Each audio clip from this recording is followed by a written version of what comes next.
ಶ್ರೀಗುರುಭ್ಯೋ ನಮಃ.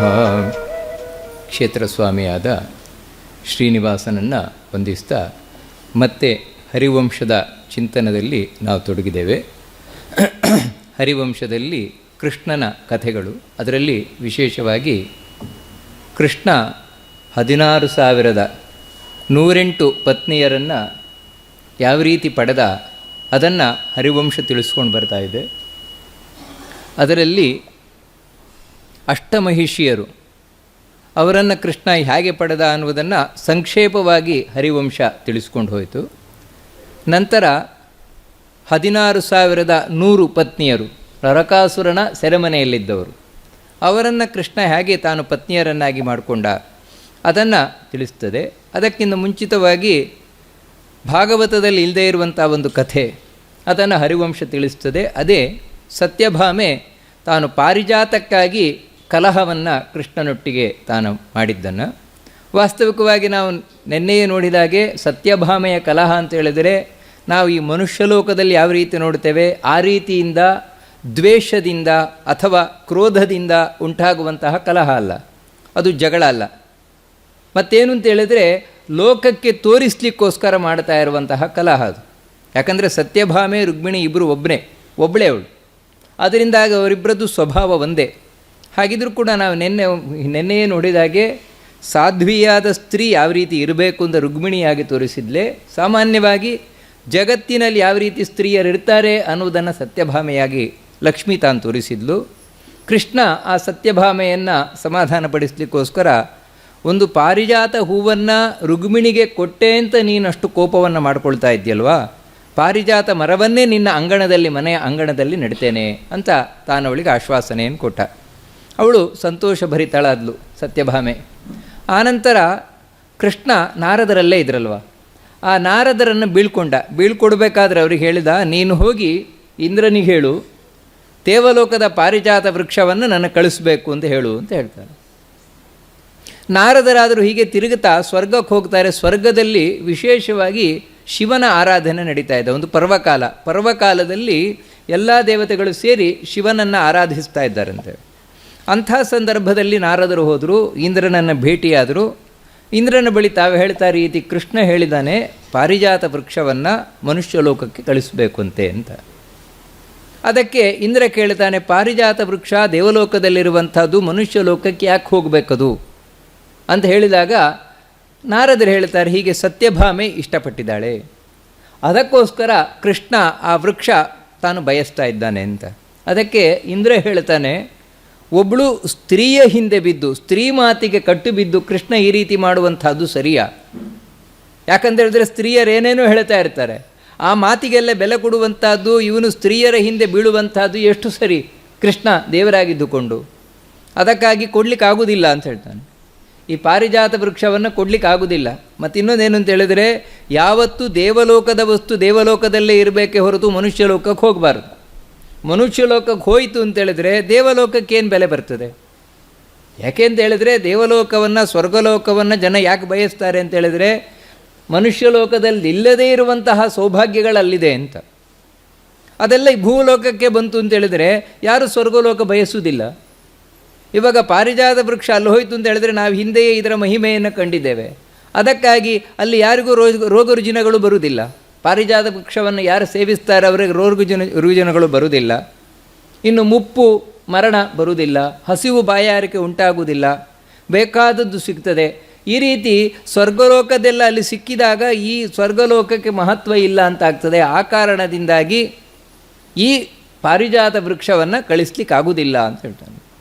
ಅದಕ್ಕೆ ನಾರದರು ಹೇಳ್ತಾರೆ, ಕೃಷ್ಣ ಇನ್ನೊಂದು ಮಾತನ್ನು ಹೇಳಿದ್ದಾನೆ, ಒಂದೊಮ್ಮೆ ಪಾರಿಜಾತ ವೃಕ್ಷವನ್ನು ಕಳಿಸಲಿಲ್ಲ ಅಂತಾದರೆ ಇಂದ್ರನ ಮೇಲೆ ನಾನು ಗದಾಪ್ರಹಾರ ಮಾಡ್ತೇನೆ ಅಂತ, ಗದೆಯನ್ನು ಎತ್ತಾಕ್ಬಿಡ್ತೇನೆ ಅಂತ ಕೃಷ್ಣ ಹೇಳಿದ್ದಾನೆ ಅಂತ.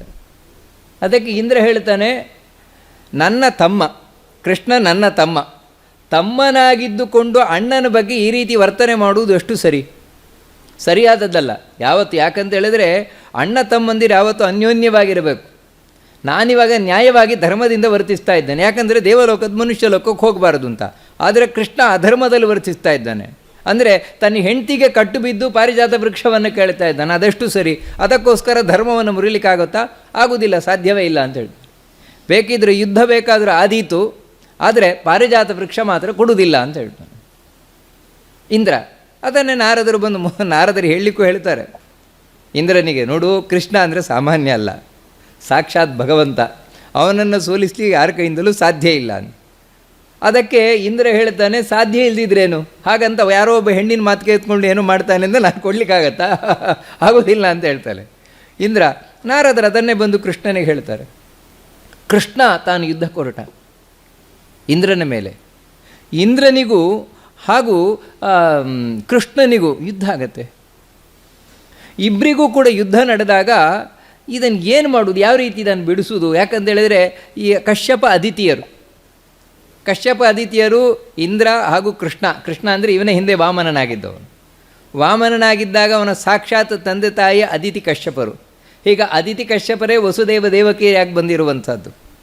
ಅದಕ್ಕೋಸ್ಕರ ತಾವು ತಡಿಲಿಕ್ಕೋಸ್ಕರ ನೋಡ್ತಾರೆ, ಆಗುವುದಿಲ್ಲ, ಮತ್ತೆ ಯುದ್ಧ ನಡೀತದೆ.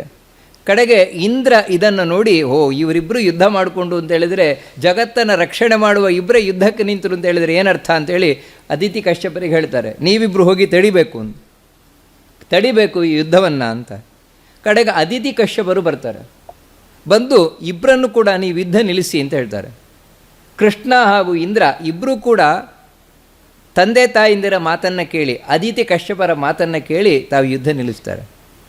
ಅದಕ್ಕೆ ಅದಿತಿ ಹೇಳ್ತಾಳೆ, ಒಂದು ಸಣ್ಣ ವಸ್ತುವಿಗೋಸ್ಕರ ದೊಡ್ಡ ಯುದ್ಧಕ್ಕೆ ನಿಂತಿದ್ದಾರಲ್ವ ನೀವಿಬ್ಬರು, ಪಾರಿಜಾತ ವೃಕ್ಷ ಅಂತ ಹೇಳೋದು ಒಂದು ಸಣ್ಣ ವಸ್ತು, ಅದಕ್ಕೋಸ್ಕರ ಇಬ್ಬರು ಯುದ್ಧಕ್ಕೆ ನಿಂತಿದ್ದಾರಲ್ವ, ಇದು ಸರಿಯಾಗಿರುವಂಥದ್ದಲ್ಲ, ನೀವಿಬ್ಬರು ಯುದ್ಧವನ್ನು ಬಿಡುವುದೊಳ್ಳೆಯದು ಅಂತ ಹೇಳಿದಾಗ ಆ ತಾಯಿಯ ಮಾತಿನಂತೆ ಇಬ್ಬರು ಕೂಡ ಯುದ್ಧವನ್ನು ನಿಲ್ಲಿಸ್ತಾರೆ. ಇಬ್ಬರು ಒಟ್ಟು ಸೇರಿ ಗಂಗಾ ನದಿಯಲ್ಲಿ ಸ್ನಾನ ಮಾಡ್ಕೊಂಡು ಬರ್ತಾರಂತೆ, ಕೃಷ್ಣ ಹಾಗೂ ಇಂದ್ರ ಇಬ್ಬರು ಸೇರಿ. ನಂತರ ಅದಿತಿ ತಾನು ಇಂದ್ರನನ್ನು ಸ್ವರ್ಗಲೋಕಕ್ಕೆ ಕಳಿಸ್ಕೊಡ್ತಾಳೆ, ಕೃಷ್ಣನೊಟ್ಟಿಗೆ ತಾನು ಬರ್ತಾಳೆ ದೇವಲೋಕಕ್ಕೆ. ಬಂದು ಅಲ್ಲಿ ಇಂದ್ರನಿಗೆ ಹೇಳ್ತಾಳೆ, ಕೃಷ್ಣನಿಗೆ ಹೇಳ್ತಾಳೆ, ಕೃಷ್ಣ ನೀನು ಪಾರಿಜಾತ ವೃಕ್ಷವನ್ನು ತೊಗೊಂಡು ಹೋಗು, ಪಾರಿಜಾತ ವೃಕ್ಷವನ್ನು ತೊಗೊಂಡು ಹೋಗು, ತೊಂದರೆ ಇಲ್ಲ, 1 ವರ್ಷ, ಯಾಕಂದರೆ ಇದರಿಂದ ಸತ್ಯಭಾಮೆ ಒಂದು ವ್ರತ ಮಾಡಬೇಕು ಅಂತಿದ್ದಾಳೆ, ಪುಣ್ಯಕ ವ್ರತ ಅಂತ, ಅದನ್ನು ಮಾಡಲಿ ಅವಳು.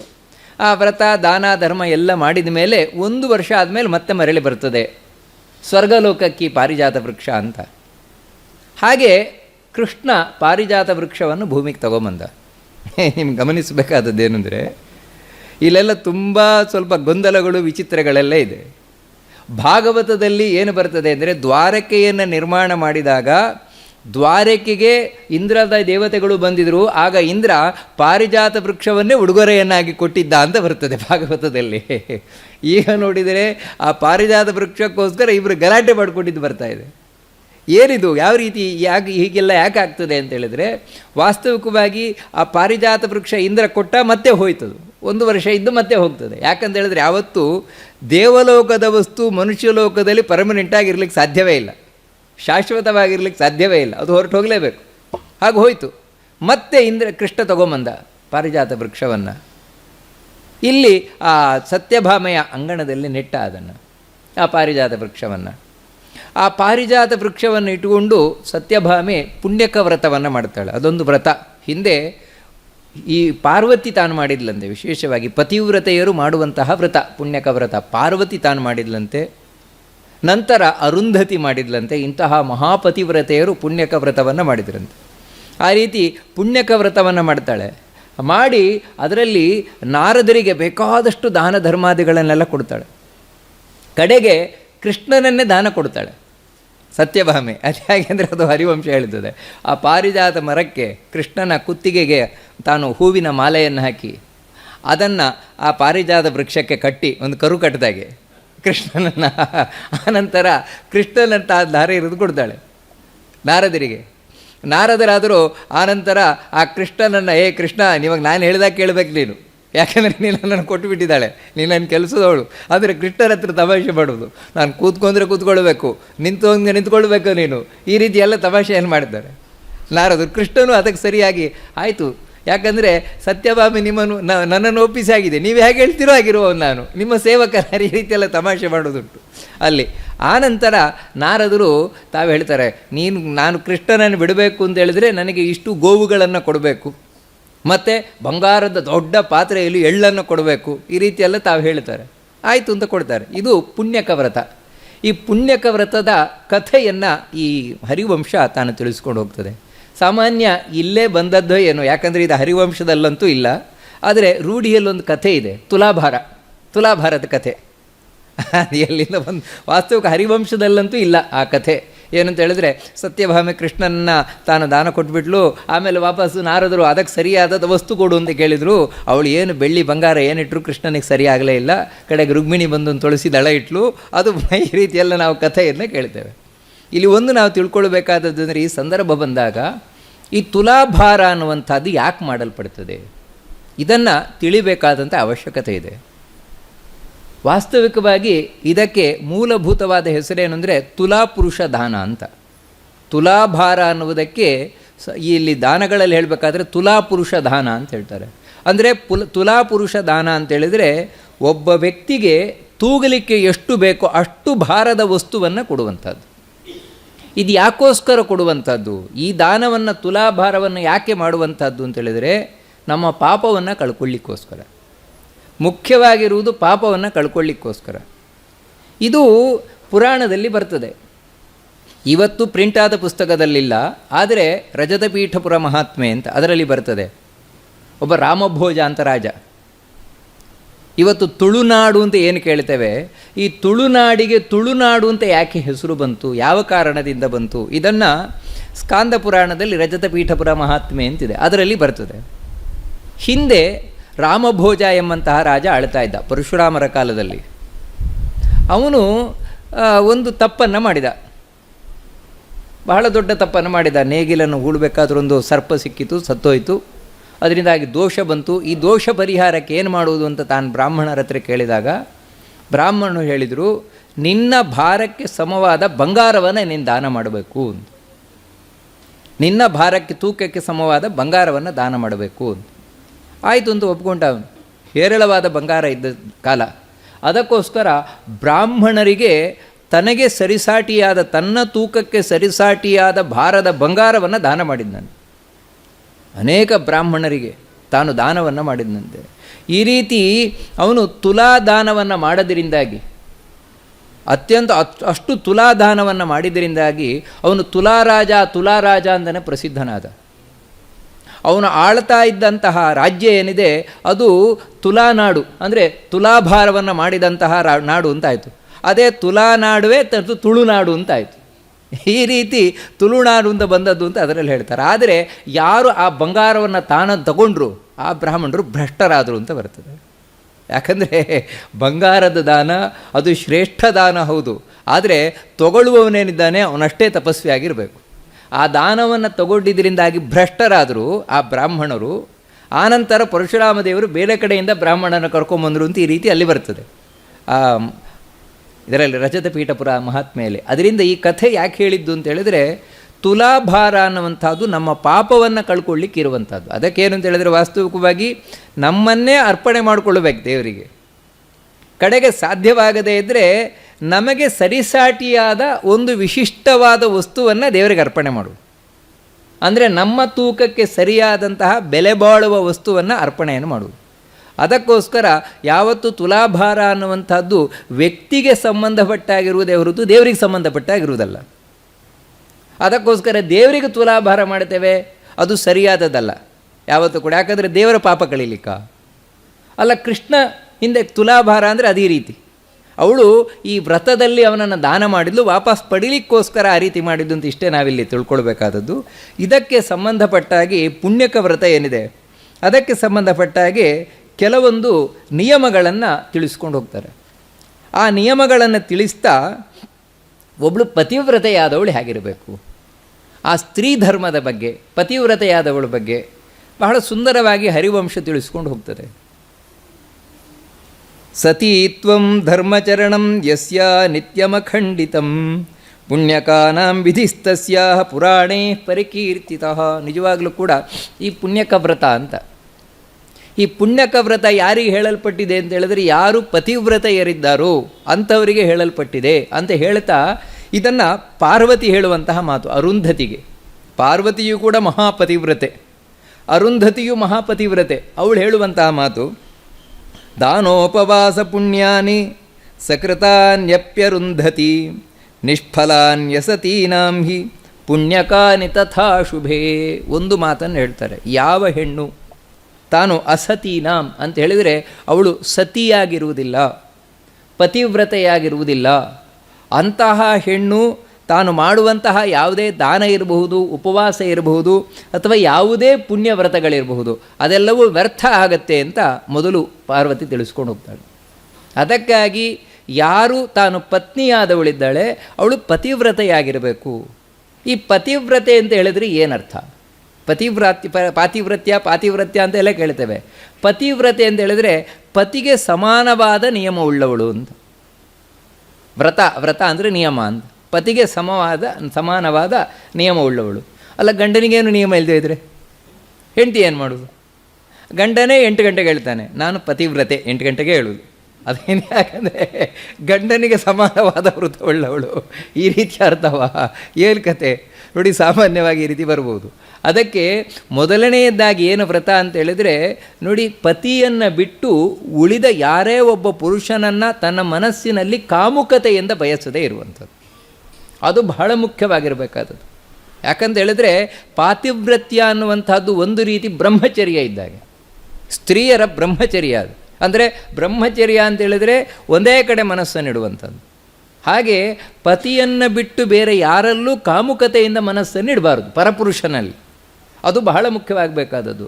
ಉಳಿದ ಹಾಗೆ ಇವಾಗ ಪತಿ ಧಾರ್ಮಿಕನಾಗಿದ್ದು ಧಾರ್ಮಿಕ ಮಾರ್ಗದಲ್ಲಿ ಸಾಗ್ತಾ ಇದ್ದಾರೆ ಅಂತ ಹೇಳಿದರೆ ಅದಕ್ಕೆ ಬೇಕಾದ ಹಾಗೆ ಎಲ್ಲ ರೀತಿಯ ತಾನು ವ್ಯವಸ್ಥೆಯನ್ನು ಮಾಡಿಕೊಡುವಂಥದ್ದು, ಸಹಾಯವನ್ನು ಮಾಡುವಂಥದ್ದು, ಅದು ಬಹಳ ಮುಖ್ಯವಾಗಿ ಬೇಕಾದದ್ದು. ಆದರೆ ಯಾವುದೇ ಕಾರಣದಿಂದಲೂ ಕೂಡ ಯಾವಂಚಯಂತಿ ಭರ್ತಾರಂ ಯೋನಿ ದುಷ್ಟಾಶ್ಚ ಯಾ ಸ್ತ್ರೀಯ ಯೋನಿ ದೋಷಾತ್ ಪುಣ್ಯಫಲಂ ನಾಷ್ಟಂತಿ ನಿರಯಂಗಮಾಹ. ಮುಖ್ಯವಾಗಿ ಪಾತಿವ್ರತ್ಯದಲ್ಲಿರಬೇಕಾದದ್ದೇನು? ಒಬ್ಬಳು ಹೆಣ್ಣು ತಾನು ಪತಿವ್ರತೆಯಾಗಿದ್ದಾಗ ಪಾಲಿಸಲೇಬೇಕಾದಂತಹ ಅತ್ಯವಶ್ಯಕವಾದಂತಹ ನಿಯಮ ಏನು ಅಂತೇಳಿದರೆ ಗಂಡನಿಗೆ ಮೋಸ ಮಾಡಬಾರದು ಅಂತೇಳಿ. ಯಾವತ್ತೂ ಪತಿಗೆ ತಾನು ಮೋಸ ಮಾಡಬಾರದು, ಇದು ಬಹಳ ಮುಖ್ಯವಾಗಿ ಬೇಕಾದದ್ದು. ಅಲ್ರಿ, ಗಂಡನೇ ಮೋಸ ಮಾಡ್ತಾನೆ ನಮಗೆ, ನಾವು ಗಂಡನಿಗೆ ಮೋಸ ಮಾಡಬಾರ್ದಾ? ನೋಡಿ, ಇದೆಲ್ಲ ಇವತ್ತೆಲ್ಲ ಬರುವಂತಹ ಪ್ರಶ್ನೆ. ಗಂಡನೇ ನಮಗೆ ಮೋಸ ಮಾಡ್ತಾನೆ, ಆದರೆ ನಾವು ಮಾತ್ರ ಮೋಸ ಮಾಡಬಾರದು. ಅಂದರೆ ಎಲ್ಲ ನಿಯಮಗಳು ಹೆಣ್ಮಕ್ಳಿಗೆ, ಗಂಡಸರಿಗೇನೂ ಇಲ್ಲ. ಗಂಡಸರನ್ನು ಹೇಳೋರು ಯಾರೂ ಇಲ್ಲ, ಹೆಂಗಸರಿಗೆ ಮಾತ್ರ ನಿಯಮವ? ಸಾಮಾನ್ಯವಾಗಿ ಈ ಪ್ರಶ್ನೆ ಇವತ್ತಿಗೆ ಬಂದೇ ಬರ್ತದೆ.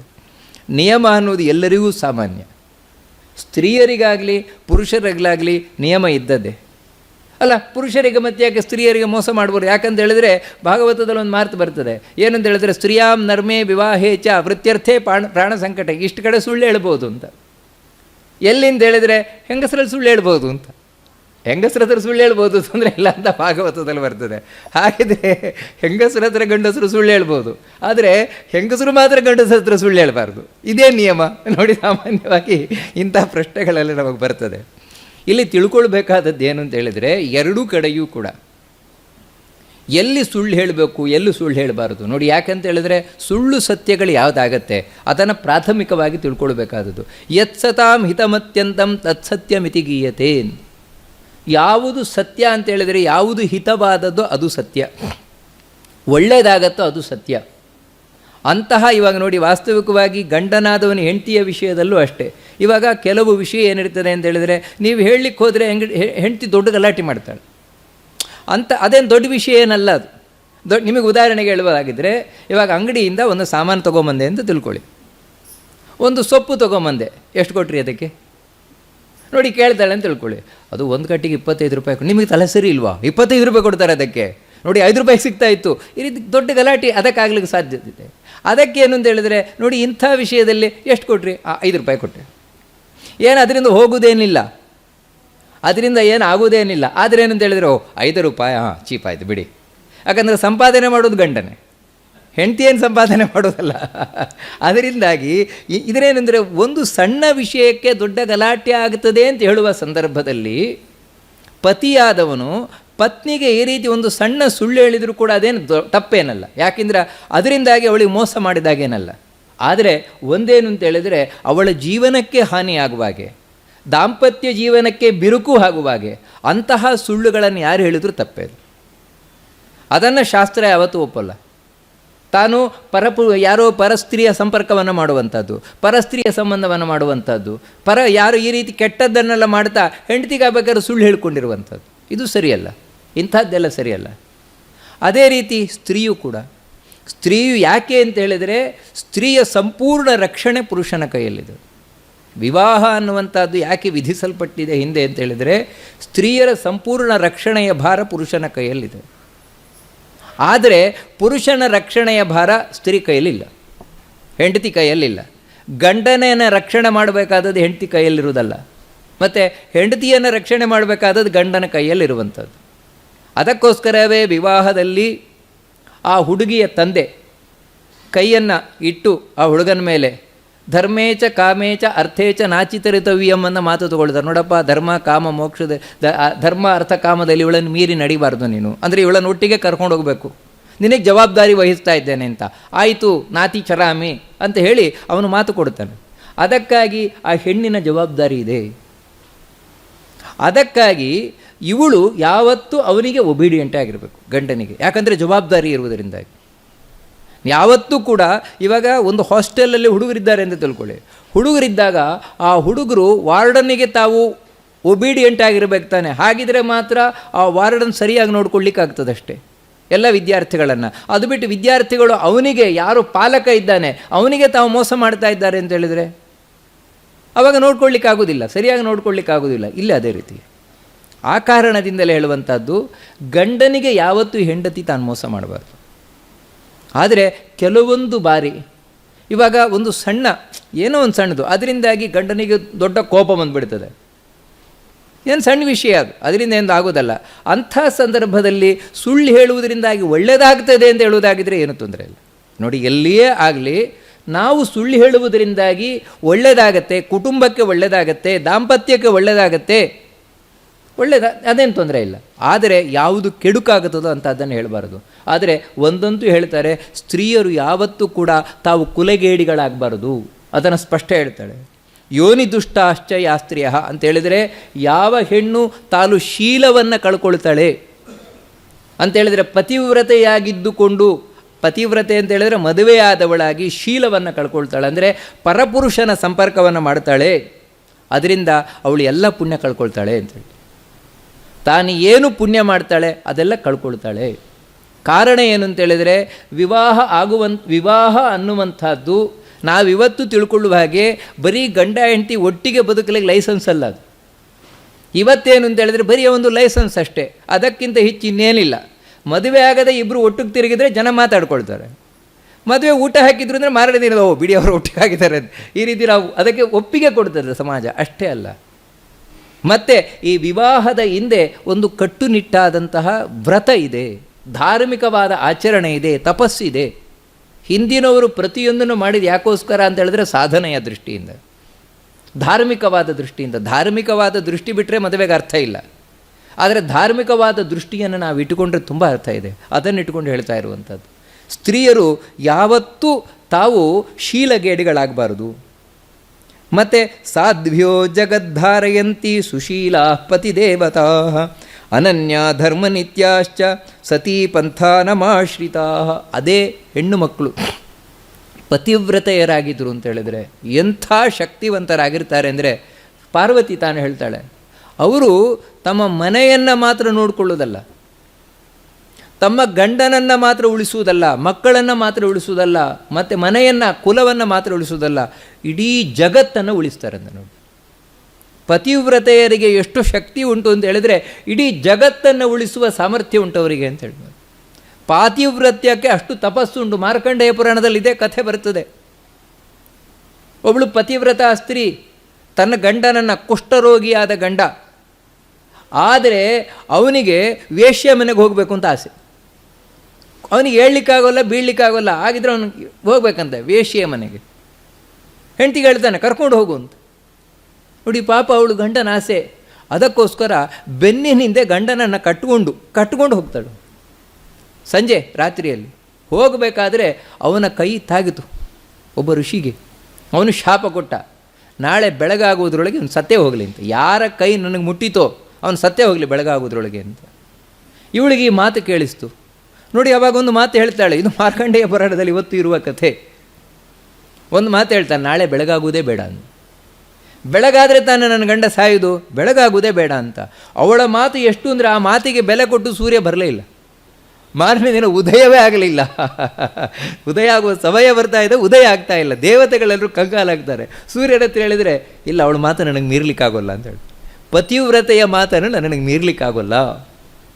ನೋಡಿ, ಅಷ್ಟು ಪಾತಿವ್ರತ್ಯದ ತಪಸ್ಸು. ಕಡೆಗೆ ಅವಳನ್ನು ಯಾರು ಸಮಾಧಾನ ಪಡಿಸುವವರು, ಯಾರು ಸಮಾಧಾನ ಪಡಿಸ್ಲಿಕ್ಕೂ ಕೇಳಲ್ಲ. ಯಾಕಂದರೆ ನಾಳೆ ಉದಯ ಆದರೆ ನನ್ನ ಗಂಡ ಸಾಯ್ತಾನೆ, ಸೂರ್ಯೋದಯ ಆದರೆ ಅದಕ್ಕೆ ಬೇಡ ಅಂದ. ಕಡೆಗೆ ಅರುಂಧತಿಯನ್ನು, ಅನುಸೂಯೆಯನ್ನು ಕಳಿಸ್ಕೊಳ್ತಾರೆ. ದತ್ತಾತ್ರೇಯನ ತಾಯಿ ಅನುಸೂಯೆ, ಅವಳು ಮಹಾಪತಿವ್ರತೆ. ನಾನು ಹೋಗ್ತೇನೆ, ಯಾಕಂದರೆ ಪತಿವ್ರತೆಯೇ ಸಮಾಧಾನ ಪಡಿಸ್ಲಿಕ್ಕಾಗತ್ತೆ ಅಂತ. ತಾನು ಹೋಗಿ ಸಮಾಧಾನ ಪಡಿಸ್ತಾಳೆ. ನಾವು ಉದಯ ಆಗುವಾಗ ಮಾಡು, ನನ್ನ ಗಂಡ ಸತ್ತು ಹೋಗ್ತಾನಲ್ವ, ನನ್ನ ಪಾತಿವ್ರತ್ಯದಿಂದ ಬದುಕಿಸ್ತೇನೆ ಅಂತ ಹೇಳಿ. ನೋಡಿ, ಹೀಗೆ ಉದಯ ಆಯಿತು, ಗಂಡ ಸತ್ತೋದ. ಅನುಸೂಯ ತನ್ನ ಪಾತಿವ್ರತ್ಯದಿಂದ ತಾನು ಬದುಕಿಸ್ತಾಳೆ. ಇದೆಲ್ಲ ಕಥೆ ಮಾರ್ಕಂಡೇಯ ಪುರಾಣದಲ್ಲಿ ಬರುವಂಥದ್ದು, ದತ್ತಾತ್ರೇಯನ ಜನನದ ಕಥೆಯ ಸಂದರ್ಭದಲ್ಲಿ ಆಗಬೇಕಾದ್ರೆ. ಹೀಗೆ ಪತಿವ್ರತೆಯರು ಇಡೀ ಜಗತ್ತನ್ನು ಧಾರಣೆ ಮಾಡ್ತಾರವರು ಅಂತ ತಿಳಿಸ್ಕೊಂಡು ಹೋಗ್ತಾರೆ. ಯಾರು ಅಂದರೆ ಸುಶೀಲಾಹ ಪತಿದೇವತಾ. ವಾಸ್ತವಿಕವಾಗಿ ಶೀಲ, ನಡತೆ ಚೆನ್ನಾಗಿರಬೇಕು. ಪತಿಯಲ್ಲಿ ದೇವರ ಭಾವನೆ ಇರಬೇಕು. ಪತಿಯೇ ದೇವರಲ್ಲ, ಗಂಡ ದೇವರಲ್ಲ, ಆದರೆ ಗಂಡನೊಳಗೆ ದೇವರಿದ್ದಾರೆ, ಅದು ಬಹಳ ಮುಖ್ಯವಾಗಿರಬೇಕಾದದ್ದು. ಆದರೆ ಇಲ್ಲೆಲ್ಲ ನಮಗೆ ಈ ಮಾತನ್ನು ಕೇಳ್ತಾ ಇದ್ದರೆ ಪ್ರಶ್ನೆಗಳು ಬರುವುದು ಅನೇಕ. ಹೌದ್ರಿ, ದೇವರಾಗಿದ್ದರೆ ದೇವರು ಅಂತ ತಿಳ್ಕೊಳ್ಬೋದು, ಆದರೆ ದೇವರಾಗಿಲ್ಲದೆ ಇದ್ದರೆ ಬೆಳಗಾತ 10 ಗಂಟೆಗೆ ಯಾವ ದೇವರು ಅಂತ ತಿಳ್ಕೊಳ್ಳೋದು? ಅಷ್ಟಲ್ಲದೆ ಇನ್ನು ಮಾಡಬಾರ್ದೆಲ್ಲ ಒಂದು ಜಪ ಇಲ್ಲ, ಪೂಜೆ ಇಲ್ಲ, ಮಂತ್ರ ಇಲ್ಲ, ದೇವರು ಬೇಡ, ಏನು ಬೇಡ. ಇನ್ನು ನಾನು ದೇವರು ಅಂತ ತಿಳ್ಕೊಳ್ಳೋದ, ಏನಂತ ತಿಳ್ಕೊಳ್ಳೋದ್ರಿಂದ ಗಂಡಂದಿರನ್ನ ಅಂತ ಸಾಮಾನ್ಯವಾಗಿ ಪ್ರಶ್ನೆ ಬರಬಹುದು. ಒಂದಂತೂ ಸತ್ಯ, ಎಲ್ಲಿಯವರೆಗೆ ಪತಿಯ ರಕ್ಷಣೆ ಇರ್ತದೋ, ಅಂದರೆ ಏನೂ ಮಾಡದೇ ಇರ್ಬೋದು, ಯಾವುದೇ ಧಾರ್ಮಿಕ ಆಚರಣೆಗಳನ್ನು ಮಾಡದೇ ಇರಬಹುದು ಪತಿ, ಆದರೆ ಪತ್ನಿಯನ್ನು ರಕ್ಷಣೆ ಮಾಡ್ತಾ ಇದ್ದಾನೆ ಅಂತ ತಿಳ್ಕೊಳ್ಳಿ. ಪತ್ನಿಯನ್ನು ರಕ್ಷಣೆ ಮಾಡ್ತಾ ಇದ್ದಾನೆ ಅಂದರೆ ಪತ್ನಿಗೆ ಬೇಕಾದದನ್ನು ತಂದು ಕೊಡ್ತಾ ಇದ್ದಾನೆ. ಅಷ್ಟಿದ್ರೂ ಕೂಡ ಅವನು ಪತಿ. ಅಂದರೆ ಇದು ಲೀಸ್ಟ್ ಏನು ಅಂತ ಹೇಳಿದ್ರೆ ಪತ್ನಿಯನ್ನು ರಕ್ಷಣೆ ಮಾಡುವಂಥದ್ದು. ಇಷ್ಟಿದ್ರೂ ಕೂಡ ಸಾಕು. ಯಾಕಂತ ಹೇಳಿದರೆ ಏನಿದ್ರೂ ಕೂಡ ಪತಿ ಇದ್ರೇ ಅವಳಿಗೆ ರಕ್ಷಣೆ. ಬೇರೆ ಯಾರು ಬೇಕಾದರೆ, ಎಷ್ಟು ಪುರುಷರು ಬೇಕಾದ್ರೆ ಇರ್ಬೋದು, ಎಷ್ಟೇ ಪುರುಷರಿದ್ದರೂ ಕೂಡ ಪತಿಯ ರಕ್ಷಣೆ ಹೆಣ್ಣಿಗೆ ಬೇರೆ ಯಾರಿಂದಲೂ ಸಿಗೋದಿಲ್ಲ. ಇವಾಗ ಬೇಕಿದ್ರೆ ಗಂಡನನ್ನು ಬಿಟ್ಟು ತನ್ನ ತಂದೆ ಮನೆಗೆ ಬಂದು ಕೂತ್ಕೊಳ್ಬೋದು, ತಂದೆ ರಕ್ಷಣೆಗಿರ್ಬೋದು, ಅಣ್ಣ ತಮ್ಮಂದಿರಿರ್ಬೋದು, ಯಾರಿದ್ದರೂ ಕೂಡ ಗಂಡನಂತ ಆಗೋಲ್ಲ. ಯಾಕಂತ ಹೇಳಿದ್ರೆ ಗಂಡ ಅಂತ ಹೇಳಿದ್ರೆ ತನ್ನವನು ಅಂತ. ಅಣ್ಣ ತಮ್ಮಂದ್ರೆ ಏನಂದ್ರೆ ಅಣ್ಣ ತಮ್ಮಂದ್ರೆ, ಯಾಕಂತ ಹೇಳಿದ್ರೆ ಅವ್ರ ಹೆಂಡತಿಯಾರೆಲ್ಲ ಇರ್ತಾರಲ್ವ. ನೋಡಿ, ಹೀಗೆ ವಾಸ್ತವಿಕವಾಗಿ ಪತಿ ಎಲ್ಲಿವರೆಗೆ ರಕ್ಷಣೆ ಇದೆ ಅಲ್ಲಿವರೆಗೆ ಅವಳು ಪತಿಯನ್ನು ಗೌರವಿಸಲೇಬೇಕು. ಅಂದರೆ ಏನು ತಿಳ್ಕೊಳ್ಬೇಕಾದದ್ದು ಅಂದರೆ, ನನಗೆ ಇಷ್ಟಾದರೂ ರಕ್ಷಣೆ ಗಂಡನಿಂದ ಸಿಗ್ತಾ ಇದೆ ಅಂದರೆ ಈ ವ್ಯಕ್ತಿಯಿಂದಲ್ಲ, ಅವನೊಳಗಿರುವ ದೇವರಿಂದ ದೇವರ ಅಲ್ಲಿ ಆ ರೀತಿಯಿಂದ ಕೂತು ನನಗೆ ರಕ್ಷಣೆಯನ್ನು ಕೊಡ್ತಾ ಇದ್ದಾನೆ. ನೋಡಿ, ಇದಾದರೂ ತಿಳ್ಕೊಳ್ಬೇಕಾದ್ದು ಮುಖ್ಯವಾಗಿ.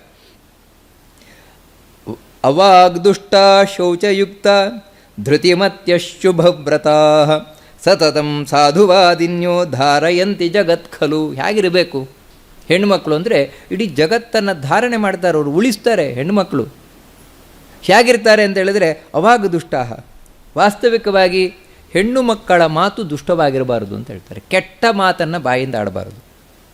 ಅದೊಂದು ವ್ರತಗಳಲ್ಲಿ ಒಂದು ವ್ರತ ಯಾವತ್ತೂ ಹೆಣ್ಣು ಮಕ್ಕಳು ಬಾಯಿಯಿಂದ ಕೆಟ್ಟ ಮಾತನ್ನು ಆಡಬಾರ್ದು. ಕೆಟ್ಟ ಮಾತನ್ನು ಆಡುವುದು ಅಂತ ಹೇಳಿದ್ರೆ ಇನ್ನೊಬ್ಬರು ಚಾಡಿ ತರಲೆ. ಯಾಕಂತ ಹೇಳಿದ್ರೆ ನಾಲಿಗೆಗೆ ಹೆಚ್ಚು ಖುಷಿಯಾಗುವುದೇ ಅದು. ಇಬ್ಬರು ಹೆಣ್ಮಕ್ಳು ಸೇರಿದ್ರು ಅಂತ ಹೇಳಿದ್ರೆ ಅವ್ರು ತಮ್ಮ ಬಗ್ಗೆ ಮಾತಾಡ್ಕೊಳ್ಳೋದು ಅಥವಾ ಇನ್ನೊಬ್ಬರ ಬಗ್ಗೆ ಮಾತಾಡ್ಕೊಳ್ಳೋದು. ಅದರಲ್ಲಿ ಇನ್ನೊಬ್ಬರ ಬಗ್ಗೆ ಮಾತಾಡ್ಕೊಳ್ಳೋದೇ ಹೆಚ್ಚು. ಅವರು ಹಾಗೆ ಇವ್ರು ಹೀಗೆ ಅಂತ ಮಾತಾಡಿ. ಇನ್ನೊಬ್ಬರ ಒಳ್ಳೆಯ ವಿಷಯ ಇದ್ದರೆ ಹೇಳಿ. ಯಾವತ್ತೂ ಇನ್ನೊಬ್ಬರ ಒಳ್ಳೆಯ ವಿಷಯವನ್ನು ಹೇಳಿ, ಕೆಟ್ಟ ವಿಷಯ ಹೇಳಲಿಕ್ಕೆ ಹೋಗಬೇಡಿ. ಯಾಕಂತ ಹೇಳಿದ್ರೆ ಇನ್ನೊಬ್ಬರನ್ನು ಹೊಗಳುವುದರಿಂದಾಗಿ ಆ ಒಳ್ಳೆಯ ಗುಣ ನಮಗೆ ಬರಲಿಕ್ಕೆ ಸಾಧ್ಯತೆ ಇದೆ. ಯಾವತ್ತೂ ಕೂಡ ಅಷ್ಟೇ. ಅದಕ್ಕೆ ಇನ್ನೊಬ್ಬರನ್ನು ಆದಷ್ಟು ಹೊಗಳಲಿಕ್ಕೆ ಕಲಿಯೋಣ. ಅಂದರೆ ಅವರಲ್ಲಿ ಒಳ್ಳೆಯ ಗುಣ ಇದೆ ಅಂತ ಹೇಳಿದ್ರೆ ಅದನ್ನು ಸ್ವೀಕಾರ ಮಾಡಲಿಕ್ಕೆ ಕಲಿಯೋಣ. ಅದು ನಮ್ಮನ್ನು ಒಳ್ಳೆಯವರನ್ನಾಗಿ ಮಾಡ್ತದೆ. ಇನ್ನೊಬ್ಬರಲ್ಲಿರುವ ಕೆಟ್ಟ ಗುಣಗಳನ್ನು ನಾವು ಹೇಳ್ತಾ ಇದ್ದೇವೆ ಅಂತ ಹೇಳಿದ್ರೆ ನನ್ನೊಳಗೆ ಆ ಕೆಟ್ಟ ಗುಣ ಇದೆ ಅಂತ ಅರ್ಥ. ಅದಕ್ಕೆ ನನಗಲ್ಲಿ ಕೆಟ್ಟ ಗುಣ ಕಾಣಿಸ್ತಾ ಇದೆ. ನೋಡಿ, ಅದಕ್ಕೋಸ್ಕರ ಅವಶ್ಯಕತೆ ಇದ್ದಾಗ ಮಾತ್ರ ಯಾವತ್ತೂ ಕೆಟ್ಟ ಗುಣಗಳನ್ನು ಹೇಳಬೇಕು ಇನ್ನೊಬ್ಬರದ್ದು. ಅವಶ್ಯಕತೆ ಇದ್ದಾಗ ಮಾತ್ರ. ಅವಶ್ಯಕತೆ ಇಲ್ಲದೇ ಇದ್ದರೆ ಹೇಳಲಿಕ್ಕೆ ಹೋಗಬಾರ್ದು, ಯಾವತ್ತೂ ಹೇಳಲಿಕ್ಕೆ ಹೋಗಬಾರ್ದು. ಯಾಕಂತ ಹೇಳಿದ್ರೆ ನಾವು ಒಂದು ಗಾದೆಯೇ ಇದೆಯಲ್ವ, ಮಾಡದವ್ರ ಪಾಪ ಆಡದವ್ರ ಬಾಯಲ್ಲಿ. ಅದಕ್ಕೋಸ್ಕರ ಹೇಳಲಿಕ್ಕೆ ಹೋಗಬಾರ್ದು ಅದನ್ನು. ಅದಕ್ಕೆ ಹೇಳ್ತಾರೆ, ಯಾವತ್ತೂ ಕೂಡ ಪತಿವ್ರತ ಸ್ತ್ರೀಯರು ಯಾವ ರೀತಿ ಇರ್ತಾರೆ ಅಂತ ಹೇಳಿದ್ರೆ ಮಾತಿನ ನಿಯಂತ್ರಣ ಉಳ್ಳವರಾಗಿರ್ತಾರೆ. ಕೆಟ್ಟ ಮಾತುಗಳನ್ನು ಆಡುವಂಥದ್ದು, ಗಂಡನನ್ನು ಕುರಿತು ನಿಂದನೆಯ ಮಾತನಾಡುವಂಥದ್ದು ಯಾವತ್ತೂ ಮಾಡಲಿಕ್ಕೆ ಹೋಗಬಾರ್ದು ಇದನ್ನು. ಮತ್ತೇನು ಅಂದರೆ ಶೌಚಯುಕ್ತ, ಶುಚಿತ್ವ. ಹೆಣ್ಣು ಮಕ್ಕಳಲ್ಲಿ ಶುಚಿತ್ವ, ಕ್ಲೀನ್ನೆಸ್ ಮುಖ್ಯವಾಗಿ ಬೇಕು. ಯಾಕಂತೇಳಿದರೆ ಮನೆಯಲ್ಲಿ ಲಕ್ಷ್ಮಿ ಇರುವುದೇ ಗೃಹಿಣಿಯಿಂದ. ಗೃಹಿಣಿ ಸರಿ ಇಲ್ಲ ಅಂತ ಹೇಳಿದ್ರೆ ಮನೆಯಲ್ಲಿ ಲಕ್ಷ್ಮಿ ಇಲ್ಲ ಅಂತಲೇ ಅರ್ಥ. ಅದಕ್ಕೆ ಗೃಹಿಣಿ ಗೃಹ ಮುಚ್ಚತೆ ಅಂತ ಹೇಳುವಂಥ. ಮನೆ ಅಂತ ಕರೆಯುವುದು ಗೃಹಿಣಿಯಿಂದ ಹೊರತು ಗಂಡನಿಂದಲ್ಲ, ಪುರುಷರಿಂದಲ್ಲ. ಮನೆಯಲ್ಲಿ ಬೇಕಾದರೆ 10 ಪುರುಷರಿರಲಿ, 10 ಪುರುಷರಿದ್ದರೂ ಕೂಡ ಒಬ್ಬ ಸ್ತ್ರೀ ಇದ್ದರೆ, ಯಾಳು ಒಬ್ಬಳು ಸ್ತ್ರೀ ಇದ್ದಾಳೆ, ಅವಳು ಮನೆಯನ್ನು ಅಚ್ಚುಕಟ್ಟಾಗಿ ಚೆನ್ನಾಗಿ ಇಟ್ಕೊಂಡಿದ್ದಾಳೆ ಅಂದರೆ ಲಕ್ಷ್ಮಿ ಇರ್ತಾಳೆ ಆ ಮನೆಯಲ್ಲಿ. ಅಂದರೆ ಲಕ್ಷ್ಮಿ ಅಂತ ಹೇಳಿದ್ರೆ ಕ್ಲೀನ್ನೆಸ್ ಇದೆಯೋ ಅಲ್ಲಿ ಲಕ್ಷ್ಮಿ, ಗಲೀಜಲ್ಲಿದೆಯೋ ಅಲ್ಲೇ ದುಷ್ಟಶಕ್ತಿಗಳಿರುವುದಂತೆ. ನೋಡಿ, ಇದನ್ನು ಪದ್ಮಪುರಾಣ ಒಂದು ಮಾತು ಬರ್ತದೆ, ಹಿಂದಿನ ಜನ್ಮದಲ್ಲಿ ಯಾವನೋ ಒಬ್ಬ ಪ್ರೇತ ಭೂತ ಪಿಶಾಚಿ ಆಗಿದ್ದ ಅಂತ ನಾವು ಹೇಗೆ ಕಂಡುಕೊಳ್ಬೋದು ಅಂತ.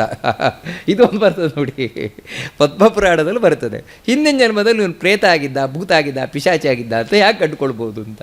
ಅದಕ್ಕೆ ಹೇಳ್ತದೆ, ಯಾರು ಅತ್ಯಂತ ಗಲೀಜಾಗಿರ್ತಾನೋ, ಅಂದರೆ ಒಂದು ಸಲ ಅಲ್ಲ, ಅವನ ಬದುಕೇ ಗಲೀಜು, ಗಲೀಜೇ ಇಷ್ಟ, ಗಲೀಜಲ್ಲೇ ಬಿದ್ದು ಒದ್ದಾಡ್ತಾ ಇರ್ತಾನೆ, ಗಲೀಜೇ ಇಷ್ಟ, ಯಾವ ರೀತಿ ಇರ್ತಾನೋ ಇವನು ಹೋದ ಜನ್ಮದಲ್ಲಿ ಈ ರೀತಿ ಏನೋ ಆಗಿದ್ದಾನೆ.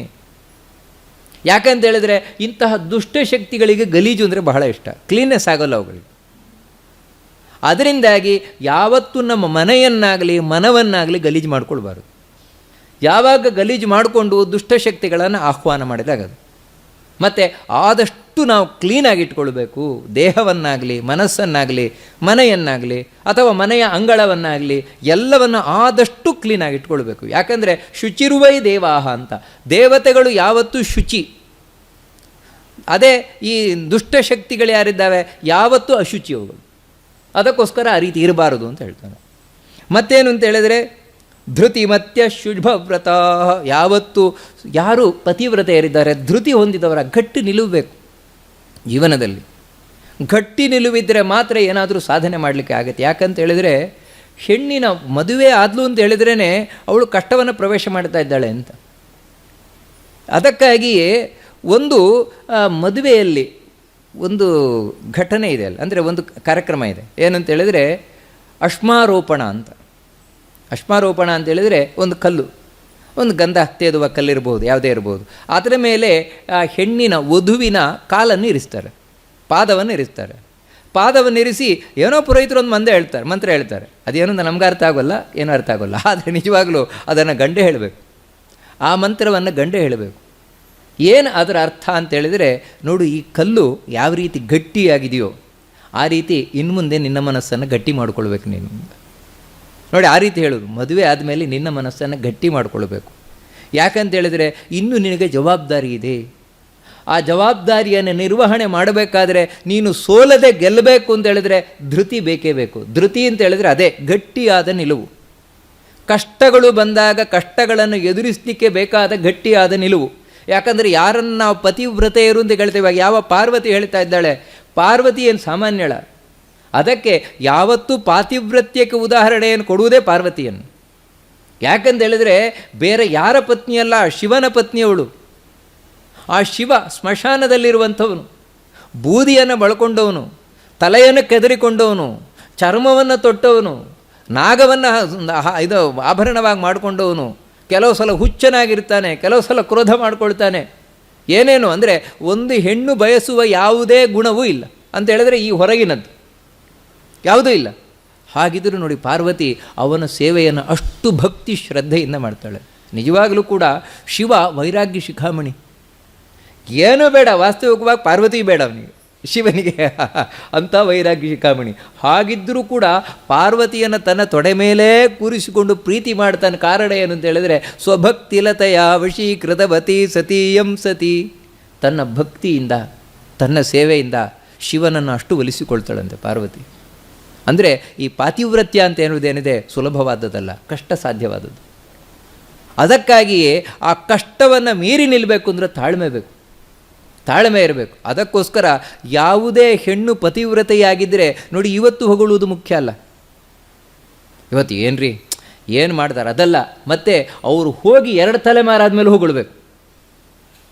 ನಮ್ಮ ಅಜ್ಜಿ ಇದ್ದರು, ಹೇಗಂತೆ ಗೊತ್ತಾ, ಎಲ್ಲ ಹೇಳ್ತಾ ಇದ್ರು, ಇಡೀ ಮನೆಯಲ್ಲಿ ಮನೆ ತುಂಬ ಆಳು ಕಾಳು ಜನ ಎಷ್ಟಿದ್ರು ಎಲ್ಲವನ್ನು ಸುಧಾರಿಸ್ಕೊಂಡು ಹೋಗ್ತಾ ಇದ್ರಂತೆ. ನೋಡಿ, ಅವ್ರ ಕೀರ್ತಿ ನಂತರವೂ ಇದೆ. ಹೀಗೆ ಬದುಕಿ ಹೋಗಬೇಕು ಅಂತ ಹೇಳಿದ್ರೆ, ನಾವಿದ್ದಾಗಲ್ಲ, ನಾವು ಹೋದ ಮೇಲೂ ಕೂಡ ನಮ್ಮ ಕೀರ್ತಿ ಇರಬೇಕಿಲ್ಲಿ. ಅದಕ್ಕಾಗಿಯೇ ಆ ಪಾತಿವ್ರತ್ಯದಲ್ಲಿ ಮುಖ್ಯವಾಗಿ ಬೇಕಾದದ್ದೇನು ಅಂತ ಹೇಳಿದರೆ ಧೃತಿ, ಗಟ್ಟಿಯಾದ ನಿಲುವು ಅದಿರಬೇಕು ಅಂತ ಹೇಳ್ತಾರೆ. ವ್ಯಾಧಿತ ಪತಿತೋ ವಾಪಿ ದೀನೋ ವಾಪಿ ಕಥಂಚನ ನ ತ್ಯಕ್ತವ್ಯ ಸ್ತ್ರೀಯ ಭರ್ತ ಧರ್ಮ ಏಷ ಸನಾತನಃ. ಗಂಡನಿಗೆ ರೋಗರುಜಿನ ಬಂದಿರಬಹುದು, ಅಥವಾ ಬಡವನಾಗಿರಬಹುದು, ಅಥವಾ ತಾನು ಏನೋ ಮಾಡಬಾರ ತಪ್ಪನ್ನು ಮಾಡಿರಬಹುದು. ಹಾಗಿದ್ದರೂ ಕೂಡ ಹೆಂಡತಿ ಗಂಡನನ್ನು ಬಿಡಬಾರದು ಅಂತ ಹೇಳ್ತಾರೆ. ಯಾವತ್ತೂ ಗಂಡನನ್ನು ಬಿಡಬಾರದು. ಇದು ಸನಾತನ ಧರ್ಮ. ಗಂಡನನ್ನು ಬಿಡುವಂಥದ್ದು ನಮ್ಮ ಸನಾತನ ಧರ್ಮದಲ್ಲಿ ಇಲ್ಲ ಅಂತ ಹೇಳ್ತಾಳೆ ಪಾರ್ವತಿ. ಬಿಡಬಹುದು ಯಾವಾಗ ಅಂತ ಹೇಳಿದರೆ ಇದನ್ನು ಕೃಷ್ಣನೂ ಹೇಳ್ತಾನೆ, ಯದಿ ಅಪಾತಕಿ. ಇದನ್ನು ಕೃಷ್ಣನು ಕೂಡ ಭಾಗವತದಲ್ಲಿ ಹೇಳ್ತಾನೆ, ಯದಿ ಅಪಾತಕಿ ಅಂತ ಹೇಳಿದರೆ ಮಾಡಬಾರದ ಅತ್ಯಂತ ದೊಡ್ಡ ಪಾಪವನ್ನು ಮಾಡಿದರೆ, ಬ್ರಹ್ಮಹತ್ಯ, ಸುರಾಪಾನ ಅಂದರೆ ಮದ್ಯಪಾನವನ್ನು ಮಾಡುವುದು ಸಿಕ್ಕಾಪಟ್ಟೆ, ಬ್ರಹ್ಮಹತ್ಯೆಯನ್ನು ಮಾಡುವುದು ಅಂತ ಹೇಳಿದರೆ, ಬ್ರಹ್ಮಹತ್ಯೆ ಅಂದರೆ ಬ್ರಾಹ್ಮಣರನ್ನು ಕೊಲೆ ಮಾಡುವುದು, ದೇವಸ್ಥಾನ ದರೋಡೆ ಮಾಡುವುದು, ಇಂಥದ್ದೆಲ್ಲ ಅಂದರೆ ಸಮಾಜಘಾತುಕವಾದ ಕೆಲಸಗಳನ್ನು ಒಂದೊಮ್ಮೆ ಗಂಡ ಮಾಡ್ತಾನೆ ಅಂತ ಹೇಳಿದರೆ, ಅಂಥ ಸಂದರ್ಭದಲ್ಲಿ ಗಂಡನನ್ನು ತ್ಯಜಿಸಬಹುದೇ ಹೊರತು, ಇಲ್ಲದೇ ಇದ್ದರೆ ಏನೋ ಸಣ್ಣ ಪುಟ್ಟ ಕಾರಣಗಳಿಗೆ, ಏನೋ ಒಂದು ಸಣ್ಣ ಪುಟ್ಟ ಕಾರಣ, ಯಾಕಂತ ಹೇಳಿದರೆ ನನ್ನ ಜನ್ಮದಿನ ಇಲ್ಲ, ನೀವು ವಿಶ್ ಮಾಡಲಿಲ್ಲ, ಡೈವರ್ಸ್. ಅಂದರೆ ನೋಡಿ, ಇದೆಲ್ಲ ಏನು ಅಂತ ಹೇಳಿದ್ರೆ ಅಪಹಾಸ್ಯ. ಅಂದರೆ ಇದೆಲ್ಲ ಏನು ಅಂದರೆ ಧರ್ಮದ ಮೂಲವನ್ನೇ ತಿಳಿದೇ ಇರುವಂಥದ್ದು. ಯಾವತ್ತೂ ಕೂಡ ಸಂಸಾರದಲ್ಲಿ ಪತಿ ಪತ್ನಿಯರ ಮಧ್ಯದಲ್ಲಿ ಬೇಕಾದಷ್ಟು ಇಂಥದ್ದೆಲ್ಲ ಬಂದೇ ಬರ್ತದೆ. ಯಾವತ್ತೂ ಎಲ್ಲರೂ ಒಂದೇ ರೀತಿ ಇರ್ತಾರೆ ಅಂದರೆ ಲಕ್ಷ್ಮೀನಾರಾಯಣರು, ಶಿವಪಾರ್ವತಿಯರು ಮಾತ್ರ. ಉಳಿದ ಹಾಗೆ ಭಿನ್ನಾಭಿಪ್ರಾಯಗಳಿದ್ದೇ ಇರ್ತದೆ. ಆ ಭಿನ್ನಾಭಿಪ್ರಾಯಗಳಿದ್ದಾಗಲೂ ಕೂಡ ಭಿನ್ನಾಭಿಪ್ರಾಯಗಳನ್ನು ಮನ್ನಿಸಿಕೊಂಡು ಹೋಗುವಂಥದ್ದೇನಿದೆ ಅದು ಬಹಳ ಮುಖ್ಯವಾಗಬೇಕಾಗಿರುವಂಥದ್ದು. ಅದು ಪತ್ನಿ. ಯಾಕಂತ ಹೇಳಿದ್ರೆ ನೋಡಿ, ಒಂದು ಮನೆ ನೆಮ್ಮದಿಯಿಂದ ಇದೆ ಅಂತ ಹೇಳಿದರೆ ಅದರ ಎಲ್ಲ ಕೀರ್ತಿಯೂ ಕೂಡ ಆ ಮನೆಯ ಒಡತಿಗೆ ಹೋಗ್ತದೆ. ಇದನ್ನು ನಾವು ಯಾವತ್ತೂ ತಿಳ್ಕೊಳ್ಬೇಕಾದದ್ದು. ಒಂದು ಮನೆ ಅತ್ಯಂತ ಸುಂದರವಾಗಿದೆ, ಶುದ್ಧವಾಗಿದೆ, ಶೌಚದಿಂದ ಕೂಡಿಕೊಂಡಿದೆ, ಆ ಎಲ್ಲ ಕೀರ್ತಿಯು ಕೂಡ ಆ ಮನೆ ಒಡತಿಗೆ ಹೋಗ್ತದೆ, ಯಜಮಾನತಿಗೆ ಹೋಗ್ತದೆ. ಯಾಕಂತ ಹೇಳಿದರೆ ಅವಳು ಚೆನ್ನಾಗಿದ್ದಾಗ ಮಾತ್ರ ಸಾಧ್ಯವಾಗತ್ತೆ ಅಷ್ಟೇ ಹೊರತು ಪುರುಷ ಅಲ್ಲ. ಅದರಿಂದಾಗಿ ಹೇಳ್ತಾರೆ, ಅಕಾರ್ಯ ಕಾರಿಣಂ ವಾಪಿ ಪತಿತಂ ವಾಪಿ ನಿರ್ಗುಣಂ ಯೋನಿ ದುಷ್ಟ ಸ್ತ್ರೀಯೋ ನಾಸ್ತಿ ಪ್ರಾಯಶ್ಚಿತ್ತಂ ಹತೈವ ಸಾ ವಾಗ್ದುಷ್ಟೇ ವಿಹಿತಂ ಸದ್ಭಿ ಪ್ರಾಯಶ್ಚಿತ್ತಂ ಪುರಾತನೆ. ಯಾವತ್ತೂ ಕೂಡ ಯಾವ ಹೆಣ್ಣು ಶೀಲಗೇಡಿಯಾದ್ಲು, ಪರಪುರುಷನ ಸಂಪರ್ಕವನ್ನು ಮಾಡಿದ್ಲು, ತನ್ನ ಗಂಡ ಇದ್ದಾಗಲೂ, ಗಂಡ ಒಳ್ಳೆಯವನಿದ್ದಾಗಲೂ ಕೂಡ, ಧಾರ್ಮಿಕನಾಗಿದ್ದಾಗಲೂ ಅಂತಹ ಗಂಡನನ್ನು ಬಿಟ್ಟು ಕಾಮುಕಳಾಗಿ ಪರಪುರುಷನ ಸಂಪರ್ಕ ಮಾಡಿದ್ಲು ಅಂತ ಹೇಳಿ ಅದಕ್ಕೆ ಪ್ರಾಯಶ್ಚಿತ್ತವೇ ಇಲ್ಲ ಅಂತ ಹೇಳ್ತಾಳೆ ಪಾರ್ವತಿ. ಹೇಳ್ತಾಳೆ ಅದಕ್ಕೆ ಪ್ರಾಯಶ್ಚಿತ್ತವೇ ಇಲ್ಲ. ಅದೇ ವಾಗ್ದುಷ್ಟೆ ಅಂತ ಹೇಳಿದ್ರೆ ಮಾತಿನಿಂದ ದುಷ್ಟಳಾದ್ದು ಅಂತ ಹೇಳಿದರೆ, ಇವಾಗ ಗಂಡನಿಗೆ ಬಾಯಿಗೆ ಬಂದಾಗ ಬೈದ್ಲು, ಅಥವಾ ಗುರು ಹಿರಿಯರಿಗೆ ಬಾಯಿಗೆ ಬಂದಾಗ ಬೈದ್ಲು, ಅದಕ್ಕಾದ್ರೂ ಪ್ರಾಯಶ್ಚಿತ್ತ ಇದೆ ಅಂತ ಹೇಳ್ತಾಳೆ ಪಾರ್ವತಿ. ವೇದದಲ್ಲಿ ಹೇಳಿದೆ ಅದಕ್ಕಾದ್ರೂ ಪ್ರಾಯಶ್ಚಿತ್ತ ಇದೆ ಅಂತ. ಆದರೆ ಅವಳು ನಡತೆಗೆಟ್ಟವಳಾದರೆ ಪ್ರಾಯಶ್ಚಿತ್ತವೇ ಇಲ್ಲ ಅಂತ ಹೇಳ್ತಾಳೆ. ಭರ್ತುಚ್ಛಂದೇನ ಕರ್ತವ್ಯಂ ವ್ರತಕಂ ಸರ್ವದಾ ಸ್ತ್ರೀಯ ಉಪವಾಸೋಪಿ ವಾ ಸತ್ಯೆ ಕಾಂಕ್ಷಂತ್ಯ ಸುಕೃತಂ ಗತಿಂ. ಒಬ್ಬ ಹೆಣ್ಣು ತಾನು ಒಳ್ಳೆ ಸದ್ಗತಿಯನ್ನು ಪಡಿಬೇಕು ಅಂತ ಇಚ್ಛಿಸ್ತಾಳೆ ಅಂತ ಹೇಳಿದರೆ ಅವಳು ಯಾವುದೇ ವ್ರತ ಉಪವಾಸಗಳನ್ನು ಮಾಡಬೇಕಾದ್ರೆ ಅದಕ್ಕೆ ಪತಿಯ ಅಪ್ಪಣೆಯನ್ನು ಪಡಿಬೇಕು ಅಂತ ಹೇಳ್ತಾಳೆ. ಪತಿಯನ್ನು ಕೇಳಬೇಕು, ಇದನ್ನು ಮಾಡೋಣ, ಇಂಥ ವ್ರತವನ್ನು ಮಾಡೋಣ, ಆಯಿತು ಮಾಡು ಅಂತ ಹೇಳಿದರೆ ಮಾಡಬೇಕು, ಇಲ್ಲದೇ ಇದ್ದರೆ ಅವಳು ಮಾಡಿದರೆ ಅವಳಿಗೆ ಪುಣ್ಯ ಬರೋಲ್ಲ ಅಂತ ಹೇಳ್ತಾಳೆ. ಇದು ಒಳ್ಳೆ ಪಜಿತಿ ಆಯ್ತಲ್ವ. ಏಕಾದಶಿ ಗಂಡ ಹೇಳ್ತಾನೆ ಮಾಡಬೇಡ, ಉಪವಾಸ ಮಾಡಬೇಡ ಅಂತ, ಅದಕ್ಕೆ ಚೆನ್ನಾಗಿ ಊಟ ಮಾಡೋದು. ಯಾಕಂದರೆ ನನ್ನ ಗಂಡ ಹೇಳಿದ್ದಾರೆ ಮಾಡಬೇಡ ಅಂತ. ಆಗ ಕತೆ ಏನಿದು ಅಂತ ಹೇಳಿದ್ರೆ ನೋಡಿ, ವಾಸ್ತವಿಕವಾಗಿ ವ್ರತಗಳಲ್ಲಿ ಎರಡು ವಿಧ ಇದೆ, ನಿತ್ಯ ವ್ರತ, ಕಾಮ್ಯ ವ್ರತ ಅಂತ. ನಿತ್ಯ ವ್ರತ ಅಂತ ಹೇಳಿದ್ರೆ ಕಂಪಲ್ಸರಿ ಮಾಡಲೇಬೇಕಾದದ್ದು, ಆದರೆ ಇಟ್ ಈಸ್ ಡ್ಯೂಟಿ, ಅದು ಖಚಿತ ನಿಯಮಿತವಾಗಿ ಮಾಡಬೇಕಾದದ್ದು, ಅದಕ್ಕೆ ಯಾರದೇ ಅಪ್ಪಣೆ ಬೇಕಾಗಿಲ್ಲ.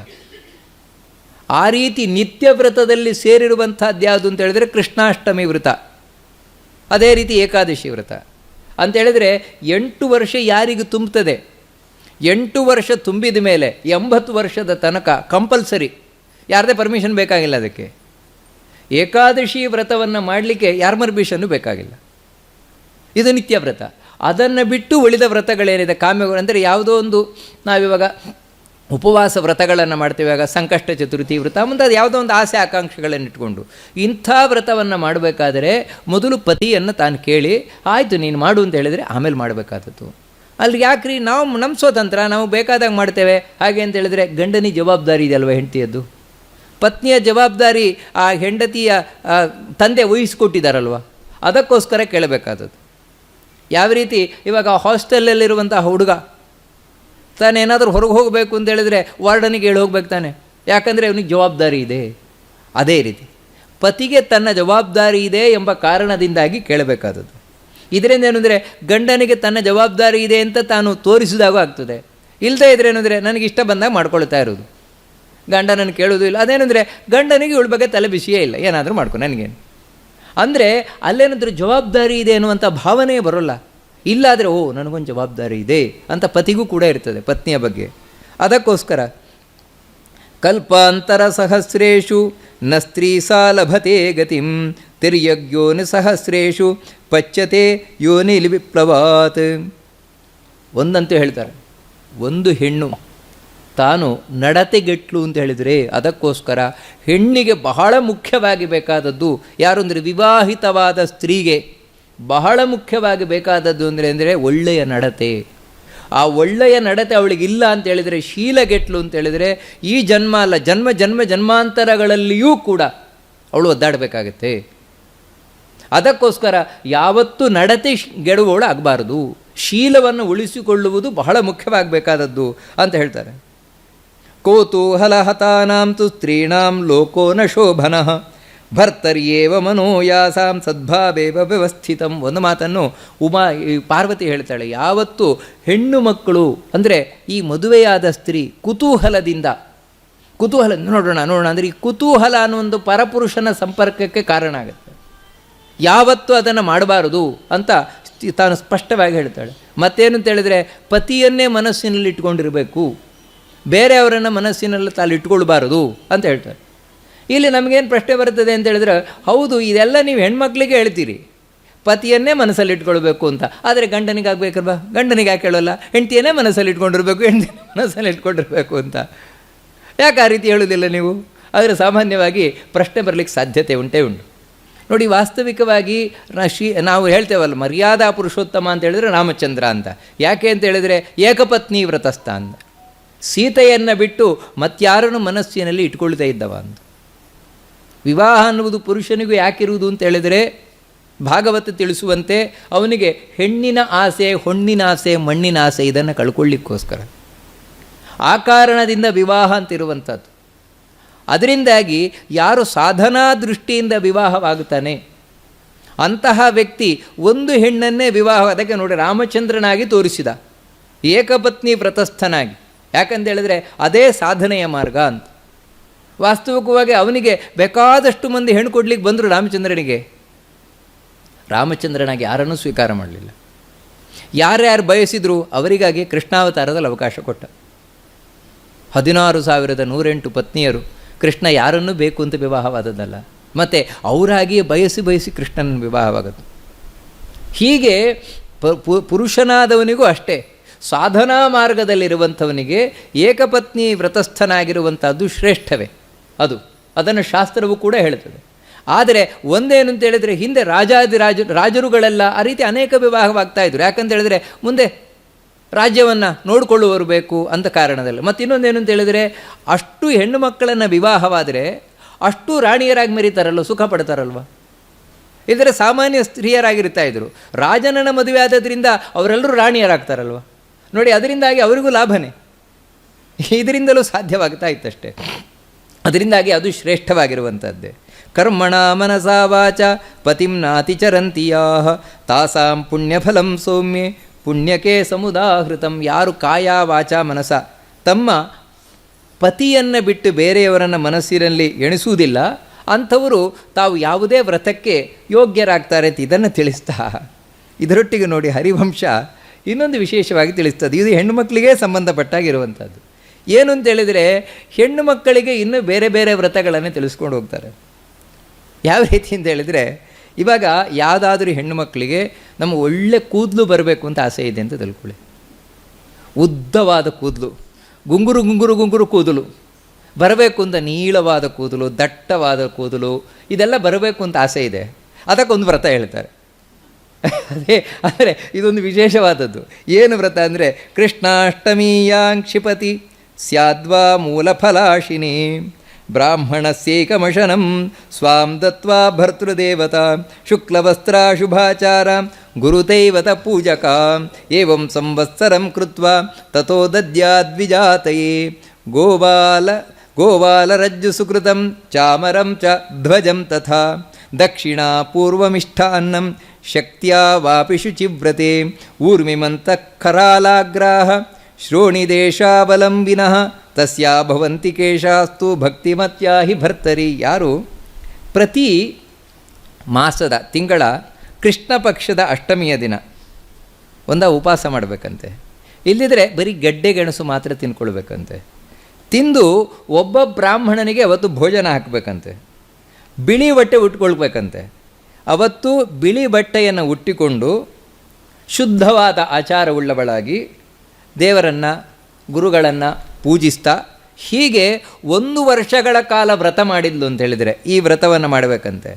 ಕಡೆಗೆ ಬ್ರಾಹ್ಮಣನಿಗೆ ಒಂದು ಚಾಮರ ದಾನ ಕೊಡಬೇಕಂತೆ.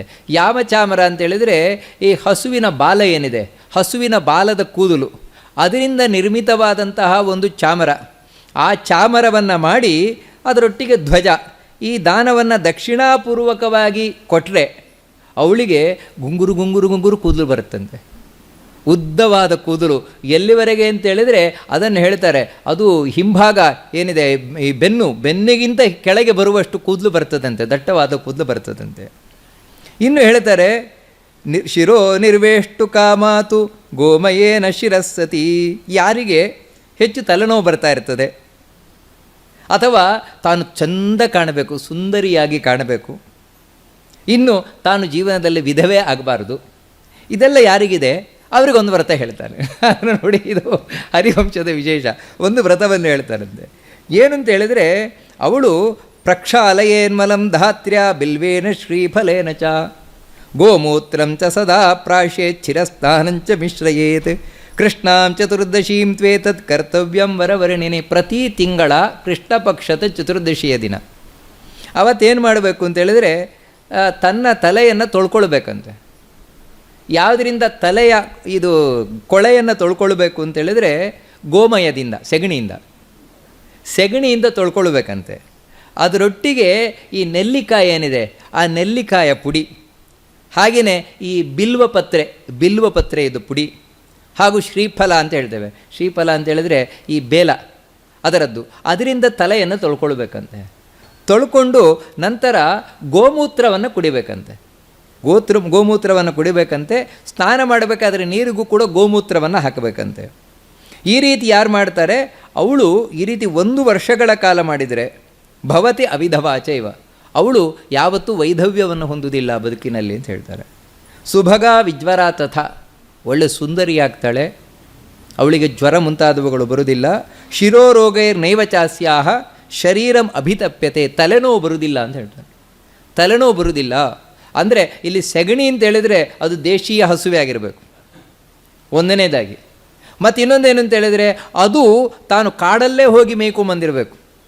ಅದಕ್ಕೇನ ಫೀಡ್ ಗೀಡೆಲ್ಲ ಹಾಕಿ, ಅಂದರೆ ಅದರಲ್ಲಿ ಏನು ಅಂದರೆ ಕೆಮಿಕಲ್ಗಳು ಸೇರಿಕೊಂಡಿರ್ತದೆ, ಅಂಥದ್ದಲ್ಲ. ಮತ್ತು ಅದು ಸ್ವಾಭಾವಿಕವಾಗಿ ತಾನು ಮೇಯ್ಕೊಂಡು ಬಂದಿರಬೇಕು, ಅಂತಹ ಹಸುವಿನ ಸೆಗಣಿ. ಯಾಕಂದರೆ ಈ ಮಾತು ಹೇಗೆ ಹೇಳ್ತೇನೆ, ಅಂತಹ ಸೆಗಣಿ ವಾಸನೆ ಬರೋಲ್ಲ.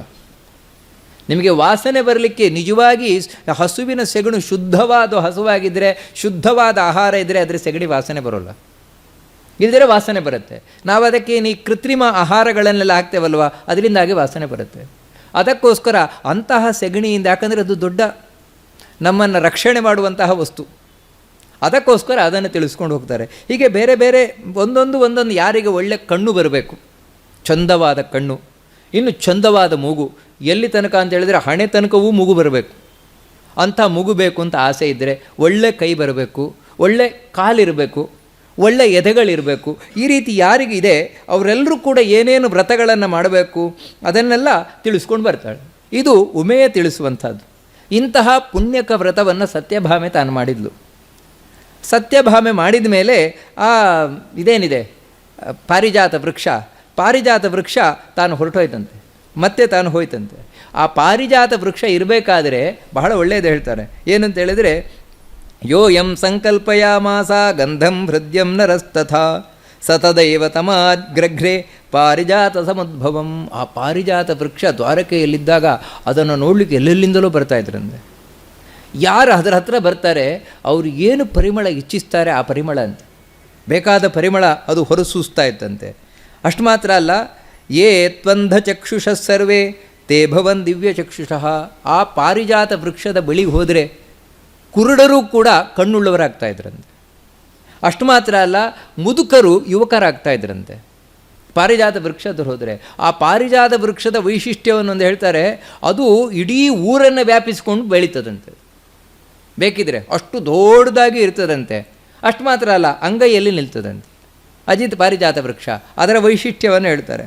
ಮತ್ತೇನೆಂದರೆ, ತತದ್ಭುತಮಚಿಂತ್ಯಂಚ ಮದಕೇ ಲಿಕಲಾಂಡಜಂ ವೃಕ್ಷೋತ್ತಮಂ ಪಶ್ಯತಾಂ ವೈ ವೃದ್ಧಾನಾಮಗಮಜ್ವರ ಲಪಂತ ಕಿಕಿಲಾಂಛಾಸನ್.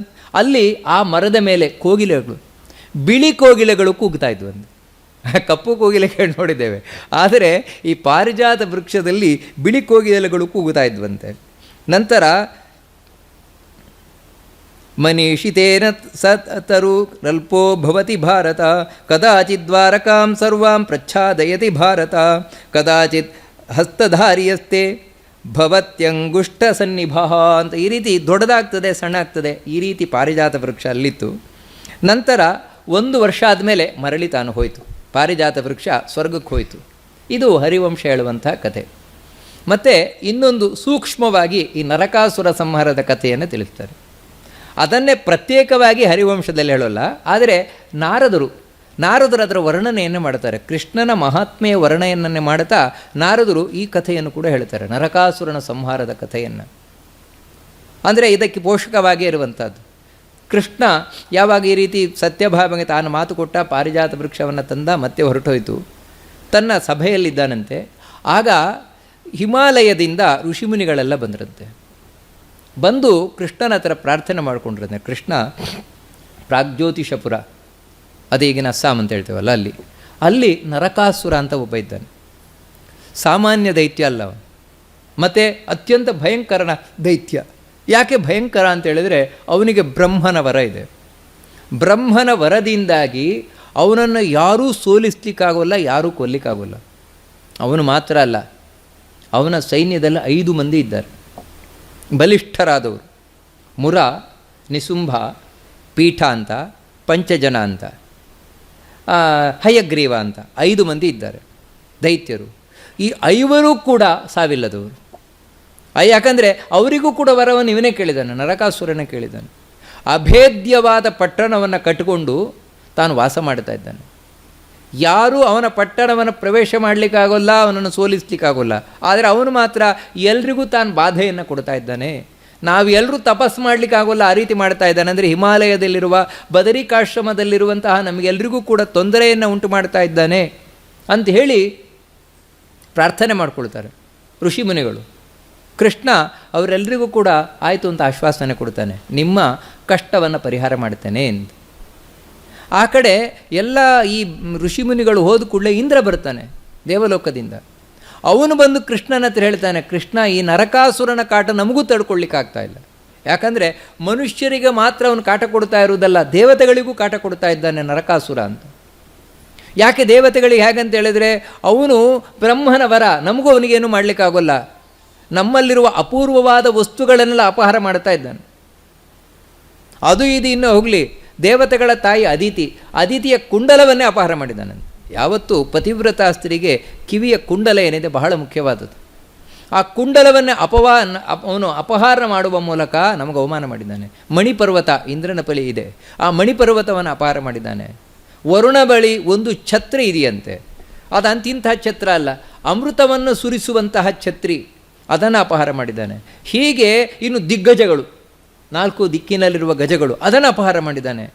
ಹೀಗೆ ಇವನ ಕಾಟವನ್ನು ತಡ್ಕೊಳ್ಳಿಕ್ಕಾಗ್ತಾ ಇಲ್ಲ, ಅದಕ್ಕೆ ನೀನೇ ಇವನನ್ನು ಸಂಹಾರ ಮಾಡಬೇಕು ಅಂತ ಇಂದ್ರನೂ ಬಂದು ಪ್ರಾರ್ಥನೆಯನ್ನು ಮಾಡ್ಕೊಳ್ತಾನೆ. ಕೃಷ್ಣ ಇಬ್ಬರಿಗೂ ಕೂಡ ಆಯಿತು ಅಂತ ತಾನು ಆಶ್ವಾಸನೆಯನ್ನು ಕೊಡ್ತಾನೆ. ಸತ್ಯಭಾಮೆಯಿಂದ ಸಹಿತನಾಗಿ ತಾನು ಗರುಡನ ಮೇಲೇರಿ ಪ್ರಾಗ್ಜ್ಯೋತಿಷಪುರದ ಹತ್ರ ಹೋಗ್ತಾನೆ. ಈ ಭಾಗವತ ಈ ಹರಿವಂಶ ತಿಳಿಸುವಾಗೆ ಅವನು ಅಭೇದ್ಯವಾದ ಕೋಟೆ ಮಾಡಿಕೊಂಡಿದ್ದಾನೆ. ಮೊದಲನೆಯದು ಗಿರಿದುರ್ಗ. ಗಿರಿದುರ್ಗ ಅಂತ ಹೇಳಿದರೆ ಬೆಟ್ಟಗಳೇ, ಹಿಮಾಲಯ ಪರ್ವತಗಳೇ. ಹಿಮಾಲಯ ಪರ್ವತಗಳೇ ಸುತ್ತು ಕೋಟೆ. ಹಿಮಾಲಯ ಪರ್ವತ ಅಂತ ಹೇಳಿದ್ರೆ ದೊಡ್ಡದು, ಅದನ್ನು ಹತ್ತಿ ಬರುವುದೇ ಕಷ್ಟ. ಹತ್ತಿ ಬಂದರೆ ಎರಡನೇದು ಜಲದುರ್ಗ. ಜಲದುರ್ಗ ಅಂತ ಹೇಳಿದ್ರೆ ನದಿ, ಸುತ್ತ ನದಿ ಹರಿತಾ ಇದೆ. ಆ ನದಿಯನ್ನು ದಾಟಿ ಬರುವುದು ಇನ್ನೂ ಕಷ್ಟ. ಅದನ್ನು ದಾಟಿ ಬಂದರೆ ನಂತರ ಮುರಪಾಶ ದುರ್ಗ ಅಂತೇಳಿದರೆ ಆ ಒಂದು ಹಗ್ಗದ ಕೋಟೆ. ಅದು ಹಾಗೆ ಹಗ್ಗ ಅಲ್ಲ, ಮತ್ತು ಮುರಾಸುರ ಅಂತ. ಆ ಮುರಾಸುರ ಅವನು ನಿರ್ಮಾಣ ಮಾಡಿದಂತಹ ಒಂದು ಕೋಟೆ, ಅದು ಹಗ್ಗದ ಕೋಟೆ. ಅದನ್ನು ದಾಟಿದರೆ ಕ್ಷುರಧಾರ ಅಂದರೆ ಕತ್ತಿ ಸಿಕ್ಕಿಸಲ್ಪಟ್ಟಿದೆಯಂತೆ, ಅಂಥ ಕೋಟೆ ಅಂತೆ. ಇದರಿಂದ ಈ ಕೋಟೆಗಳಿಂದ ತಾನು ಸಂರಕ್ಷಿತನಾಗಿ ನರಕಾಸುರ ಒಳಗೆ ನಿಂತಿದ್ದಾನೆ. ಅವನನ್ನು ಸಂಹಾರ ಮಾಡಬೇಕು ಅಂತ ಕೃಷ್ಣ ತಾನು ಹೊರಟ. ಮೊದಲು ಗಿರಿದುರ್ಗವನ್ನು ತನ್ನ ಗದೆಯಿಂದ ಭೇದಿಸಿದ್ನಂತೆ, ಹೊಡೆದು ಆ ಗಿರಿಯನ್ನು ಭೇದಿಸಿದಂದರೆ ದಾರಿ ಆಯಿತು. ನಂತರ ಜಲದುರ್ಗವನ್ನು ತಾನು ವಾಯವ್ಯಾಸ್ತ್ರವನ್ನು ಬಿಟ್ಟು ಒಣಗಿಸಿದ. ಅಂದರೆ ಎಲ್ಲ ಎವಾಪ್ರೇಟ್ ಆಗೋಯ್ತು, ನೀರಿಲ್ಲ, ಬತ್ತಿ ಹೋಯಿತು. ನಂತರ ಕ್ಷುರಧಾರ ದುರ್ಗ ಅಂದರೆ ಆ ಪಾಶ ಏನಿದೆ, ಪಾಶದ ದುರ್ಗ, ಅದನ್ನು ಖಡ್ಗದಿಂದ ತುಂಡು ಮಾಡಿದ್ನಂತೆ.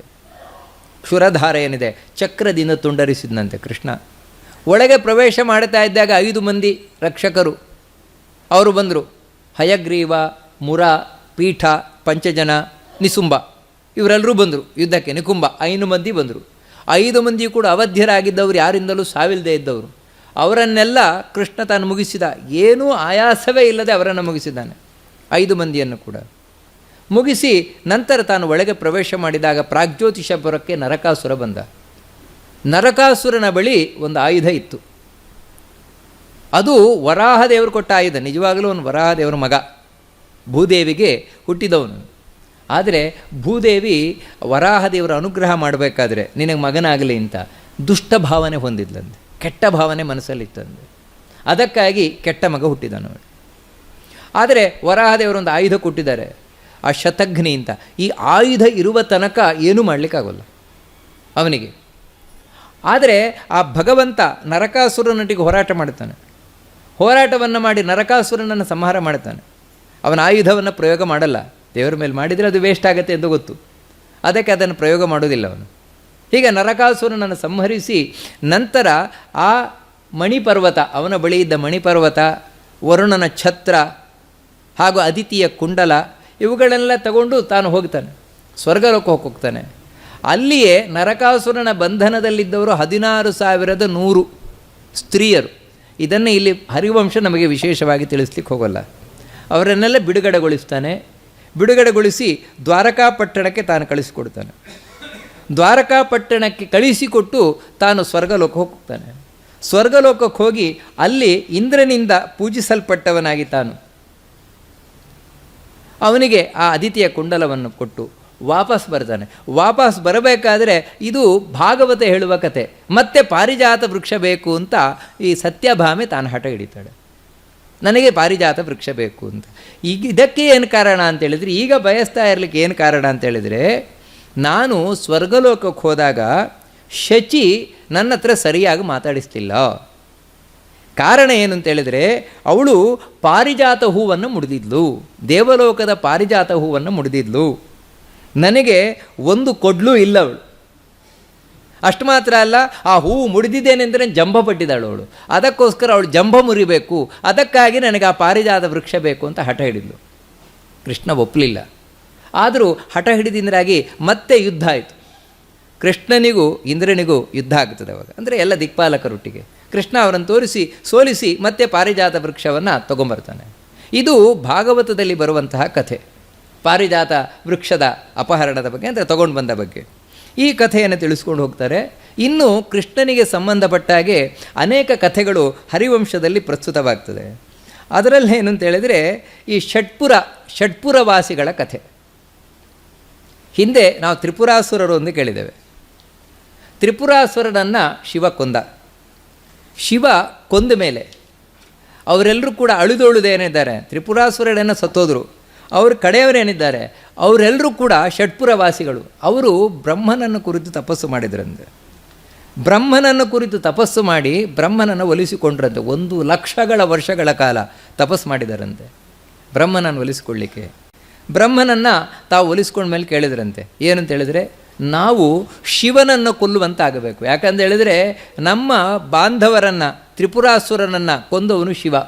ಅದಕ್ಕೋಸ್ಕರ ಆ ಶಿವನನ್ನು ಕೊಲ್ಲುವ ವರವನ್ನು ಕೊಡು ಅಂದ. ಅದಕ್ಕೆ ಬ್ರಹ್ಮದೇವರು ಹೇಳ್ತಾರೆ, ಇದೆಲ್ಲ ನೀವು ಹೊರ ಕೇಳಬೇಡಿ ಅಂತ. ಯಾಕೆ ಅಂತ ಹೇಳಿದರೆ, ತ್ರಿಮೂರ್ತಿಗಳಲ್ಲಿ ಒಬ್ಬನಾದವನು ಶಿವ, ಆ ಶಿವನನ್ನು ಹಾಗೆಲ್ಲ ಕೊಲ್ಲಿಕ್ಕೆ ಬರೋಲ್ಲ. ಅದಕ್ಕೋಸ್ಕರ ಅಂತಹ ನೀವು ಎಲ್ಲ ವರವನ್ನು ಕೇಳಲಿಕ್ಕೆ ಹೋಗಬೇಡಿ ಅಂತ ಹೇಳ್ತಾರೆ. ರುದ್ರಾದುಗ್ರಂ ಭಯಂ ನ ಸ್ಯಾತ್ ಏನನೋ ಜ್ಞಾತಯೋ ಹತಾಃ ನಿಹಿತಂ ತ್ರಿಪುರಂ ದೃಷ್ಟ್ವಾ ಭೀತಾಸ್ಮ ತಪಸಾಂ ನಿಧೆ ನಾರಾಯಣಾದ್ ಬಿಭೇತವ್ಯಂ. ಅದಕ್ಕೆ ಹೇಳ್ತಾರೆ ಬ್ರಹ್ಮದೇವರು, ಇಂಥ ವರವನ್ನೆಲ್ಲ ಕೇಳಬೇಡಿ ನೀವು. ಅಸುರ ಭವತಾವಧ್ಯ ದೇವಾನಾಂ ಶಂಕರಸ್ಯ ಚ ನಾಬಾಧಿಷ್ಯತೆ ಚೇತ್ ವಿಪ್ರಾನ್ ಸತ್ಪಥಸ್ಥಾನ್ ಸತಾಪ್ರಿಯಾಂ. ನಿಮಗೆ ಇಷ್ಟು ವರವನ್ನು ಕೊಡ್ತೇನೆ ನಾನು. ಏನಂತ ಹೇಳಿದರೆ, ನಿಮಗೆ ಯಾವುದೇ ದೇವತೆಗಳಿಂದಲೂ ಶಿವನಿಂದಲೂ ಯಾರಿಂದು ನಿಮಗೆ ಯಾವುದೇ ವಿಧವಾದಂತಹ ತೊಂದರೆ ಉಂಟಾಗೋಲ್ಲ, ಸೋಲುಂಟಾಗುವುದಿಲ್ಲ. ಅಂಥ ವರವನ್ನು ಕೊಡ್ತೇನೆ ನಾನು. ಆದರೆ ಒಂದು ಎಚ್ಚರಿಕೆಯನ್ನು ಕೊಡ್ತೇನೆ ನಿಮಗೆ, ಯಾವುದೇ ಕಾರಣಕ್ಕೂ ಬ್ರಾಹ್ಮಣರಿಗೆ ಅವಮಾನ ಮಾಡಲಿಕ್ಕೆ ಹೋಗಬೇಡಿ ಅಂತ ಹೇಳ್ತಾನೆ ಬ್ರಹ್ಮದೇವರು. ಬ್ರಾಹ್ಮಣರಿಗೊಂದು ಅವಮಾನ ಮಾಡಲಿ. ವಿಪ್ರೋಪಘಾತಂ ಮೋಹಾಚೇತ್ ಕರಿಷ್ಯತ ಕಥಂಚನ ನಾಶಂ ಯಾಸ್ಯಥ ವಿಪ್ರಾಹಿ ಜಗತಃ ಪರಮಾಗತಿ. ನೀವು ಬ್ರಾಹ್ಮಣರಿಗೆ ಕಡುಕನ್ನು ಮಾಡಿದರೆ ಆಮೇಲೆ ನೀವು ಉಳಿಯೋಲ್ಲ. ನಾರಾಯಣಾತ್ ಬಿಭೇತವ್ಯಂ ಕುರುವದ್ಭಿರ್ ಬ್ರಾಹ್ಮಣಾ ಹಿತಂ ಸರ್ವಭೂತೇಷು ಭಗವಾನ್ ಹಿತಂ ಧತ್ತೇ ಜನಾರ್ದನ. ಯಾವತ್ತು ನೀವು ಬ್ರಾಹ್ಮಣರಿಗೆ ಕೆಡುಕು ಮಾಡಿದಿರಿ ಅಂತ ಹೇಳಿದರೆ ನಾರಾಯಣ ನಿಮಗೆ ಕೆಡುಕು ಮಾಡ್ತಾನೆ. ಅದಕ್ಕೋಸ್ಕರ ನಾರಾಯಣನಿಗೆ ಯಾವತ್ತೂ ಹೆದರಬೇಕು. ಅದಕ್ಕೋಸ್ಕರ ಬ್ರಾಹ್ಮಣರಿಗೆ ಕೆಡುಕು ಮಾಡಲಿಕ್ಕೆ ಹೋಗಬೇಡಿ ಯಾವತ್ತು. ಅದನ್ನು ಮಾಡದೇ ಇದ್ದರೆ ನಿಮ್ಮನ್ನು ಯಾರೂ ಸೋಲಿಸ್ಲಿಕ್ಕಾಗೋಲ್ಲ ಅಂತ ಶಿವ ಹೇಳ್ತಾನೆ. ಆ ಚತುರ್ಮುಖ ಬ್ರಹ್ಮದೇವರು ಹೇಳ್ತಾರೆ. ಆಯಿತು ಅಂತ ಇವರು ಒಪ್ಪಿಕೊಂಡ್ರು. ಕೆಲವರು ಸೀದಾ ಹೋದ್ರಂತೆ. ಅವ್ರಿಗೆ ಒಪ್ಪಿಗೆ ಆಗಲಿಲ್ಲ, ಇದು ಒಪ್ಪಿಗೆ ಆಗಲಿಲ್ಲ, ಸೀದಾ ಹೋದರು. ಇನ್ನು ಕೆಲವರು ಒಪ್ಪಿಕೊಂಡು ಮತ್ತೆ ತಾವು ಶಿವನನ್ನು ಕುರಿತು ತಪಸ್ಸು ಮಾಡಿದರು. ಯಾಕಂದರೆ ಇವಾಗ ಶಿವನಲ್ಲಿ ದ್ವೇಷ ಬಿಟ್ಟರು, ಶಿವನನ್ನು ಕುರಿತು ತಪಸ್ಸು ಮಾಡಿದರು ಈ ಷಟ್ಪುರವಾಸಿಗಳು. ತಪಸ್ಸು ಮಾಡಿ ಶಿವ ಪ್ರತ್ಯಕ್ಷನಾದ. ಯಾಕಂದರೆ ನೋಡಿ, ಯಾವತ್ತೂ ಈ ದೇವತೆಗಳು ದ್ವೇಷವನ್ನೆಲ್ಲ ಇಟ್ಟುಕೊಂಡವರಲ್ಲ. ಅದಕ್ಕೋಸ್ಕರ ಪ್ರತ್ಯಕ್ಷನಾದ, ವರ ಕೊಟ್ಟ.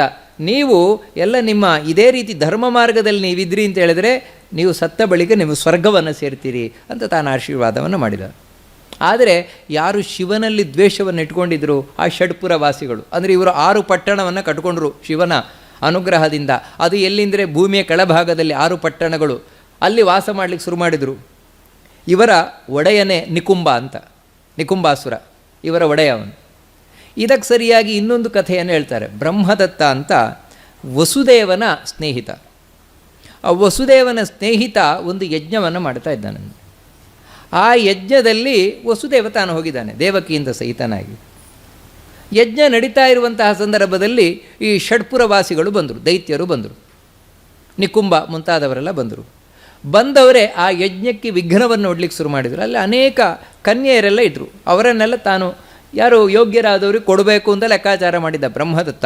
ಈ ಷಡ್ಪುರವಾಸಿಗಳು ಬಂದು ನಮಗೆ ಕೊಡಬೇಕು, ನಿನ್ನ ಎಲ್ಲ ಹೆಣ್ಣುಮಕ್ಕಳನ್ನು ನಮಗೆ ಕೊಡಬೇಕು ಅಂತ ತಾವು ಗಲಾಟೆ ಮಾಡಿದರು. ಇಲ್ಲ, ಕೊಡಲಿಕ್ಕಾಗೋಲ್ಲ, ನಾನು ಯಾರು ಯೋಗ್ಯರಿದ್ದಾರೆ ಯೋಗ್ಯರಾದವರಿಗೆ ಕೊಡಬೇಕು ಅಂತ ನಾನು ಲೆಕ್ಕಾಚಾರ ಮಾಡಿದ್ದೇನೆ ಅಂತ ಹೇಳ್ತಾನೆ. ಇವರು ಕೇಳುವುದಿಲ್ಲ, ಬಲಾತ್ಕಾರದಿಂದ ಆ ಎಲ್ಲ ಹೆಣ್ಣುಮಕ್ಕಳನ್ನು ಎಳ್ಕೊಂಡು ಹೋಗ್ತಾರೆ. ಇದನ್ನು ವಸುದೇವ ನೋಡ್ತಾನೆ. ವಸುದೇವ ನೋಡಿ ತಾನು ಕೂಡಲೇ ಕೃಷ್ಣನನ್ನು ಪ್ರಾರ್ಥನೆ ಮಾಡ್ಕೊಳ್ತಾನೆ. ಕೃಷ್ಣ ಕೂಡಲೇ ಬಂದು ಆ ಷಡ್ಪುರವಾಸಿಗಳಿಂದ ಆದಂತಹ ಅನರ್ಥವನ್ನು ತಾನು ಕೇಳಿ ಪ್ರದ್ಯುಮ್ನನೊಟ್ಟಿಗೆ ತನ್ನ ಮಗನೊಟ್ಟಿಗೆ ತಾನು ಯುದ್ಧಕ್ಕೆ ಹೋಗ್ತಾನೆ. ಷಡ್ಪುರವಾಸಿಗಳಿಗೂ ಕೃಷ್ಣನಿಗೂ ಯುದ್ಧವಾಗ್ತದೆ. ಅದರಲ್ಲಿ ಈ ನಿಕುಂಭನೊಟ್ಟಿಗೆ ಬಹಳ ಭಯಂಕರವಾದ ಯುದ್ಧದನ್ನು ಬಹಳಷ್ಟು ವರ್ಣನೆ ಮಾಡ್ತದೆ ಹರಿವಂಶ. ಕಡೆಗೆ ಕೃಷ್ಣ ತನ್ನ ಸುದರ್ಶನ ಚಕ್ರದಿಂದ ಆ ನಿಕುಂಭನನ್ನು ಸಂಹಾರ ಮಾಡ್ತಾರೆ. ಅದರಲ್ಲೂ ಕೂಡ ಹಾಗೆ ಅಲ್ಲ, ಅದನ್ನು ತಿಳಿಸ್ತಾರೆ. ಅಲ್ಲೂ ಕೂಡ ಕೃಷ್ಣ ತಾನು ಮನುಷ್ಯರ ಹಾಗೆ ವರ್ತನೆಯನ್ನು ಮಾಡ್ತಾನೆ. ಅಂದರೆ ಪ್ರಾಪ್ತೇ ನರೇಶು ಜನನೇ ನರವತ್ ಪ್ರವೃತ್ತಿ ಅಂತ ದೇವರು ಮನುಷ್ಯಲೋಕದಲ್ಲಿ ತಾನು ಬಂದಾಗ ಮನುಷ್ಯರ ಹಾಗೆ ವರ್ತನೆ ಮಾಡ್ತಾನೆ ಅಂತ.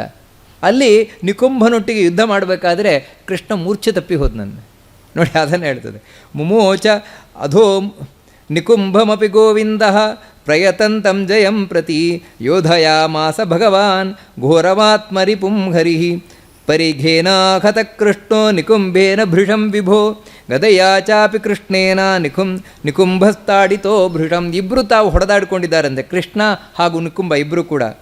ಇಬ್ಬರು ತಾವು ಮೂರ್ಛೆ ತಪ್ಪಿ ಬಿದ್ದಿದ್ದಾರಂತೆ. ಮತ್ತೆ ಮೇಲಕ್ಕೆದ್ರಂತೆ. ಎದ್ದು ಕೃಷ್ಣ ಮತ್ತೆ ಸಂಹಾರವನ್ನು ಮಾಡ್ತಾ ಇದ್ದಾನಂತೆ ತಾನು ಅವನ ಮೇಲೆ ಶಸ್ತ್ರಗಳನ್ನು. ಆಗ ಒಂದು ಅಶರೀರವಾಣಿ ಆಯ್ತಂತೆ. ಏನಂತ ಹೇಳಿದ್ರೆ, ನೋಡು, ಬೇರೆ ರೀತಿಯಿಂದ ಇವನನ್ನು ಕೊಲ್ಲಿಕ್ಕಾಗೋದಿಲ್ಲ, ನೀನು ಸುದರ್ಶನ ಚಕ್ರವನ್ನೇ ಪ್ರಯೋಗ ಮಾಡು ಅಂತ ಕೃಷ್ಣನಿಗೆ. ಓ ಹೌದಾ ಅಂತ ಹೇಳಿ ಕೃಷ್ಣ ತಾನು ಸುದರ್ಶನ ಚಕ್ರವನ್ನು ಪ್ರಯೋಗ ಮಾಡಿದ್ನಂತೆ. ಹೇಳಿದ್ಯಾರು ಅಂತ ಹೇಳಿದ್ರೆ ಬಿಲ್ವೋದಕೇಶ್ವರ ಅಂತ ಹೇಳ್ತಾರೆ. ಇತಿ ಹೋವಾಚ ಭಗವಾನ್ ದೇವೋ ಬಿಲ್ವೋದಕೇಶ್ವರ ಘರ್ಮಂ ಯಶಶ್ಚ ವಿಪುಲಂ ಪ್ರಾಪ್ನುಹಿ ತ್ವಂ ಮಹಾಬಲ. ಬಿಲ್ವೋದಕೇಶ್ವರ ಅಂದರೆ ಶಿವ. ಶಿವ ಹೀಗೆ ಹೇಳಿದ್ದು ಯಾಕಂತ ಹೇಳಿದ್ರೆ, ಅದಕ್ಕಿಂತ ಮುಂಚೆ ಕೃಷ್ಣ ಬಿಲ್ವೋದಕೇಶ್ವರನನ್ನು ತಾನು ಆರಾಧನೆ ಮಾಡಿರ್ತಾನೆ. ಶಿವನ ಆರಾಧನೆಯನ್ನು ಮಾಡಿರ್ತಾನೆ. ಆರಾಧನೆಯನ್ನು ಮಾಡಿ ಯುದ್ಧಕ್ಕೆ ಬಂದಿರ್ತಾನೆ. ಅದಕ್ಕಾಗಿ ಬಿಲ್ವೋದಕೇಶ್ವರ ಈ ರೀತಿ ಹೇಳ್ತಾನೆ. ಅದಕ್ಕಾಗಿ ಆ ಸುದರ್ಶನ ಚಕ್ರವನ್ನು ಪ್ರಯೋಗ ಮಾಡಿದ, ನಿಕುಂಭನನ್ನು ಸಂಹಾರ ಮಾಡಿದ. ನೋಡಿ, ಇಂಥ ಕಥೆಗಳೆಲ್ಲ ಬರ್ತದೆ. ಓ ಹಾಗಿದ್ರೆ ನೋಡಿ, ಕೃಷ್ಣನು ಕೂಡ ಶಿವನ ಆರಾಧನೆಯನ್ನು ಮಾಡಿದ್ದಾನೆ. ಇದೆಲ್ಲ ಏನಂದರೆ, ಕೆಲವರಿಗೆ ಆಗಿದರೆ ಕೃಷ್ಣನಿಗಿಂತಲೂ ಶಿವನೇ ದೊಡ್ಡವನು, ಶಿವನೇ ಹೆಚ್ಚಿನವನು, ಕೃಷ್ಣ ಅಲ್ಲ, ಈ ರೀತಿಯೆಲ್ಲ ಬರಲಿಕ್ಕೆ ಸಾಧ್ಯತೆ ಉಂಟು. ಪುರಾಣಗಳಲ್ಲಿ ಇಂಥದ್ದೆಲ್ಲ ಕಥೆಗಳು ಬರ್ತಾ ಇರ್ತದೆ. ಆದರೆ ಏನು ಅಂತ ಹೇಳಿದ್ರೆ ಅಷ್ಟೇ ಇಟ್ಕೊಳ್ಳೋದಲ್ಲ, ಮತ್ತು ಹಿಂದೆ ಮುಂದೆ ಎಲ್ಲ ಸಂಪೂರ್ಣ ನೋಡಬೇಕು. ನೋಡಿದರೆ ನಿಜವಾದದ್ದೇನು ಅಂತ ಗೊತ್ತಾಗುತ್ತೆ. ಇಲ್ಲಿ ವಾಸ್ತವಿಕವಾಗಿ ಕೃಷ್ಣ ಇಂಥದ್ದೆಲ್ಲ ಯಾಕೆ ಮಾಡ್ತಾನೆ ಅಂದರೆ, ಲೋಕಕ್ಕೆ ತೋರಿಸ್ಲಿಕ್ಕೋಸ್ಕರ. ಏನು ಅಂತ ಹೇಳಿದರೆ, ಯಾರು ಕೃಷ್ಣನ ಭಕ್ತರಿದ್ದಾರೆ ಅವರು ಶಿವನನ್ನು ಆರಾಧನೆಯನ್ನು ಮಾಡಬೇಕಾದದ್ದು. ಯಾವತ್ತೂ ವೈಷ್ಣವರು ಅಂತ ಹೇಳಿದ ಕೂಡಲೇ ಶಿವದ್ವೇಷಿಗಳಲ್ಲ. ಈ ಭ್ರಮೆಯನ್ನು ಯಾವತ್ತೂ ಬಿಡಬೇಕಾದದ್ದು. ವೈಷ್ಣವರು ಅಂತ ಹೇಳಿದರೆ ವಿಷ್ಣುವಿಗೆ ಸಂಬಂಧಪಟ್ಟವರು, ಶಿವದ್ವೇಷಿಗಳಲ್ಲ. ಮತ್ತೇನು ಅಂತ ಹೇಳಿದರೆ, ಶಿವನನ್ನು ಆರಾಧನೆಯನ್ನು ಮಾಡುವವರು. ಹೇಗೆ ಅಂತ ಹೇಳಿದರೆ, ವೈಷ್ಣವಾನಾಂ ಯಥಾಶಂಭು ಅಂತ ಹೇಳಿದಾಗೆ ವೈಷ್ಣವರಲ್ಲಿ ಅಗ್ರಗಣ್ಯನಾದವನು ಅಂದರೆ ವಿಷ್ಣುವಿನ ಭಕ್ತರಲ್ಲಿ ಶ್ರೇಷ್ಠನಾದವನು ಶಿವ. ಆ ರೀತಿ ನಾವು ಆರಾಧನೆಯನ್ನು ಮಾಡುವಂಥದ್ದು. ಭಗವತ ಜನಪ್ರಿಯ ವಿಜಯ ವಿಠಲನಂಘ್ರಿ ಜಾಗು ಮಾಡದೆ ಭಜಿಪ ಭಾಗ್ಯವನೇ ಕೊಡೋ ಶಂಭೋ ಕೈಲಾಸವಾಸ ಗೌರೀಶ ಈಶ. ಆ ರೀತಿ ಆ ಭಗವಂತನ ಕಡೆಗೆ ನಮ್ಮನ್ನು ಕರ್ಕೊಂಡು ಹೋಗುವವನು, ಗುರುವಾಗಿರುವಂಥವನು, ಶ್ರೇಷ್ಠ ಗುರುವಾಗಿರುವಂಥವನು. ಈ ರೀತಿ ಶಿವನನ್ನು ಆರಾಧನೆಯನ್ನು ಮಾಡಬೇಕಾದದ್ದು. ಇದನ್ನು ವಿಷ್ಣು ತಾನು ತೋರಿಸಿಕೊಡ್ತಾನೆ, ಕೃಷ್ಣನಾಗಿ ಬಂದು ತೋರಿಸಿಕೊಡ್ತಾನೆ, ದ್ವೇಷವನ್ನು ಮಾಡಬಾರದು ಅಂತ. ಆದರೆ ಕೆಲವರಿಗೆ ಇದು ಸಾಕಾಗೋದಿಲ್ಲ, ಇಷ್ಟು ಮಾಡಿದ್ರೆ ಸಾಕಾಗೋಲ್ಲ. ಯಾಕೆ ಅಂತ ಹೇಳಿದರೆ, ಶಿವನನ್ನು ಸರ್ವೋತ್ತಮ ಅಂತ ನೀವು ಆರಾಧನೆಯನ್ನು ಮಾಡದೆ ಈ ರೀತಿಯೆಲ್ಲ ಕೃಷ್ಣನ ಸೇವಕ, ಕೃಷ್ಣನ ಈ ರೀತಿಯೆಲ್ಲ ಆರಾಧನೆ ಮಾಡಿದರೆ ಇದು ಶಿವನಿಗೆ ಅವಮಾನ ಮಾಡಿದಂತೆ. ನೋಡಿ, ಈ ರೀತಿಯಲ್ಲಿ ಎಣಿಸುವವರಿದ್ದಾರೆ. ಈ ವಿಷಯದಲ್ಲಿ ನಮಗೆ ತಲೆಗೆ ತೋಚಿದಾಗ ನಾವು ಯಾವತ್ತೂ ವರ್ತಿಸಬಾರ್ದು. ನೋಡಿ, ದೇವತೆಗಳ ಆರಾಧನೆಯನ್ನು ಮಾಡುವ ವಿಷಯದಲ್ಲಿ ನಮಗೆ ಮನಸ್ಸಿಗೆ ಹ್ಯಾಕೆ ಕಾಣುತ್ತದೆ ಆ ರೀತಿ ನಾವು ವರ್ತಿಸಬಾರ್ದು. ಮತ್ತೇನು ಅಂದರೆ, ಶಾಸ್ತ್ರಗಳೇ ಇದಕ್ಕೆ ನಮ್ಮ ಮಾರ್ಗದರ್ಶನ. ಶಾಸ್ತ್ರ ಇವಾಗ ಭಗವದ್ಗೀತೆ ಇರ್ಬೋದು, ಮಹಾಭಾರತ ಇರ್ಬೋದು, ವೇದ ಇರಬಹುದು, ಪುರಾಣಗಳಿರ್ಬೋದು, ಇವೆಲ್ಲ ನಮಗೆ ಏನು ಸ್ಪಷ್ಟವಾಗಿ ಮಾರ್ಗದರ್ಶನ ಕೊಟ್ಟಿದೆ. ಯಾಕಂತ ಹೇಳಿದರೆ ಇದು ಜ್ಞಾನಿಗಳ ಅನುಭವ. ಜ್ಞಾನಿಗಳು ತನ್ನ ಅನುಭವದಲ್ಲಿ ಏನು ಹೇಳಿದ್ದಾರೆ, ತಾವು ಏನು ಸತ್ಯ ಕಂಡುಕೊಂಡಿದ್ದಾರೆ, ಆ ಮಾರ್ಗದಲ್ಲಿ ಸಾಗಬೇಕಾದದ್ದು. ಅದೇನು ತಿಳಿಸ್ತದೆ ಅಂತೇಳಿದರೆ, ನಾವು ಮುಂದೆ ಇಲ್ಲಿಯೂ ಕೂಡ ಕಥೆ ನೋಡ್ತೇವೆ, ಹಿಂದೆಯೂ ನೋಡ್ಕೊಂಡು ಬಂದಿದ್ದೇವೆ. ಏನು ಅಂತೇಳಿದರೆ, ಶಿವನೂ ಕೂಡ ವಿಷ್ಣುವಿನ ಭಕ್ತನಾಗಿರುವಂಥವನು ಅನ್ನುವುದೇ ಮುಖ್ಯವಾಗಿ. ಇದೆಲ್ಲ ಹರವಂಶವೂ ಕೂಡ ಅದನ್ನೇ ಹೇಳ್ತಾ ಇರುವುದು, ಎಲ್ಲ ಪುರಾಣಗಳು ಅದೇ ಹೇಳ್ತಾ ಇರುವಂಥದ್ದು. ಎಲ್ಲ ದೇವತೆಗಳೂ ಕೂಡ ಶಿವನನ್ನು ಆಶ್ರಯಿಸಿದ್ದಾರೆ, ಶಿವ ಬ್ರಹ್ಮನನ್ನು ಆಶ್ರಯಿಸಿದ್ದಾರೆ. ಬ್ರಹ್ಮ ಮಾಮಾಶ್ರಿತೋ ನಿತ್ಯಂ ನಾಹಂ ಕಿಂಚಿದ, ಇದನ್ನು ಹೇಳ್ತಾನೆ. ನಾನು ಯಾರನ್ನೂ ಆಶ್ರಯಿಸಿಲ್ಲ, ಕೃಷ್ಣನೇ ಹೇಳ್ತಾನೆ. ಭಗವದ್ಗೀತೆಯಲ್ಲೆಲ್ಲ ಸ್ಪಷ್ಟ ಇರುವಂಥದ್ದು. ಆ ಮಾರ್ಗದಲ್ಲಿ ನಾವು ಸಾಗಬೇಕಾದದ್ದು ಬಹಳ ಮುಖ್ಯ. ಮುಂದೆ ಅಂಧಕಾಸುರನ ಕಥೆಯನ್ನು ಹೇಳ್ತದೆ. ಅಂಧಕಾಸುರ ಅಂತ ಇವನು ದಿತಿಯ ಮಗನಾಗಿ ಹುಟ್ಟಿದವನು. ದಿತಿ ತನ್ನ ಮಕ್ಕಳು ದೈತ್ಯರೆಲ್ಲರೂ ಕೂಡ ದೇವತೆಗಳಿಂದ ಸೋಲ್ತಾ ಇರುವುದನ್ನು ನೋಡಿ ಬಹಳ ಬೇಸರಗೊಂಡ್ಲಂತೆ. ಅದಕ್ಕೆ ಕಶ್ಯಪರ ಹತ್ರ ತಿಳಿಸಿದ್ಲಂತೆ. ಕಶ್ಯಪರು ತಾವು ಹೇಳಿದ್ರಂತೆ, ನೋಡು, ನಿನಗೊಂದು ವ್ರತವನ್ನು ಹೇಳ್ತೇನೆ, ಆ ವ್ರತವನ್ನು ಮಾಡು, ಒಬ್ಬ ಮಗ ಹುಟ್ಟುತ್ತಾನೆ, ಬಲಿಷ್ಠನಾದ ಮಗ ಅಂತ. ಅವಳು ವ್ರತ ಮಾಡಿದ್ಲು. ಅದರಿಂದ ಹುಟ್ಟಿದವನೇ ಅಂಧಕಾಸುರ ಅಂತ. ವಾಸ್ತವಿಕವಾಗಿ ಅಂಧಕಾಸುರ ಅಂತ ಹೇಳಿದ್ರೆ ಕುರುಡ ಅಂತ ಅರ್ಥ ಅಲ್ಲ. ಅಂಧ ಅಂತ ಹೇಳಿದ್ರೆ ಕುರುಡನಾದ ಮಗ ಅಂತ ಅರ್ಥ ಅಲ್ಲ. ಮತ್ತೇನು ಅಂತ ಹೇಳಿದ್ರೆ, ಅವಧ್ಯೋಸ್ಮೀತಿ ಸವ್ರಜತ್ಯಂಧವತ್ಯಸ್ಮಾತ್ ಅನಂಧೋಪಿ ಹಿ ಭಾರತ ತಮಂಧಕೋಯಂ ನಾಮ್ನೇತಿ ಪ್ರೋಚುಸ್ತತ್ರ ನಿವಾಸಿನಃ. 1000 ತೋಳುಗಳಂತೆ, 2,000 ಕಣ್ಣುಗಳಂತೆ, ಇಂತಹ 2,000 ತಲೆಗಳು, 2,000 ಕಣ್ಣು ನೋಡಿ. ಅವನಿಗೆ 2,000 ತಲೆಗಳು, ಅದು 4,000 ಕಣ್ಣಲ್ಲ, ಮತ್ತು 2,000 ಕಣ್ಣುಗಳು. ಈ ಅಂಧಕಾಸುರನಿಗೆ ಒಂದು ತಲೆಗೆ ಒಂದೇ ಕಣ್ಣು, ಆ ರೀತಿ ಇದ್ದವನಿವನು ಅಂಧಕಾಸುರ. ಆದರೆ ಕಣ್ಣಿದೆ, ಆದರೂ ಕುರುಡ. ಯಾಕೆಂದರೆ ಕಣ್ಣಿದ್ದು ಕುರುಡರಾಗಿ ಹೋಗ್ತಾ ಇದ್ದಂತೆ. ನಾವು ಕೆಲವರು ಹೇಳ್ತಾರಲ್ಲ, ಆಕಾಶನೇ ನೋಡ್ಕೊಂಡು ಹೋಗೋದು ಅಂತ, ಭೂಮಿ ನೋಡ್ಕೊಂಡು ಹೋಗೋದು, ಆ ರೀತಿ. ಅಂದರೆ ಅಂಥ ದುರಹಂಕಾರಿ, ಮಹಾದುರಹಂಕಾರಿ ಈ ಅಂಧಕಾಸುರ. ಇವನು ಹುಟ್ಟಿ ಬಂದವನೇ ಎಷ್ಟು ಸಾಧ್ಯ ಉಂಟು ಅಷ್ಟು ಉಪಟಳ ಕೊಡ್ಲಿಕ್ಕೆ ಶುರು ಮಾಡಿದ್ದಂತೆ. ಅದು ವಿಶೇಷವಾಗಿ ಈ ದೈತ್ಯರು, ದುಷ್ಟಶಕ್ತಿಗಳೇನಿದ್ದಾರೆ, ಇವರು ಆಕ್ರಮಣ ಮಾಡುವುದೇ ಹೆಣ್ಣುಮಕ್ಕಳನ್ನು. ಇವನು ಹಾಗೆ ಅಂತ ಹೇಳಿದ್ರೆ ಪರದಾರಾಪಹರಣಂ ಪರರತ್ನ ವಿಲೋಪನಂ, ಕಂಡ ಪತ್ನಿಯರನ್ನೇ ಎಳ್ಕೊಂಡು ಹೋಗೋದಂತೆ, ಇನ್ನೊಬ್ಬರ ಮನೆ ಅನ್ನ ಹಾಕುವುದಂತೆ, ರತ್ನವನ್ನೆಲ್ಲ ಅಪಹರಿಸುವುದಂತೆ, ಈ ರೀತಿ 3 ಲೋಕವನ್ನು ಬಾಧಿಸ್ತಾ ಇದ್ದಾನಂತೆ. ಇವನ ಈ ಕಾಟವನ್ನು ತಡ್ಕೊಳ್ಳಿಕ್ಕಾಗೋದೆ ಏನು ಮಾಡುವುದು ಅಂತ ಇಂದ್ರ ಬಂದು ಕಶ್ಯಪರನ್ನು ಪ್ರಾರ್ಥನೆ ಮಾಡಿಕೊಂಡಂತೆ. ಹೇಗೆ ಇವನನ್ನು ತಡೆಯುವುದು? ಯಾಕಂದರೆ ಕಶ್ಯಪರು ಇಂದ್ರನಿಗೂ ಮಗ ಅಪ್ಪ ಅಲ್ವಾ. ಅದಕ್ಕೆ ಕೇಳಿಕೊಂಡಾಗ ವಾರಿತೋ, ನಾನು ಹೇಳ್ತೇನೆ, ಅವನಿಗೆ ಹೇಳ್ತೇನೆ, ನನ್ನ ಮಗ ಅಂಧಕಾಸುರ, ನನ್ನ ಮಗ, ಅದಕ್ಕೆ ನಾನು ಹೇಳಿದ್ದು ಕೇಳ್ತೇನೆ ಅಂತ ಕಶ್ಯಪರು ಹೋಗಿ ಹೇಳಿದರು ಅಂಧಕಾಸುರನಿಗೆ. ನೋಡು, ಈಗೆಲ್ಲ ಮಾಡಬೇಡ, ಲೋಕಕ್ಕೆ ಉಪದ್ರ ಕೊಡಬೇಡ ನೀನು ಅಂತ ಹೇಳಿದರೆ ಆಯಿತು ಅಂತ ಅಪ್ಪನ ಹತ್ರ ಹೇಳಿದ್ದಂತೆ. ಆದರೆ ಮಾಡಿದ ಅದೇ ಕೆಲಸ, ಕೆಟ್ಟ ಕೆಲಸವೇ ಮಾಡಲಿಕ್ಕೆ ಶುರು ಮಾಡಿದ, ಬಿಡಲಿಲ್ಲ. ಅಪ್ಪನ ಮಾತಿಗೆ ಬೆಲೆ ಇಲ್ಲ. ಅಪ್ಪನ ಮಾತಿಗೆ ಬೆಲೆ ಕೊಟ್ಟಿದ್ರೆ ಅವನು ದೈತ್ಯ ಆಗ್ತಾ ಇರಲಿಲ್ಲ, ಒಳ್ಳೆಯವನಾಗ್ತಾ ಇದ್ದ. ಇದನ್ನು ನೋಡಿ ದೇವತೆಗಳಿಗೆಲ್ಲ ಇನ್ನೇನು ಮಾಡೋದು, ಏನಾದರೂ ಉಪಾಯವನ್ನು ಮಾಡಬೇಕಲ್ವ. ಅದಕ್ಕೋಸ್ಕರ ನಾರದರ ಹತ್ರ ತಾವು ಪ್ರಾರ್ಥನೆಯನ್ನು ಮಾಡಿಕೊಂಡ್ರಂತೆ. ನಾರದರೆ ನೀವೇ ಇದಕ್ಕೇನಾದರೂ ಒಂದು ಮಾಡಬೇಕು ಉಪಾಯ ಅಂತ. ನಾರದರು ಆಯಿತು ನಾನು ಮಾಡ್ತೇನೆ ಅಂತ ಹೇಳಿದರು. ಅವರು ಕೈಲಾಸ ಪರ್ವತಕ್ಕೆ ಹೋದರು, ಮಂದರಗಿರಿ. ಆ ಮಂದರಗಿರಿಯ ಸಮೀಪ ಇರುವಂಥದ್ದು ಕೈಲಾಸ ಪರ್ವತ. ಅಲ್ಲಿಗೆ ಹೋದ್ರಂತೆ. ಅಲ್ಲಿ ಶಿವನ ದರ್ಶನವನ್ನು ಮಾಡಿದರು. ಅಲ್ಲಿ ಶಿವ ಇದ್ದಾನೆ ಆ ಮಂದರ ಪರ್ವತದ ಬಳಿ, ಉದ್ಯಾನವನ, ಅದೇ ನಂದನವನ ಅಂತ ನಾವು ಹೇಳ್ತೇವೆ. ನಂದನವನ ಇರುವುದಲ್ಲೇ ಮಂದರ ಪರ್ವತದಲ್ಲಿ. ಅಲ್ಲಿಂದ ಬರಬೇಕಾದ್ರೆ ಅಲ್ಲಿ ಮಂದಾರ ಪುಷ್ಪ, ಆ ಮಂದಾರ ಪುಷ್ಪದ ಮಾಲೆಯನ್ನು ನಾರದರು ಹಾಕ್ಕೊಂಡ್ರಂತೆ. ಇದೆಲ್ಲ ಮಂದಾರ ಪುಷ್ಪ ಅಂತ ಹೇಳಿದ್ರೆ ನಾವಿಲ್ಲಿ ಬೆಳೀತದಲ್ವ, ಇಂಥ ಮಂದಾರ ಅಲ್ಲ, ದೇವಲೋಕದ ಮಂದಾರ. ಅದೆಲ್ಲ ಒಂದೇ, ಪಾರಿಜಾತ ಮಂದಾರ ಎಲ್ಲ ಒಂದೇ ರೀತಿ ಇರುವಂಥದ್ದು. ಅದರ ಮಾಲೆಯನ್ನು ಹಾಕ್ಕೊಂಡು ತಾವು ಬರ್ತಾ ಇದ್ದಾರಂತೆ. ಅಂಧಕಾಸುರನ ಬಳಿಗೆ ಬಂದ್ರಂತೆ. ಅಂಧಕಾಸುರ ಅವರನ್ನು ನೋಡಿದ, ಭಾರೀ ಪರಿಮಳ ಬರ್ತಾ ಇದೆ ಆ ಮಾಲೆ.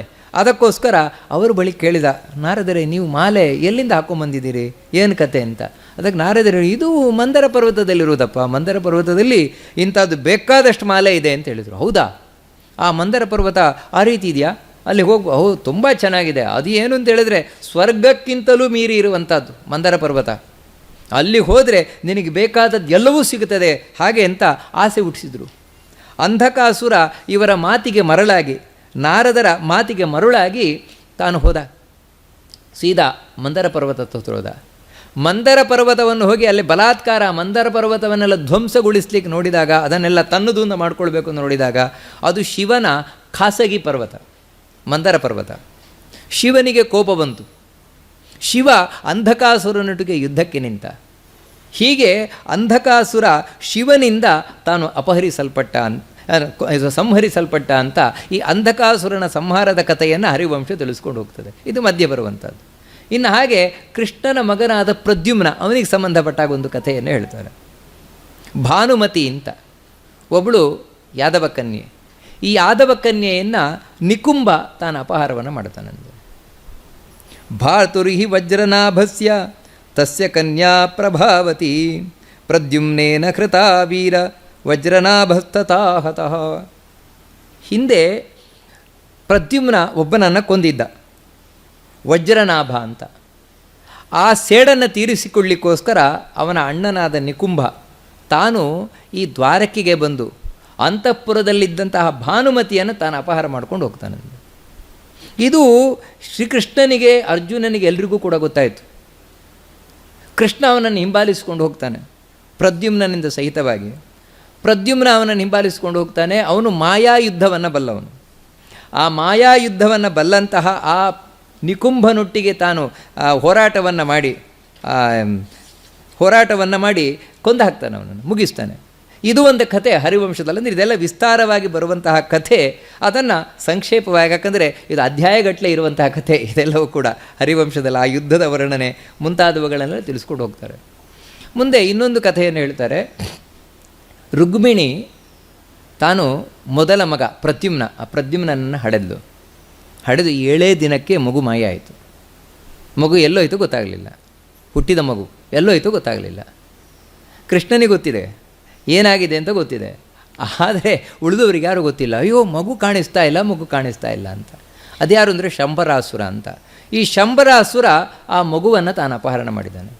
ಅವನು ಯಾಕೆ ಅಪಹರಣ ಮಾಡಿದ ಅಂದರೆ ನೋಡಿ, ಯಾವತ್ತು ದ್ವಾರಕೆಯಲ್ಲಿ ಯಾವುದೇ ಒಂದು ಸಣ್ಣ ಸೊಳ್ಳೆ ಪ್ರವೇಶ ಮಾಡಬೇಕು ಅಂದರೆ ಕೃಷ್ಣನ ಅಪ್ಪಣೆ ಬೇಕು.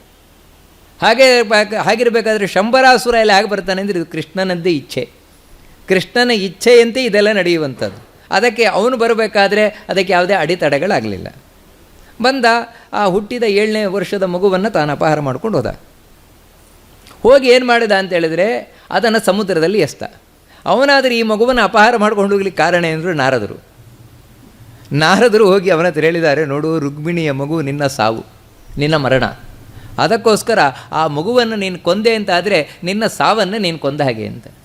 ಅದಕ್ಕೆ ಶಂಬರಾಸುರ ನಾರದರ ಮಾತನ್ನು ಕೇಳಿ ಆ ಮಗುವನ್ನು ತಂದು ಸಮುದ್ರಕ್ಕೆ ಎಸ್ತಾ ಸತ್ತೋಯ್ತು ಅಂತ ತಿಳ್ಕೊಂಡ. ಆದರೆ ಆ ಮಗುವನ್ನು ಒಂದು ಮೀನು ತಾನು ನುಂಗಿತು, ದೊಡ್ಡ ಮೀನು ನುಂಗಿತು. ಆ ಮೀನು ಒಬ್ಬ ಬೆಸ್ತರವನಿಗೆ ಸಿಕ್ಕಿತು. ಅವನು ಅದರ ಹೊಟ್ಟೆ ಕೂಯ್ತಾನೆ, ಒಳಗೆ ಮಗು ಇದೆ. ಆ ಮಗುವನ್ನು ತಂದು ಶಂಬರಾಸುರನಿಗೆ ಒಪ್ಪಿಸ್ತಾನೆ ಅವನು. ಯಾಕಂತ ಹೇಳಿದರೆ ಅದು ಸಮುದ್ರ ತೀರದಲ್ಲೇ ಇರುವಂಥವನು. ಅವನು ತಂದು ಈ ರಾಜನಿಗೆ ಒಪ್ಪಿಸಿದೆ. ಯಾಕಂದರೆ ಆ ಮಗು ನೋಡಿ, ಇದು ನಮ್ಮೊಟ್ಟಿಗೆ ಬದುಕಲಿಕ್ಕೆ ಯೋಗ್ಯವಾದ ಮಗುವಲ್ಲ, ಯಾಕಂತ ಹೇಳಿದರೆ ಇದು ರಾಜನಿಗೆ ಯೋಗ್ಯವಾದ ಎಲ್ಲ ಲಕ್ಷಣಗಳನ್ನು ಹೊಂದಿದೆ ಅಂತ ಹೇಳಿ ತಾನು ಒಪ್ಪಿಸಿದ ಶಂಬರಾಸುರನಿಗೆ. ಶಂಬರಾಸುರನಿಗೆ ಇದು ನಾನೇ ಸಮುದ್ರಕ್ಕೆ ಎಸೆದ ಮಗು ಅಂತ ಗೊತ್ತಾಗಲಿಲ್ಲ. ಏನು ರಾತ್ರಿ ತೊಗೊಂಡೋಗಿ ಎಷ್ಟಿದ್ನೇನೋ ಅದು ಗೊತ್ತಾಗಿರಲಿಲ್ಲ. ಅದರಿಂದಾಗಿ ಆ ಮಗುವನ್ನು ತಾನು ಪಾಲನೆಯನ್ನು ಮಾಡಲಿಕ್ಕೆ ತನ್ನ ಪತ್ನಿಯಾದ ಮಾಯಾವತಿಗೆ ಕೊಟ್ಟ. ಈ ಮಾಯಾವತಿ ಮತ್ಯಾರೂ ಅಲ್ಲ, ಇವಳೇ ರತಿಯೇ ಮಾಯಾವತಿಯಾದದ್ದು. ಈ ಮಗು ಏನಿದೆ, ಕೃಷ್ಣನ ಮಗು ಪ್ರದ್ಯುಮ್ನ, ಇವನೇ ಮನ್ಮಥ. ಹಿಂದೆ ಶಿವ ತನ್ನ 3ನೇ ಕಣ್ಣನ್ನು ಬಿಟ್ಟು ಮನ್ಮಥನನ್ನು ಸುಟ್ಟು ಹಾಕಿದ್ದ. ಇದನ್ನು ನಾವು ಕಥೆಯನ್ನು ಕೇಳಿದ್ದೇವೆ. ಆಗ ರತಿ ಬಹಳಷ್ಟು ದುಃಖಿತಳಾಗಿದ್ಲು. ಅಯ್ಯೋ ನನಗೆ ಗಂಡ ಇಲ್ವಲ್ಲ ಅಂತ. ಆಗ ಶಿವ ಹೇಳಿದ್ದ, ನೋಡು ಈ ರೀತಿ ನಿನ್ನ ಪತಿ ಅಲ್ಲಿ ಕೃಷ್ಣನ ಮಗನಾಗಿ ಬರ್ತಾನೆ, ಶಂಬರಾಸುರನ ಮನೆಯನ್ನು ಸೇರ್ತಾನೆ, ಅಲ್ಲಿ ನೀನಿದ್ದು ಅವನನ್ನು ನೀನು ಪಡಿತೀಯಾ, ಮತ್ತೆ ನಿನ್ನ ಪತಿಯನ್ನು ಪಡಿತೀಯಾ ಅಂತ. ಹಾಗಾಗಿ ಆ ರತಿ ಮಾಯಾವತಿ ಎಂಬ ಒಂದು ರೂಪದಿಂದ ಇಲ್ಲಿ ಬಂದಿದ್ದಾಳೆ. ಶಂಬರಾಸುರನ ಬಳಿಯಲ್ಲಿದ್ದಾಳೆ, ಶಂಬರಾಸುರನ ಪತ್ನಿಯಾಗಿದ್ದಾಳೆ. ನಿಜವಾಗಲೂ ಪತ್ನಿ ಅಂದರೆ ಮುಂದೆ ಏನು ಹೇಳ್ತಾರೆ ಅದನ್ನು, ಆ ರೀತಿ ಇದ್ದಾಳೆ. ಇವನು ಶಂಬರಾಸುರನಾದರೂ ಈ ಮಗುವನ್ನು ಆ ಬೆಸ್ತರವನೇ ಅಂತ ತಂದುಕೊಟ್ಟ, ಅದನ್ನು ತಂದು ಮಾಯಾವತಿ ಕೊಟ್ಟ. ನೀನಿದನ್ನು ಸಾಕು ಸಲಹು ಅಂತ. ಅವಳು ನೋಡ್ತಾಳಂತೆ, ಆ ಮಗುವನ್ನು ನೋಡಿ ನಾಚಿಕೊಳ್ತಾಳಂತೆ. ಯಾಕಂತ ಹೇಳಿದರೆ ನನ್ನ ಗಂಡ ನನ್ನ ಕೈಯಲ್ಲಿ ಹಿಡ್ಕೊಂಡಿದ್ದಾಳೆ ಅವಳಿಗೆ. ಯಾಕಂತ ಹೇಳಿದರೆ ಅವಳಿಗೆ ಗೊತ್ತಿದೆ ಇದು ಮನ್ಮಥನೇ ಅಂತ, ಅದಕ್ಕೆ ನಾಚಿಕೊಳ್ತಾಳೆ. ಅಂದರೆ ಇತಿಹಾಸದಲ್ಲಿ ಗಂಡನನ್ನು ಎತ್ಕೊಂಡಿದ್ದೀವಳೆ, ಮಗುವನ್ನು ಯಾರೂ ಇರಲಿಕ್ಕಿಲ್ಲ. ಕಡೆಗೆ ಅವಳು ಆ ಗಂಡನನ್ನು ಎತ್ಕೊಂಡು ನಂತರ ನಾನು ಈ ಮಗುವನ್ನು ಆದಷ್ಟು ಬೇಗ ದೊಡ್ಡದು ಮಾಡಬೇಕಲ್ವ, ಅದಕ್ಕೋಸ್ಕರ ನಾನಾ ವಿಧವಾದ ರಸಾಯನಗಳನ್ನು ತಯಾರು ಮಾಡಿದ್ದಾಳಂತೆ. ರಸಾಯನ ಅಂದರೆ ಔಷಧಿಗಳನ್ನು ತಯಾರು ಮಾಡಿ ಆ ಮಗುವಿಗೆ ಕೊಟ್ಟಿದ್ದಾಳಂತೆ. ಆ ಮಗುವಾದರೂ ನೋಡ್ತಾ ಇದ್ದಾಗ ಕೆಲವೇ ದಿನದಲ್ಲಿ ಯುವಕನಾಗಿ ಬಿಟ್ಟಿದ್ದಾನಂತೆ. ಅಂದರೆ ಅಂಥ ಒಂದು ಔಷಧಿಗಳೆಲ್ಲ ಇದೆ, ಕೆಲವೇ ದಿನದಲ್ಲಿ ಯುವಕನನ್ನಾಗಿ ಮಾಡುವ ಔಷಧಿಗಳು, ನಮಗೆ ಗೊತ್ತಿಲ್ಲ ಅಷ್ಟೇ. ಆ ಔಷಧಿಯನ್ನು ಸ್ವೀಕಾರ ಮಾಡಿ ಮಗ ದೊಡ್ಡವನಾಗಿದ್ದಾನೆ, ನಿಂತಿದ್ದಾನೆ. ಅವನು ಮುಂದೆ ನಾಚುತ್ತಾ ಇದ್ದಾಳಂತೆ ಮಾಯಾವತಿ. ಇದನ್ನು ನೋಡ್ತಾನೆ ಪ್ರದ್ಯುಮ್ನ, ನೋಡಿ ಕೇಳ್ತಾನೆ, ಏನಮ್ಮ ನನ್ನ ಮುಂದೆ ಮಗನ ಮುಂದೆ ನಾಚುತ್ತಾ ಇದೆಯಲ್ವಾ, ಗಂಡನ ಮುಂದೆ ಹೆಂಡತಿ ನಾಚುವ ಹಾಗೆ ಅಂತ ಹೀಗೆ ಕೇಳ್ತಾನೆ. ವಿಚಿತ್ರ ವರ್ತನೆ ನೋಡಿ ಅಮ್ಮನದ್ದು. ಅದಕ್ಕೆ ಮಾಯಾವತಿ ಹೇಳ್ತಾಳೆ, ನಾನು ನಿನ್ನ ಅಮ್ಮ ಅಲ್ಲ, ನಿನ್ನ ಗಂಡ ಅಂತ, ನಿನ್ನ ಹೆಂಡತಿ ನಾನು. ನನ್ನ ಹೆಂಡತಿಯ ಏನು ಅಂತ ಹೇಳಿದಾಗ ಎಲ್ಲ ಚರಿತ್ರೆಯನ್ನು ಹೇಳ್ತಾಳೆ. ಈ ರೀತಿ ನಾನು ರತಿ, ನೀನು ಮನ್ಮಥ, ಹಿಂದೆ ಈ ರೀತಿ ಶಿವನಿಂದ ಸುಟ್ಟೋಗಿದೆಯಾ, ಮತ್ತೆ ಈಗ ಹುಟ್ಟಿ ಬಂದಿದೆಯಾ, ಕೃಷ್ಣನ ಮಗನಾಗಿ, ರುಕ್ಮಿಣಿಯ ಮಗನಾಗಿ. ಶಂಬರಾಸುರ ಈಗ ನಿನ್ನನ್ನು ಅಪಹಾರ ಮಾಡಿದ್ದಾನೆ. ಈ ರೀತಿ ಎಲ್ಲವನ್ನು ತಾನೇ ಹೇಳ್ತಾಳೆ. ಅಂತಹ ಶಂಬರಾಸುರನನ್ನು ಸಂಹಾರ ಮಾಡಿ ನಮಗೆ ಇಲ್ಲಿಂದ ಹೋಗ್ಲಿಕ್ಕಾಗತ್ತೆ. ಇಲ್ಲಿದ್ರೆ ಆಗುವುದಿಲ್ಲ, ಇಲ್ಲಿಂದ ಹೊರಗೆ ಹೋಗ್ಲಿಕ್ಕೆ ಆಗುವುದಿಲ್ಲ ಅಂತ. ಆದರೆ ಶಂಬರಾಸುರನನ್ನು ಗೆಲ್ಲುವುದು ಅಷ್ಟು ಸುಲಭ ಅಲ್ಲ. ಯಾಕಂತ ಹೇಳಿದ್ರೆ ಅವನು ಮಹಾಮಾಯಾವಿ, ಭಾರೀ ಮಾಯಾ ಯುದ್ಧವನ್ನು ಬಲ್ಲಂಥವನು. ಅದಕ್ಕೋಸ್ಕರ ಅವನನ್ನು ಗೆಲ್ಲಬೇಕು ಅಂತ ಹೇಳಿದ್ರೆ ಅಷ್ಟೇ ಮಾಯಾವಿದ್ಯೆಯನ್ನು ಬಲ್ಲವರಾಗಬೇಕು ಅಂತ ಆ ಮಾಯಾವತಿ ಅವನಿಗೆ ಈ ಮಾಯಾವಿದ್ಯೆಗಳನ್ನೇ ಹೇಳ್ಕೊಟ್ಟಿದ್ದಾಳಂತೆ. ಯಾಕಂದರೆ ಅದನ್ನೆಲ್ಲ ಅವಳು ತಿಳ್ಕೊಂಡಿದ್ದಾಳೆ. ಅದನ್ನು ತಾನು ಉಪದೇಶವನ್ನು ಮಾಡಿದ್ಲು, ಪ್ರದ್ಯುಮ್ನನಿಗೆ ಉಪದೇಶವನ್ನು ಮಾಡಿದ್ಲು. ಪ್ರದ್ಯುಮ್ನ ಆ ಮಾಯಾವಿದ್ಯೆಗಳನ್ನೆಲ್ಲ ಕಲಿತು ಶಂಬರಾಸುರನೊಟ್ಟಿಗೆ ಯುದ್ಧಕ್ಕೆ ನಿಂತ. ಹೇಗೆ ಅಂತ ಹೇಳಿದ್ರೆ ಅಲ್ಲೇ ಬಿಲ್ಲಿತ್ತಂತೆ, ಬಿಲ್ಲಿಗೆ ಬಾಣ ಹೂಡಿ ತಾನು ಆ ಶಂಬರಾಸುರನ ರಾಜ್ಯ ಏನಿದೆ ಅದರ ಅರಮನೆ ಮೇಲಿರುವ ಧ್ವಜ, ಅವನ ರಾಜ್ಯದ ಧ್ವಜಕ್ಕೆ ಬಾಣ ಹೊಡೆದಿದ್ದಾನಂತೆ. ಅದು ತುಂಡಾಗಿ ಕೆಳಗೆ ಬಿದ್ದಿದೆಯಂತೆ. ಯಾವತ್ತೂ ಕೂಡ ಆ ರಾಜ್ಯದ ಧ್ವಜ ಕೆಳಗೆ ಬಿತ್ತು ಅಂತ ಹೇಳಿದ್ರೆ ತೀರಾ ಅವಮಾನ. ಶಂಬರಾಸುರನಿಗೆ ತಡ್ಕೊಳ್ಳಿಕ್ಕಾಗಲಿಲ್ಲ. ಯಾರು ಈ ಧ್ವಜವನ್ನು ಬೀಳಿಸಿದವರು ಯಾರು? ನೋಡ್ಕೊಂಡು ಬಂದರೆ ಇವನೇ ಪ್ರದ್ಯುಮ್ನೇ ಬೀಳಿಸಿರುವುದು. ಕೂಡಲೇ ಬಂದು ಹೇಳ್ತಾರೆ ಈ ರೀತಿ ಅವನು ಬೀಳಿಸಿದ್ದಾನೆ. ಅಷ್ಟಲ್ಲದೆ ಅವನ ಕಥೆಯನ್ನು ಇವಳೆಲ್ಲ ಹೇಳಿದಾಳೆ ಮಾಯಾವತಿ, ಅದೆಲ್ಲರಿಗೂ ಗೊತ್ತಾಗಿದೆ. ಬಂದು ಹೇಳ್ತಾರೆ ಈ ರೀತಿ ಅವನು ಕೃಷ್ಣನ ಮಗ, ಈ ರೀತಿ ಬೆಳೆಸಿದ್ದಾನೆ ಅಂತ. ಶಂಬರಾಸುರ ತಾನು ಅವನೊಟ್ಟಿಗೆ ಯುದ್ಧಕ್ಕೆ ಬಂದು ಭಯಂಕರವಾದ ಯುದ್ಧವಾಗತ್ತೆ. ಶಂಬರಾಸುರನಿಗೂ ಪ್ರದ್ಯುಮ್ನನಿಗೂ ಯುದ್ಧವಾಗತ್ತೆ. ಅಂತಿಂಥ ಯುದ್ಧ ಅಲ್ಲ, ಮಾಯಾ ಯುದ್ಧ. ಯಾಕಂದರೆ ಶಂಬರಾಸುರ ಮಾಯಾ ಯುದ್ಧದಲ್ಲಿ ಅತ್ಯಂತ ಪ್ರವೀಣನಾದವನು. ಅದಕ್ಕೋಸ್ಕರ ಕಣ್ಣಿಗೆ ಕಾಣದಂತೆ ಯುದ್ಧ ಮಾಡಲಿಕ್ಕೆ ಶುರು ಮಾಡ್ತಾನೆ. ಆದರೆ ಆ ಮಾಯೆಯನ್ನು ಹೋಗಲಾಡಿಸುವ ವಿದ್ಯೆಯನ್ನು ಮಾಯಾವತಿ ಹೇಳ್ಕೊಟ್ಟಿದ್ದಾಳೆ ಪ್ರದ್ಯುಮ್ನನಿಗೆ. ಅದರಿಂದಾಗಿ ಆ ಮಾಯೆಯನ್ನೆಲ್ಲ ತಾನು ನಾಶಗೊಳಿಸಿ ಮತ್ತೆ ಯುದ್ಧಕ್ಕೆ ನಿಲ್ತಾನೆ. ಇದ್ದಕ್ಕಿದ್ದಾಗೆ ಮರಗಳೇ ಬೀಳಲಿಕ್ಕೆ ಶುರುವಾಯಿತು. ಅದನ್ನು ತಾನು ಕೂಡಲೇ ತುಂಡು ಮಾಡಿದ, ಆಗ್ನೇಯಾಸ್ತ್ರವನ್ನು ಪ್ರಯೋಗ ಮಾಡಿದ. ಮರಗಳೆಲ್ಲ ಸುಟ್ಟು ಹೋಯ್ತಂತೆ. ಜೋರು ಮಳೆ ಬರುವಂಥದ್ದು, ಬೆಂಕಿ ಸುಡುವಂಥದ್ದು, ಏನೇನೇನೇನು ಮಾಯೆಗಳಿದೆಯೋ ಇದ್ದಕ್ಕಿದ್ದಾಗೆ ಕಾಡಿನಿಂದ ಸಿಂಹಗಳು ಬರುವುದು. ಕೋಟಿ ಸಿಂಹಗಳು ಬಂದಂತೆ. ಆ ಮಾಯೆಯನ್ನು ನಾಶ ಮಾಡಿದ. ಕಡೆಗೆ ಶಂಬರಾಸುರ ಯೋಚನೆ ಮಾಡ್ತಾನೆ, ಏನು ಮಾಡಿದ್ರು ನಾನು ಕೊಲ್ಲಿಕ್ಕಾಗ್ತಾ ಇಲ್ವಲ್ಲ. ಮುದ್ಗರ ಆಯುಧ ಒಂದಿತ್ತಂತೆ ಅವನ ಹತ್ರ. ಮುದ್ಗರ ಅಂತ ಒಂದು ಆಯುಧ, ಒಳ್ಳೆ ಎಲ್ಲ ಕಡೆ ಚೂಪಾಗಿರುತ್ತೆ, ಮುಳ್ಳಿನಿಂದ ಕೂಡಿರುವುದು. ಇದನ್ನು ನಾನು ಪ್ರಯೋಗ ಮಾಡ್ತೇನೆ. ಅದನ್ನು ಅವನಿಗೆ ಯಾರು ಕೊಟ್ಟದ್ದು ಅಂತ ಹೇಳಿದ್ರೆ ಪಾರ್ವತಿ ಕೊಟ್ಟದ್ದು.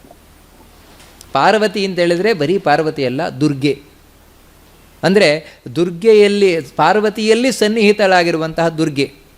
ನಾವು ಯಾರನ್ನು ಮಹಾಸರಸ್ವತಿ ಅಂತ ಕರಿತೇವೆ ದೇವಿ ಮಹಾತ್ಮೆಯಲ್ಲಿ, ಮಹಾಕಾಳಿ, ಮಹಾಲಕ್ಷ್ಮಿ, ಮಹಾಸರಸ್ವತಿ ಅಂತ. ಆ ಮಹಾಸರಸ್ವತಿ ರೂಪ ದುರ್ಗೆಯದ್ದು. ಅದೇನೆಂದರೆ ಪಾರ್ವತಿಯೊಳಗೆ ಪ್ರಕಟಗೊಂಡ ದುರ್ಗಾರೂಪ. ಆ ದೇವಿ ಕೊಟ್ಟದಂತೆ ಮುರುಘರಾಯುಧವನ್ನು. ಇದನ್ನು ನೀನು ಯಾರ ಮೇಲೆ ಪ್ರಯೋಗ ಮಾಡ್ತೀಯಾ ಅವನು ಸತ್ತೋಗ್ತಾನವನು, ಅವನು ಉಳಿಯುವುದೇ ಇಲ್ಲ. ಯಾಕಂದರೆ ಹಿಂದೆ ಶುಂಭರನ್ನು ನಾನು ಇದರಿಂದಲೇ ಕೊಂದದ್ದು ಅಂತ ಈ ರೀತಿ ಹೇಳಿ ಆ ಆಯುಧವನ್ನು ಕೊಟ್ಟಿದ್ದಾಳೆ ಇವನಿಗೆ. ಶಂಬರಾಸುರ ಆ ಆಯುಧವನ್ನು ತಾನು ಪ್ರಯೋಗ ಮಾಡಲಿಕ್ಕೆ ಸಿದ್ಧವಾಗ್ತಾನಂತೆ. ದೇವೇಂದ್ರ ಈ ಯುದ್ಧವನ್ನು ನೋಡ್ತಾ ಇದ್ದಾನೆ. ಕೂಡಲೇ ನಾರದರಿಗೆ ಹೇಳ್ತಾರೆ, ನಾರದರೇ ಆ ಆಯುಧ ಬಿಟ್ಟರೆ ಪ್ರದ್ಯುಮ್ನ ಹೋಗ್ತಾನೆ, ಅದಕ್ಕೋಸ್ಕರ ನೀವು ಕೂಡಲೇ ಹೋಗಿ ಹೇಳಿ ಅವನಿಗೆ ಅಂತ. ಅವನಿಗೆ ಹೇಳಿ ಅವನನ್ನು ರಕ್ಷಣೆ ಮಾಡಿಕೊಳ್ಳಿಕ್ಕೆ. ಮತ್ತೇನು ಅಂತ ಹೇಳಿದರೆ ಈ ಶಂಬರಾಸುರನನ್ನು ವೈಷ್ಣವಾಸ್ತ್ರದಿಂದ ಸಂಹಾರ ಮಾಡಲಿಕ್ಕೆ ಹೇಳಿ. ಬೇರೆ ಯಾವ ಅಸ್ತ್ರದಿಂದ ಆಗೋಲ್ಲ, ಅದಕ್ಕೋಸ್ಕರ ಅವನಿಗೆ ವೈಷ್ಣವಾಸ್ತ್ರವನ್ನು ನೀವು ಕೊಟ್ಟು ಬನ್ನಿ ಅಂತ ಹೇಳ್ತಾನೆ. ನಾರದರು ಬಂದು ಅದನ್ನೇ ಹೇಳ್ತಾರೆ, ನೋಡು ಇದು ಮುದ್ಗರ ಆಯುಧ, ಪಾರ್ವತಿಯಿಂದ ಕೊಡಲ್ಪಟ್ಟದ್ದು, ಅದಕ್ಕೋಸ್ಕರ ನೀನು ಅದರಿಂದ ರಕ್ಷಣೆಯನ್ನು ಮಾಡ್ಕೋ ಅಂತ ನೋಡಿ. ಕೂಡಲೇ ಪ್ರದ್ಯುಮ್ನ ಕೈ ಜೋಡಿಸಿದ, ದುರ್ಗೆಯನ್ನು ಪ್ರಾರ್ಥನೆ ಮಾಡಲಿಕ್ಕೆ ಶುರು ಮಾಡಿದ. ಇದು ಹರಿವಂಶದಲ್ಲಿ ಬರುವ ಎರಡನೆಯ ದುರ್ಗಾ ಸ್ತೋತ್ರ. ಮೊದಲೇ ನಾವು ನೋಡಿದ್ದೇವೆ ಆರ್ಯಾಸ್ತವ ಅಂತ, ಇದು ಎರಡನೆಯದ್ದು.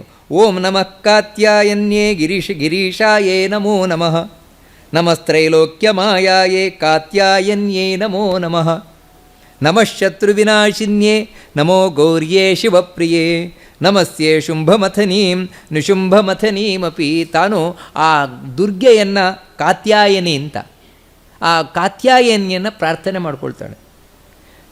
ಗಿರೀಶಾಯೇ ನಮೋ ನಮಃ ಅಂತೇಳಿದರೆ ಗಿರೀಶನ ಪತ್ನಿಯಾದವಳೇ ನಿನಗೆ ನಮಸ್ಕಾರವನ್ನು ಮಾಡ್ತಾ ಇದ್ದೇನೆ. ಅಂದರೆ ಪಾರ್ವತಿ ನಮಸ್ಕಾರವನ್ನು ಮಾಡ್ತಾ ಇದ್ದೇನೆ. ಮೂರು ಲೋಕದಲ್ಲಿಯೂ ಕೂಡ ಮಾಯೆಯನ್ನು ತುಂಬಿಕೊಂಡವಳೇ ನಿನಗೆ ನಮಸ್ಕಾರ ಮಾಡ್ತಾ ಇದ್ದೇನೆ. ಕಾಲರಾತ್ರಿ ನಮಸ್ತುಭ್ಯಂ ಕೋಮಾರ್ಯೇ ಚ ನಮೋ ನಮಃ. ಕಾಲರಾತ್ರಿ ಅಂತೇಳಿದರೆ ಅವಳೊಳಗೆ, ಪಾರ್ವತಿಯ ಒಳಗೆ ಕೂತಿರುವ, ದುರ್ಗೆಯ ಒಳಗೆ ಕೂತಿರುವ ವಿಷ್ಣು ಮಾಯಾ ಅಂತ ಕರಿತೇವಲ್ವ, ಅವಳು ರಾತ್ರಿಯನ್ನು ಉಂಟು ಮಾಡುವವಳು. ಇವತ್ತಿನ ರಾತ್ರಿ ಇರಬಹುದು, ಪ್ರಳಯ ಕಾಲದ ರಾತ್ರಿ ಇರಬಹುದು. ಒಳಗೆ ಒಂದು ರಾತ್ರಿ ಇದೆ, ನಮ್ಮೊಳಗೆ ಕತ್ತಲೆ, ಅದೇ ಹೆದರಿಕೆ. ಈ ಒಳಗಿನ ರಾತ್ರಿಯೇ ನಮಗೆ ಹೆದರಿಕೆಗೆ ಕಾರಣ. ಯಾವತ್ತೂ ರಾತ್ರಿ ಅಂದರೆ ಹೆದರಿಕೆ ತಾನೆ, ಕತ್ತಲೆ ಅಂದರೆ ಹೆದರಿಕೆ ತಾನೆ. ಒಳಗೊಂದು ಕತ್ತಲೆ ಇದೆ, ಅದಕ್ಕೆ ಹೆದರಿಕೆ. ಇದಕ್ಕೆಲ್ಲ ಕಾರಣಲಾದವಳು ಅವಳೆ. ಕಾಲರಾತ್ರಿ, ಮಹಾರಾತ್ರಿ, ಮೋಹರಾತ್ರಿಶ್ಚ ದಾರುಣ ಅಂತ ಅದನ್ನು ಹೇಳ್ತಾರೆ ದೇವಿ ಮಹಾತ್ಮೆಯಲ್ಲಿ. ಅಂತಹ ರಾತ್ರಿಯಾಗಿರುವಂಥವಳೇ ನಿನಗೆ ನಮಸ್ಕಾರವನ್ನು ಮಾಡ್ತಾ ಇದ್ದೇನೆ. ಕೌಮಾರ್ಯೇ ಚ ನಮೋ ನಮಃ, ಕುಮಾರಿಯಾಗಿರುವವಳೆ ನಿನಗೆ ನಮಸ್ಕಾರ ಮಾಡ್ತಾ ಇದ್ದೇನೆ. ತ್ರಿಶೂಲಿನೀಂ ನಮಸ್ಯಾಮಿ, ಮಹಿಷಾಸುರಘಾತಿನೀಂ, ಸಿಂಹವಾಹಾಂ ನಮಸ್ಯಾಮಿ, ಸಿಂಹಪ್ರವರಕೇತನಾಂ. ತ್ರಿಶೂಲವನ್ನು ಹಿಡಿದಿರುವಂಥವಳೆ, ಮಹಿಷಾಸುರನನ್ನು ಕೊಂದವಳೆ, ಸಿಂಹದ ಮೇಲೆ ಕೂತವಳೆ, ಸಿಂಹದ ಧ್ವಜ ಮಾಡಿಕೊಂಡವಳೆ, ನಿನಗೆ ನಮಸ್ಕಾರವನ್ನು ಮಾಡ್ತಾ ಇದ್ದೇನೆ. ಈ ರೀತಿ ಆ ದೇವಿಯನ್ನು ಸ್ತೋತ್ರ ಮಾಡ್ತಾನೆ. ಆಶ್ಚರ್ಯ ಏನು ಅಂತ ಹೇಳಿದ್ರೆ, ಇತಿ ಕಾಮವಚಸ್ತುಷ್ಟ ದುರ್ಗಾ ಸಂಪ್ರೀತ ಮಾನಸ ಉವಾಚ ವಚನಂ ದೇವಿ ಸುಪ್ರೀತೇನಾಂತರಾತ್ಮನ. ಇಷ್ಟು ಈ ಸ್ತೋತ್ರವನ್ನು ಹೇಳಿ ಮುಗಿಸಬೇಕಾದರೆ ದುರ್ಗೆಯಲ್ಲಿ ಪ್ರತ್ಯಕ್ಷಳಾಗಿದ್ದಾಳೆ. ಕೂಡಲೇ ಇದರಲ್ಲಿ ನೋಡಿ, ಇದು ನಾವೆಲ್ಲ ಕಡೆ ಗಮನಿಸಬೇಕಾದದ್ದು. ಯಾರು ವಿಷ್ಣುವಿನ ಭಕ್ತರಿದ್ದಾರೆ, ವಿಷ್ಣುವನ್ನು ಸರ್ವೋತ್ತಮ ಅಂತ ತಿಳಿದು ಯಾರ ಆರಾಧನೆಯನ್ನು ಮಾಡ್ತಾ ಇದ್ದಾರೆ, ಅವರಿಗೆ ದುರ್ಗೆ ಎಷ್ಟು ಒಲಿತಾಳೆ, ಎಷ್ಟು ಶೀಘ್ರವಾಗಿ ಬೆಳೀತಾಳೆ, ಅಷ್ಟು ಶೀಘ್ರವಾಗಿ ಬರೀ ದೇವಿಯನ್ನು ಆರಾಧನೆ ಮಾಡುವವರಿಗೆ ಒಳ್ಳೆಯಲ್ಲ. ಇದು ನೀವು ಮಹಾಭಾರತದಲ್ಲೂ ಗಮನಿಸ್ಬೋದಾದದ್ದು, ಹರಿವಂಶದಲ್ಲೂ ಗಮನಿಸ್ಬೋದು, ಸ್ಪಷ್ಟ, ಯಾರು ಬೇಕಾದರೂ ಗಮನಿಸ್ಬೋದು. ಇಲ್ಲೇ ನೋಡಿ, ಅದಕ್ಕೆ ಕರೆದು ಕೂಡಲೇ ನಿಂತಿದ್ದಾಳೆ. ಮುಂದೆ ನಾವು ನೋಡ್ತೇವೆ, ಇದು ಪ್ರದ್ಯುಮ್ನನ ಕಥೆ ಆಯಿತು, ಅನಿರುದ್ಧನ ಕಥೆ ಬರ್ತದೆ, ಅಲ್ಲಿ ಇದೇ ರೀತಿ ನೋಡ್ತೇವೆ. ಕೂಡಲೇ ಪ್ರತ್ಯಕ್ಷಳಾಗಿದ್ದಾಳಂತೆ. ಪ್ರತ್ಯಕ್ಷಳಾಗಿ ತಾನು ಹೇಳ್ತಾಳೆ, ಪಶ್ಯ ಪಶ್ಯ ಮಹಾಬಾಹೋ ರುಗ್ಮಿಣ್ಯ ನಂದವರ್ಧನ ವರಂ ವರಯ ವತ್ಸಂತ್ವಂ ಅಮೋಘಂ ದರ್ಶನಂ ಮಮ. ನೋಡು ನಾನು ಬಂದಿದ್ದೇನೆ, ರುಗ್ಮಿಣಿಯ ನಂದವರ್ಧನ, ರುಗ್ಮಿಣಿಗೆ ಆನಂದ ಕೊಟ್ಟವನೇ, ನೋಡು ನಾನು ಬಂದಿದ್ದೇನೆ. ಯಾಕೆ ಈ ಮಾತನ್ನು ಹೇಳ್ತಾ ಇದ್ದಾಳೆ ಅಂದರೆ, ನಾನು ನಿನಗೆ ಕಾಣಿಸಿಕೊಂಡದ್ದು ಯಾಕಂತ ಹೇಳಿದ್ರೆ ನೀನು ರುಗ್ಮಿಣಿಯ ಮಗ ಅಂತ, ಕೃಷ್ಣನ ಮಗ ಅಂತ. ಕೃಷ್ಣನ ಮಗ ಅಂದರೆ ನಿನಗೆ ಕಾಣಿಸಿಕೊಳ್ತಾ ಇರುವಂಥದ್ದು ನಾನು. ವಾಸ್ತವಿಕವಾಗಿ ನಾನು ಕಾಣೋದೇ ಕಷ್ಟ ಅಂತ ಹೇಳ್ತಾಳೆ. ನನ್ನನ್ನು ಯಾರು ನೋಡಲಾಗರು, ಅದಕ್ಕೆ ಅವಳಿಗೆ ದುರ್ಗೆ ಅಂತ ಹೆಸರು. ಯಾಕೆ ದುರ್ಗೆ ಅಂತ ಹೇಳಿದರೆ, ಅವಳನ್ನು ನೋಡುವುದಿರಲಿ, ಅವಳನ್ನು ಅರ್ಥ ಮಾಡ್ಕೊಳ್ಳೋದೇ ಕಷ್ಟ ಅಂದರೆ ದುರ್ಜೇಯತ್ವ. ದುರ್ಗೆ ಹೀಗೆ ಅಂತ ಅರ್ಥ ಮಾಡ್ಕೊಳ್ಳೋದೇ ಕಷ್ಟ, ಅದಕ್ಕೆ ದುರ್ಗೆ ಬಗ್ಗೆ ತಪ್ಪು ಅರ್ಥ ಮಾಡ್ಕೊಂಡವರೇ ಹೆಚ್ಚು. ಇನ್ನು ಅರ್ಥವೇ ಆಗೋಲ್ಲ, ಇನ್ನು ಕಾಣೋದೆಲ್ಲಿದ್ದ. ನಾನು ಕಾಣೋಲ್ಲ, ಆದರೆ ಇವತ್ತು ನಿನಗೆ ಕಾಣಿದ್ದೇನೆ, ಏನು ಬೇಕು ಹೇಳು, ವರವನ್ನು ಕೊಡ್ತೇನೆ ಅಂತ ಹೇಳಿದಾಗ ಆ ಪ್ರದ್ಯುಮ್ನ ನಮಸ್ಕಾರ ಮಾಡಿ ದೇವಿಗೆ ಹೇಳ್ತಾನೆ, ಯದಿ ತ್ವಂ ದೇವಿ ತುಷ್ಟಾಸಿ ದೀಯತಾ ಮೇ ಯದೀಪ್ಸಿತಂ ವರಂಚ ವರದೇ ಯಾಚೆ ಸರ್ವಾಮಿತ್ರೇಷು ಮೇ ಜಯ. ನಿನ್ನತ್ರ ಈ ವರವನ್ನು ಕೇಳ್ತಾ ಇದ್ದೇನೆ ತಾಯಿ. ಏನು ಅಂತ ಹೇಳಿದ್ರೆ, ಯಾರು ಶತ್ರುಗಳಿದ್ದಾರೆ, ಶತ್ರುಗಳೊಂದಿಗೆ ಯಾವತ್ತೂ ನನಗೆ ಜಯ ಸಿಗುವಂತೆ ಆಗಲಿ. ಯಸ್ತ್ವಯ ಮುದ್ಗರೋ ದತ್ತಃ ಶಂಬರಸ್ಯಾತ್ಮಸಂಭವ ಏಷ ಮೇ ಗಾತ್ರಮಾಸಾದ್ಯ ಮಾಲಾ ಪದ್ಮವತಿ ಭವೇತ್. ನೀನು ಆ ಶಂಬರಾಸುರನಿಗೆ ಏನು ಒಂದು ಮುದ್ಗರಾಯುಧ ಕೊಟ್ಟಿದೆಯಾ, ಅದನ್ನು ಅವನಿವಾಗ ಎಸಿತಾನೆ, ಅದು ನನ್ನಲ್ಲಿ ಬಂದು ಪದ್ಮದ ಮಾಲೆಯಾಗಿ ಕೂತ್ಕೊಳ್ಬೇಕು. ಆ ರೀತಿ ನೀನು ಅನುಗ್ರಹವನ್ನು ಮಾಡಬೇಕು ಅಂತ ಹೇಳ್ತಾಳೆ. ಅವಳು ಹಾಗೆ ಆಗಲಿ ಅಂತ ಹೇಳಿದಂತೆ ಅನುಗ್ರಹವನ್ನು ಮಾಡಿ ತಾನು ಅದೃಶ್ಯಳಾಗಿ ಹೋದಳು. ನಂತರ ಪ್ರದ್ಯುಮ್ನ ತಾನು ಯುದ್ಧಕ್ಕೆ ನಿಂತ ಶಂಬರಾಸುರನೊಟ್ಟಿಗೆ. ಶಂಬರಾಸುರ ತಾನು ಆ ಮುದ್ಗರಾಯುಧವನ್ನು ಎಸೆದ. ಮೊದಲೇ ದೇವಿಯ ಆಶೀರ್ವಾದದಂತೆ ಪದ್ಮಮಾಲೆಯಾಗಿ ನಿಲ್ತು. ಪ್ರದ್ಯುಮ್ನಾದರೂ ವೈಷ್ಣವಾಸ್ತ್ರವನ್ನು ನಾರದರು ಬಂದು ಏನು ಉಪದೇಶ ಮಾಡೋಗಿದ್ದಾರೆ, ಆ ವೈಷ್ಣವಾಸ್ತ್ರವನ್ನು ಪ್ರಯೋಗ ಮಾಡಿ ಕೊಂದು ಹಾಕಿದ. ಶಂಬರಾಸುರನನ್ನು ಸಂಹಾರ ಮಾಡಿದ. ಶಂಬರಾಸುರನನ್ನು ಸಂಹಾರ ಮಾಡಿ ಪ್ರದ್ಯುಮ್ನ ಮಾಯಾವತಿಯೊಟ್ಟಿಗೆ ದ್ವಾರಕಾಪಟ್ಟಣಕ್ಕೆ ಬರ್ತಾರೆ. ಮಾಯಾವತಿ ದ್ವಾರಕಾಪಟ್ಟಣಕ್ಕೆ ಕರ್ಕೊಂಬರ್ತಾಳೆ. ಇಲ್ಲಿ ಆದರೂ ರುಕ್ಮಿಣಿ ಮಗುವನ್ನು ಕಳ್ಕೊಂಡಿದ್ದಾಳೆ. ಕೆಲವು ತಿಂಗಳಾಗಿದೆ ಅಷ್ಟೇ, ಕೆಲವು ತಿಂಗಳಾಗಿದೆ. ನಿಜವಾಗ್ಲೂ ಕೊಡುವಾಗ ಮಗು ಸಿಕ್ಕಿದರೆ ಒಂದು 4 ತಿಂಗಳು 5 ತಿಂಗಳು ಮಗು. ಆದರೆ ಇಲ್ಲೂ ಯುವಕನಾಗ 16 ವರ್ಷದ ಯುವಕ ಮಗ. ಅವಳಿಗೆ ರಾತ್ರಿ ಕನಸು ಬಿದ್ದಿದೆಯಂತೆ. ಆ ಕನಸಿನ ವಿಷಯವನ್ನು ತಾನು ಹೇಳ್ತಾ ಇದ್ದಾಳೆ ಎಲ್ಲ ತನ್ನ ಸಖಿಯರಿಗೆಲ್ಲ. ನನಗೆ ಈ ರೀತಿ ರಾತ್ರಿ ಕನಸು ಬಿತ್ತು, ಅದರಲ್ಲಿ ಅತ್ಯಂತ ಸುಂದರಿಯಾದಂತಹ ಒಬ್ಬಳು ಕನ್ಯೆ, ಅವಳನ್ನು ನಾನು ನೋಡಿದೆ. ಅವಳು ನನ್ನನ್ನು ಕರ್ಕೊಂಡು ಬಂದಳು, ಸ್ನಾನಗೃಹದಲ್ಲಿ ಸ್ನಾನ ಮಾಡಿಸಿದ್ಲು. ಈ ರೀತಿ ಎಲ್ಲವನ್ನು ಅವಳು ಹೇಳ್ತಾ ಇದ್ದಾಳೆ. ಹೇಳ್ತಾ ಇರಬೇಕಾದ್ರೆ ಇವರಿಬ್ಬರು ಎದುರಿಗೆ ಬಂದು ನಿಂತಿರೋದು. ಪ್ರದ್ಯುಮ್ನ ಹಾಗೂ ಈ ಮಾಯಾವತಿ ಇಬ್ಬರು ಎದುರಿಗೆ ಬಂದು ನಿಂತಂತೆ. ಇಡೀ ಇದರಲ್ಲೇ ಅಂತಃಪುರದಲ್ಲೇ ಒಂದ್ಸೆ ಕೋಲಾಹಲ ಅಂತ, ಅಯ್ಯೋ ಇದೇನು ಯಾರೋ ಅಪರಿಚಿತರು ಬಂದಿದ್ದಾರೆ ಅಂತ. ಇಬ್ಬರು ಕೂಡ ಅಪರಿಚಿತರು ಅಂತ ವಿಷಯ ಕೃಷ್ಣನವರೆಗೆ ಹೋಯಿತು. ಕೃಷ್ಣ ಬಂದು ನೋಡ್ತಾನೆ, ಯಾರಿದು, ಇವ್ರು ಯಾರು, ನನಗೂ ಗೊತ್ತಿಲ್ವಲ್ಲ, ಗೊತ್ತಿದೆ, ಎಲ್ಲ ಗೊತ್ತಿದ್ರು ಕೊಡು, ಗೊತ್ತಿಲ್ಲದವರಾಗೆ. ಆವಾಗ ನಾರದರು ಬರ್ತಾರೆ. ನಾರದರು ಬಂದು ಹೇಳ್ತಾರೆ, ಕೃಷ್ಣ ಇದ್ಯಾರಲ್ಲ, ನಿನ್ನ ಮಗ ಪ್ರದ್ಯುಮ್ನೇ, ಇವನು ರುಕ್ಮಿಣಿಯಲ್ಲಿ ಜನಿಸಿದವನು, ಇವನು ನಿನ್ನ ಸೊಸೆ ಮಾಯಾವತಿ. ಈ ರೀತಿ ತಾನು ಎಲ್ಲ ಪರಿಚಯ ಮಾಡಿಸ್ಕೊಡ್ತಾನೆ. ಆಗ ಕೃಷ್ಣ ಓ ಹೌದಾ ಹೀಗ ಅಂತ ತಾನು ರುಕ್ಮಿಣಿಯೊಟ್ಟಿಗೆ ಸ್ವೀಕಾರ ಮಾಡಿದ. ಅಲ್ಲ, ಯಾಕೆ ಕೃಷ್ಣ ಮೊದಲೇ ಅಯ್ಯೋ ನನ್ನ ಮಗ ಅಂತ ಸ್ವೀಕಾರ ಮಾಡ್ಬೋದಿತ್ತಲ್ವ ಅಂತ ಹೇಳಿದರೆ, ಕೃಷ್ಣ ಹೇಳಿದರೆ ಎಲ್ಲರೂ ಒಪ್ತಾರೆ ಇಲ್ವೋ ಗ್ಯಾರಂಟಿ ಇಲ್ಲ. ನಾರದರು ಹೇಳಿದರೆ ಒಪ್ತಾರೆ. ಯಾಕಂದರೆ ಕೃಷ್ಣ ನೋಡಿ, ಜನರ ದೃಷ್ಟಿಯಲ್ಲಿ ಏನು ಅಂತ ಹೇಳಿದರೆ ಕೃಷ್ಣ ಇಲ್ಲೇ ಇರುವವನು, ಅವನಿಗೆ ಯಾವ ವಿಷಯ ಗೊತ್ತಿತ್ತು. ನಾರದರು ಆದ್ರೆ ಆಗಲ್ಲ, ಊರು ತಿರುಗುತ್ತಾ ಇರ್ತಾರೆ ಅವರು. ಊರು ತಿರುಗುತ್ತಾ ಇರುವುದರಿಂದಾಗಿ ಎಲ್ಲ ಕಡೆ ಏನು ನಡೀತದೆ ಎಲ್ಲವೂ ಗೊತ್ತು. ನಿಮಗೆ ಯಾವ ರೀತಿ ಅಂದರೆ, ಇವಾಗ ಕೆಲವರು ಮನೆಯಲ್ಲೇ ಇರ್ತಾರೆ ಎಂದು ತಿಳ್ಕೊಳ್ಳಿ. ಇವಾಗ ಗಂಡ ಮನೆಯಲ್ಲೇ ಇರ್ತಾನೆ, ಮನೆಯಲ್ಲಿ ಇದು ವಿಷಯ ಸಂಗ್ರಹ ಮಾಡ್ತಾ ಇರ್ತಾನೆ. ಅದಕ್ಕೆ ಹೆಂಡ್ತಿಗೆ ಹೇಳಿದರೆ ನಿಮಗೇನು ಗೊತ್ತು, ಕೂತ್ಕೊಳ್ರಿ, ಮನೆಯಲ್ಲೇ ಕೂತಿರ್ತೀರಿ, ನಿಮಗೇನು ಗೊತ್ತು. ಅದೇ ಯಾರು ಊರು ತಿರುಗ್ತಾ ಇರ್ತಾರೆ, ಅವರು ಬಂದು ಹೇಳಿದ್ರೆ ನೋಡಿ ಅವರಿಗಾದರೆ ಎಷ್ಟು ಗೊತ್ತು, ಯಾಕಂದ್ರೆ ಅವರೆಲ್ಲ ಕಡೆ ನೋಡಿ. ಆ ರೀತಿ ಆ ಕಾರಣದಿಂದಾಗಿ ನಾರದರು ತಾವು ಹೇಳಿದರು, ಅವಾಗ ಎಲ್ಲರೂ ಒಪ್ಕೊಂಡ್ರಂತೆ, ಸ್ವೀಕಾರ ಮಾಡಿದ್ರಂತೆ. ಇದೊಂದು ಕಥೆಯನ್ನು ಭಾಗವತ ಹೀಗೆ ಶಂಬರಾಸುರನ ವಧೆಯ ಕಥೆಯನ್ನು ಹೇಳ್ತದೆ. ಇನ್ನೊಂದು ಬಹಳ ಸುಂದರವಾದ ಕಥೆಯನ್ನು ತಿಳಿಸ್ತದೆ. ಒಮ್ಮೆ ಕೃಷ್ಣ ರೈವತ ಪರ್ವತದಲ್ಲಿ ತಾನಿದ್ದಾನಂತೆ. ಎಲ್ಲ ರಾಜರುಗಳು ಬಂದಿದ್ದಾರಂತೆ. ಯಾರು ಕೃಷ್ಣನಿಗೆ ಬಹಳ ಪ್ರಿಯವಾದ ರಾಜರು ಅವರೆಲ್ಲರೂ ಬಂದಿದ್ದಾರಂತೆ. ಕೆಲವರು ಜರಾಸಂಧ ಮುಂತಾದವರನ್ನು ಬಿಟ್ಟು ಉಳಿದವರೆಲ್ಲರೂ ಬಂದಿದ್ದಾರಂತೆ. ಪಾಂಡವರು ಬಂದಿದ್ದಾರೆ, ದುರ್ಯೋಧನಾದಿಗಳು ಬಂದಿದ್ದಾರೆ, ಎಲ್ಲ ಬಂದಿದ್ದಾರೆ ಅಲ್ಲಿಗೆ. ಆವಾಗ ಕುಂತಿಯು ಕೂಡ ಬಂದಿದ್ಲಂತೆ. ಆ ಕುಂತಿಗೆ ಒಂದು ಒಳಗಿನಿಂದ ಆಸೆ ಬಂದಂತೆ, ಕೃಷ್ಣನಿಗೆ ಎಷ್ಟು ಶಕ್ತಿ ಇದೆ ನೋಡೋಣ ಅಂತ, ಕೃಷ್ಣನ ಶಕ್ತಿ ಎಷ್ಟು ನೋಡೋಣ ಅಂತ.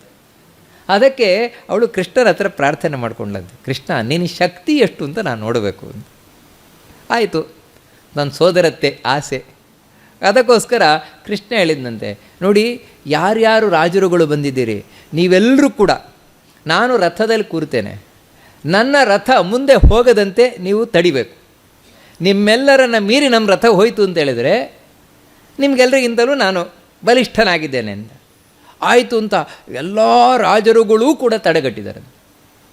ಆದರೆ ಭೀಮಸೇನ ಅವನು ಮಹಾಕೃಷ್ಣ ಭಕ್ತ, ಕೃಷ್ಣನಿಗೆ ಎದುರಿನಿಂದಲೂ ಯಾವತ್ತೂ ಕೆಡಕು ಮಾಡೋದವನು.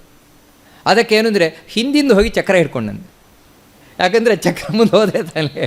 ಅದಕ್ಕೆ ಭೀಮಸೇನ ಹಿಂದಿನಿಂದ ಹೋಗಿ ಆ ಚಕ್ರವನ್ನು ಗಟ್ಟಿಯಾಗಿ ಹಿಡ್ಕೊಂಡಂತೆ. ಉಳಿದವರೆಲ್ಲರೂ ಕೂಡ ಅರ್ಜುನ, ಧರ್ಮರಾಜ, ನಕುಲ, ಸಹದೇವ, ಉಳಿದ ಎಲ್ಲ ರಾಜರುಗಳು ಕೂಡ ಎದುರಿನಿಂದ ಆ ರಥವೇ ಹೋಗದಾಗೆ ತಡೆದಿದ್ದಾರಂತೆ. ಆದರೆ ಒಂದು ಕ್ಷಣದಲ್ಲಿ ಕೃಷ್ಣ ಅವರೆಲ್ಲರನ್ನು ಮೀರಿ ಮುಂದೆ ಹೋಗಿದ್ದಾನಂತೆ. ಭೀಮಸೇನ ಗಟ್ಟಿ ಹಿಡ್ಕೊಂಡಿದ್ದಲ್ವ, ಅದು ತಪ್ಪಿಸ್ಕೊಂಡು ಹೋಗಿಯಾಗಿದೆ. ಅಂದರೆ ಹೀಗೆ ತನ್ನ ಸಾಮರ್ಥ್ಯದ ಮುಂದೆ ಇವರೆಲ್ಲರದ್ರೂ ಸಾಮರ್ಥ್ಯ ಏನೂ ಇಲ್ಲ ಅಂತ ಅದನ್ನು ಪ್ರಕಟಪಡಿಸಿದ. ಅಲ್ಲೇ ರೇಮಂತ ಪರ್ವತದಲ್ಲೇ ಇದ್ದಾನೆ. ಆ ಸಂದರ್ಭದಲ್ಲಿ ಎಲ್ಲ ಯಾದವರು ಸಭೆ ಸೇರಿದರಂತೆ. ಸಭೆ ಸೇರಿದಾಗ ಕೃಷ್ಣ ಅವರೆಲ್ಲರನ್ನೂ ಕುರಿತು ಮಾತಾಡ್ತಾನೆ, ನಾನು ನಿಮ್ಮ ಸಹಕಾರದಿಂದ, ನಿಮ್ಮ ಅನುಗ್ರಹದಿಂದ ಇಷ್ಟು ಮೇಲಕ್ಕೆ ಬಂದಿದ್ದೇನೆ ನೋಡಿ. ನಾನು ಈ ಎಲ್ಲ ನರಕಾಸುರನನ್ನು ಸಂಹಾರ ಮಾಡಿದೆ, ಎಲ್ಲ ಸಣ್ಣಲ್ಲಿಂದಲೂ ನಾನು ಯಾರ್ಯಾರನ್ನು ಸಂಹಾರ ಮಾಡಿದ್ದೇನೆ, ಎಲ್ಲವೂ ಕೂಡ ನಿಮ್ಮ ಒಂದು ಸಹಕಾರದಿಂದ, ನಿಮ್ಮ ಅನುಗ್ರಹದಿಂದ. ಈ ರೀತಿ ಹೇಳಿದಾಗ ಎಲ್ಲ ಯಾದವರು ನಗಾಡ್ತಾರೆ. ಕೃಷ್ಣ ನೀನೇ ಮೂರು ಲೋಕದ ಒಡೆಯ, ಹಾಗಿದ್ರು ಅಂದರೆ ನಿನ್ನನ್ನು ಆಶ್ರಯಿಸಿದವರನ್ನು ನೀನು ಎಷ್ಟು ಮೇಲೆ ಕೆಡ್ತೀಯ, ನಿನ್ನ ಭಕ್ತರನ್ನು ನೀನು ಎಷ್ಟು ಕಾಳಜಿಯಿಂದ ಹೊಗಳ್ತೀಯ, ಅದೇ ನಮಗೆ ಸಂತೋಷ ಆಗ್ತದೆ ಅಂತ. ಅಂಥ ಸಂದರ್ಭದಲ್ಲಿಯೇ ಅಲ್ಲಿಗೆ ನಾರದರು ಬಂದರು.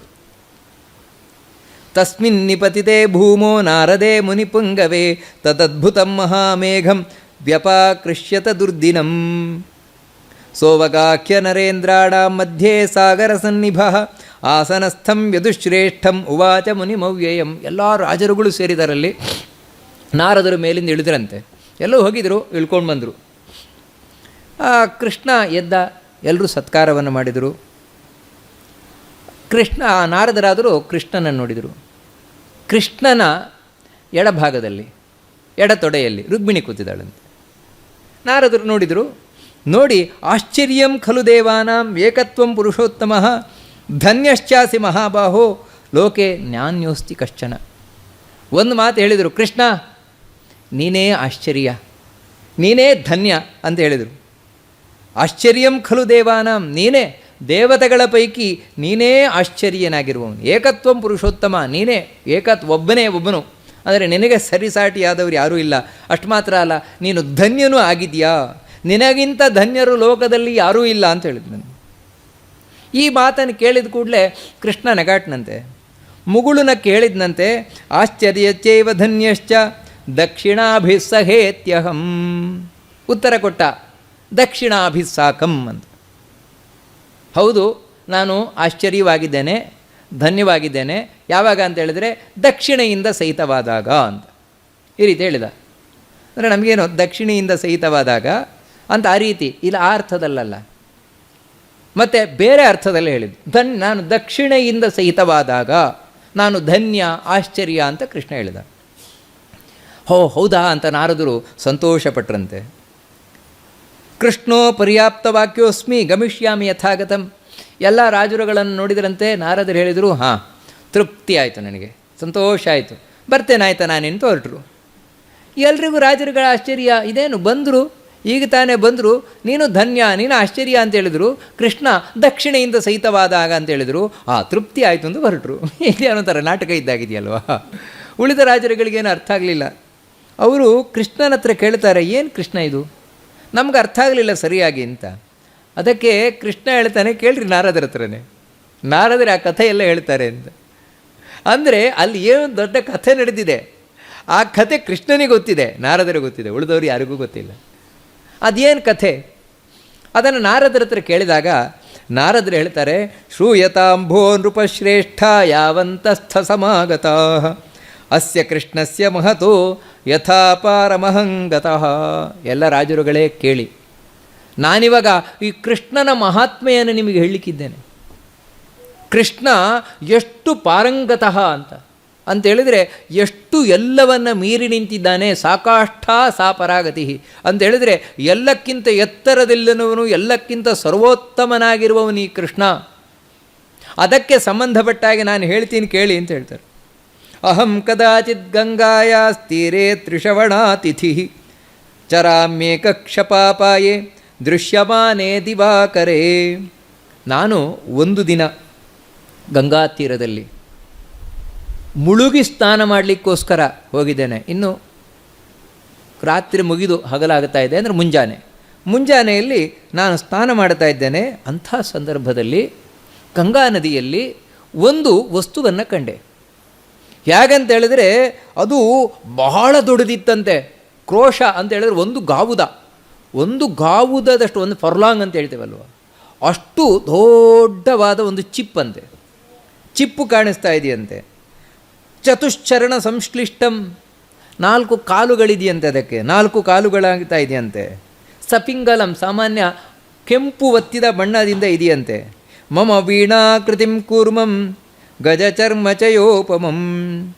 ನನ್ನ ವೀಣೆಯ ಆಕೃತಿ ಇದ್ದಾಗೆ, ವೀಣೆಯ ಆಕೃತಿ ಅಂತ ಹೇಳಿದ್ರೆ ವೀಣೆಯ ಆಕೃತಿ ಹಿಂದಿಂದ ಹೀಗೆ ಇರ್ತದಲ್ವ, ಉಬ್ಬಿಕೊಂಡಾಗೆ, ಆ ರೀತಿ ಇದೆ.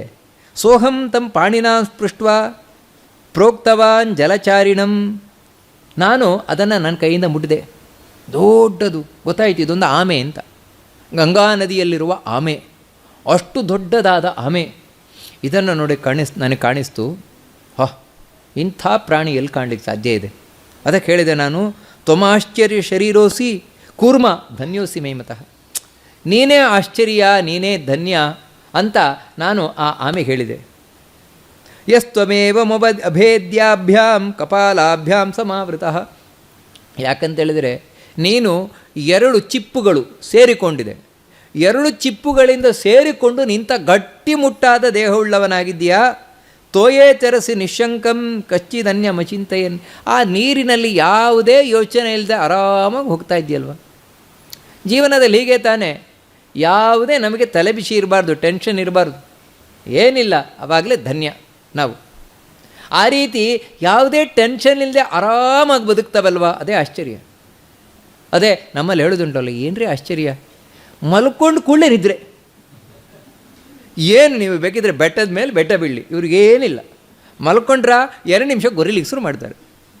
ಏನು ಆಶ್ಚರ್ಯವೋ ಏನೋ ನಾವು ಹೇಳ್ತೇವೆ. ನಮಗೆ ಮಲ್ಕೊಂಡ್ರೆ ನಿದ್ರೆನೇ ಬರೋಲ್ಲ, ಅರ್ಧ ಗಂಟೆ ನಿದ್ರೆನೇ ಬರೋಲ್ಲ. ಅವ್ರ ಗೊರಗೇನೂ ಕಾರಣ, ಇನ್ನೊಂದು ನಿದ್ರೆಗೆ ಬರೋಲ್ಲ, ಈ ರೀತಿ. ಆದರೆ ಅವ್ರಿಗೆ ಏನಿಲ್ಲ, ಆರಾಮಾಗಿ ಬರ್ತದಲ್ವ. ಅಂದರೆ ಇದೊಂದು ಆಶ್ಚರ್ಯ. ಅಂದರೆ ಎಷ್ಟೇ ಟೆನ್ಷನ್ ಇದ್ದರೂ ಕೂಡ ಟೆನ್ಷನ್ನೆಲ್ಲ ಮರೆತು ನಿದ್ರೆ ಮಾಡುವುದು ಆಶ್ಚರ್ಯ ಅಲ್ವ. ಅಂದರೆ ಇದಕ್ಕೆ ನಾವೇನು ಅಂತ ಹೇಳಿದರೆ ನಿಶ್ಚಿಂತೆಯಾಗಿರುವುದು. ಆ ರೀತಿ ಈ ಆಮೆ ನಿಶ್ಚಿಂತೆಯಾಗಿದೆ. ಅದಕ್ಕಾಗಿ ನಾರದರು ಹೇಳ್ತಾರೆ, ನೀನೇ ಧನ್ಯಪ್ಪ, ನೀನೇ ಆಶ್ಚರ್ಯ ಅಂತ. ಸಮಾಮುವಾಚಾಂಬುಚರಃ ಕೂರ್ಮೋ ಮಾನುಷವಸ್ತ್ವಯಂ ಕಿಮಾಶ್ಚರ್ಯಂ ಮಯಿ ಮುನೇ ಧನ್ಯಶ್ಚಾಹಂ ಕಥಂ ವಿಭೋ. ಆಗ ಆ ಆಮೆ ಮಾತಾಡಿತಂತೆ, ಮನುಷ್ಯರಂತೆ ಮಾತಾಡಿತಂತೆ. ಆಮೆ ಏನು ಹೇಳಿತು ಅಂತ ಹೇಳಿದ್ರೆ, ಅಯ್ಯೋ ನಾರದರೆ, ನಾನೇನು ಧನ್ಯ, ನಾನೇನು ಆಶ್ಚರ್ಯ. ಯಾಕೆ ಅಂತ ಹೇಳಿದರೆ, ಗಂಗೆಯಂ ನಿಮ್ನಗ ಧನ್ಯ ಕಿಮಾಶ್ಚರ್ಯ ಮತಃಪರಂ ಯತ್ರಾಹಮಿವ ಸತ್ವಾನಿ ಚರಂತ್ಯಯುತ ಶೋದ್ವಿಜ. ನಂದೇನು ದುಡ್ದು, ಯಾಕಂತ ಹೇಳಿದರೆ ಈ ಗಂಗೆ ಇದೆಯಲ್ವ, ನನ್ನಂಥ ಎಷ್ಟು ಆಮೆಗಳನ್ನು ಹೊತ್ತಿದೆ, ನನ್ನಂಥ ಎಷ್ಟು ಜಲಚರ ಪ್ರಾಣಿಗಳನ್ನು ಹೊಟ್ಟಿದೆ. ಅದಕ್ಕಾಗಿ ನನಗಿಂತ ಇದೇ ಧನ್ಯ ತಾನೆ. ನನ್ನಂಥ ಇಂತಿಂಥ ದೊಡ್ಡ ದೊಡ್ಡ ಪ್ರಾಣಿಗಳನ್ನು ಹೊತ್ತಿರುವುದರಿಂದಾಗಿ ಇದೇ ಧನ್ಯ ತಾನೆ. ಇದರ ಮುಂದೆ ನಾನು ಏನೂ ಅಲ್ಲಪ್ಪ. ಅದಕ್ಕೋಸ್ಕರ ನಿಜವಾಗಲೂ ನೀವು ಧನ್ಯ ಆಶ್ಚರ್ಯ ಅಂತ ಹೇಳಬೇಕು ಅಂತ ಹೇಳಿದ್ರಿ ಗಂಗೆಯನ್ನೇ, ನನ್ನನ್ನಲ್ಲ ಅಂತ ಆ ಆಮೆ ಹೇಳ್ತಂತೆ. ಇವ್ರಿಗೆ ಅದು ಹೌದು ಅಂತ ಕಾಣಿಸ್ತು, ಹೌದಲ್ವಾ?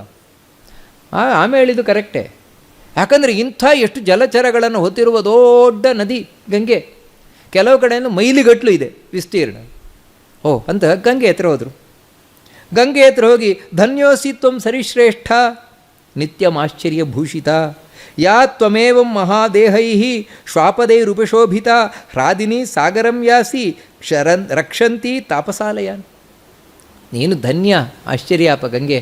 ಯಾಕಂತ ಹೇಳಿದ್ರೆ ಎಂಥ ಜಲಚರ ಪ್ರಾಣಿಗಳನ್ನೆಲ್ಲ ನೀನು ನಿನ್ನ ಒಡಲಲ್ಲಿ ಇಟ್ಕೊಂಡಿದ್ಯಾ, ಮಡಿಲಲ್ಲಿ ಇಟ್ಕೊಂಡಿದ್ಯಾ. ಅಂದರೆ ನಾವು ನೋಡ್ತೇವಲ್ಲ, ಗಂಗೆಯಲ್ಲಿ ದೊಡ್ಡ ದೊಡ್ಡ ಮೀನುಗಳು, ಮೊಸಳೆಗಳು, ಆಮೆಗಳು ಇವೆಲ್ಲ ಇವೆ. ಎಷ್ಟು ಜನಕ್ಕೆ ಆಶ್ರಯವನ್ನು ಕೊಟ್ಟಿದೆಯಾ. ಅಷ್ಟು ಮಾತ್ರ ಅಲ್ಲ, ನೀನು ಎಲ್ಲ ಕಡೆ ಹೋಗ್ತಾ ಹೋಗ್ತಾ ಆಳವಾಗಿದ್ದವಳಾಗಿ ಸರಿತಾ ಎಷ್ಟು ತಪಸ್ವಿಗಳಿಗೆ ಆಶ್ರಯವನ್ನು ಕೊಟ್ಟಿದೆಯಾ. ಅಂದರೆ ಗಂಗಾ ತೀರ ಅಂತ ಹೇಳಿದ್ರೆ ತಪಸ್ವಿಗಳಿಗೆ ಆಶ್ರಯ ತಾಣ. ಯಾಕೆ ಅಂತ ಹೇಳಿದರೆ ಅಲ್ಲೊಂದು ವೈಶಿಷ್ಟ್ಯ ಇದೆ. ಇದನ್ನೊಬ್ಬರು ಯೋಗಿಗಳು ಬರೀತಾರೆ. ಗಂಗಾ ತೀರದಲ್ಲಿ ನಾವು ಧ್ಯಾನಕ್ಕೆ ಕೂತರೆ ಮನಸ್ಸು ಕೂಡಲೇ ಟ್ಯೂನ್ ಆಗುತ್ತೆ, ಬಹಳ ಬೇಗನೆ ಟ್ಯೂನ್ ಆಗುತ್ತದೆ, ಬೇರೆ ಎಲ್ಲ ಆಗೋಲ್ಲ. ಯಾಕಂದರೆ ಆ ಗಂಗೆಯ ಗಾಳಿ ಅದೇ ಅಷ್ಟು ಪವಿತ್ರವಾಗಿರುವಂಥದ್ದು. ಅದಕ್ಕಾಗಿ ನೀನು ಧನ್ಯ ಅಂತ.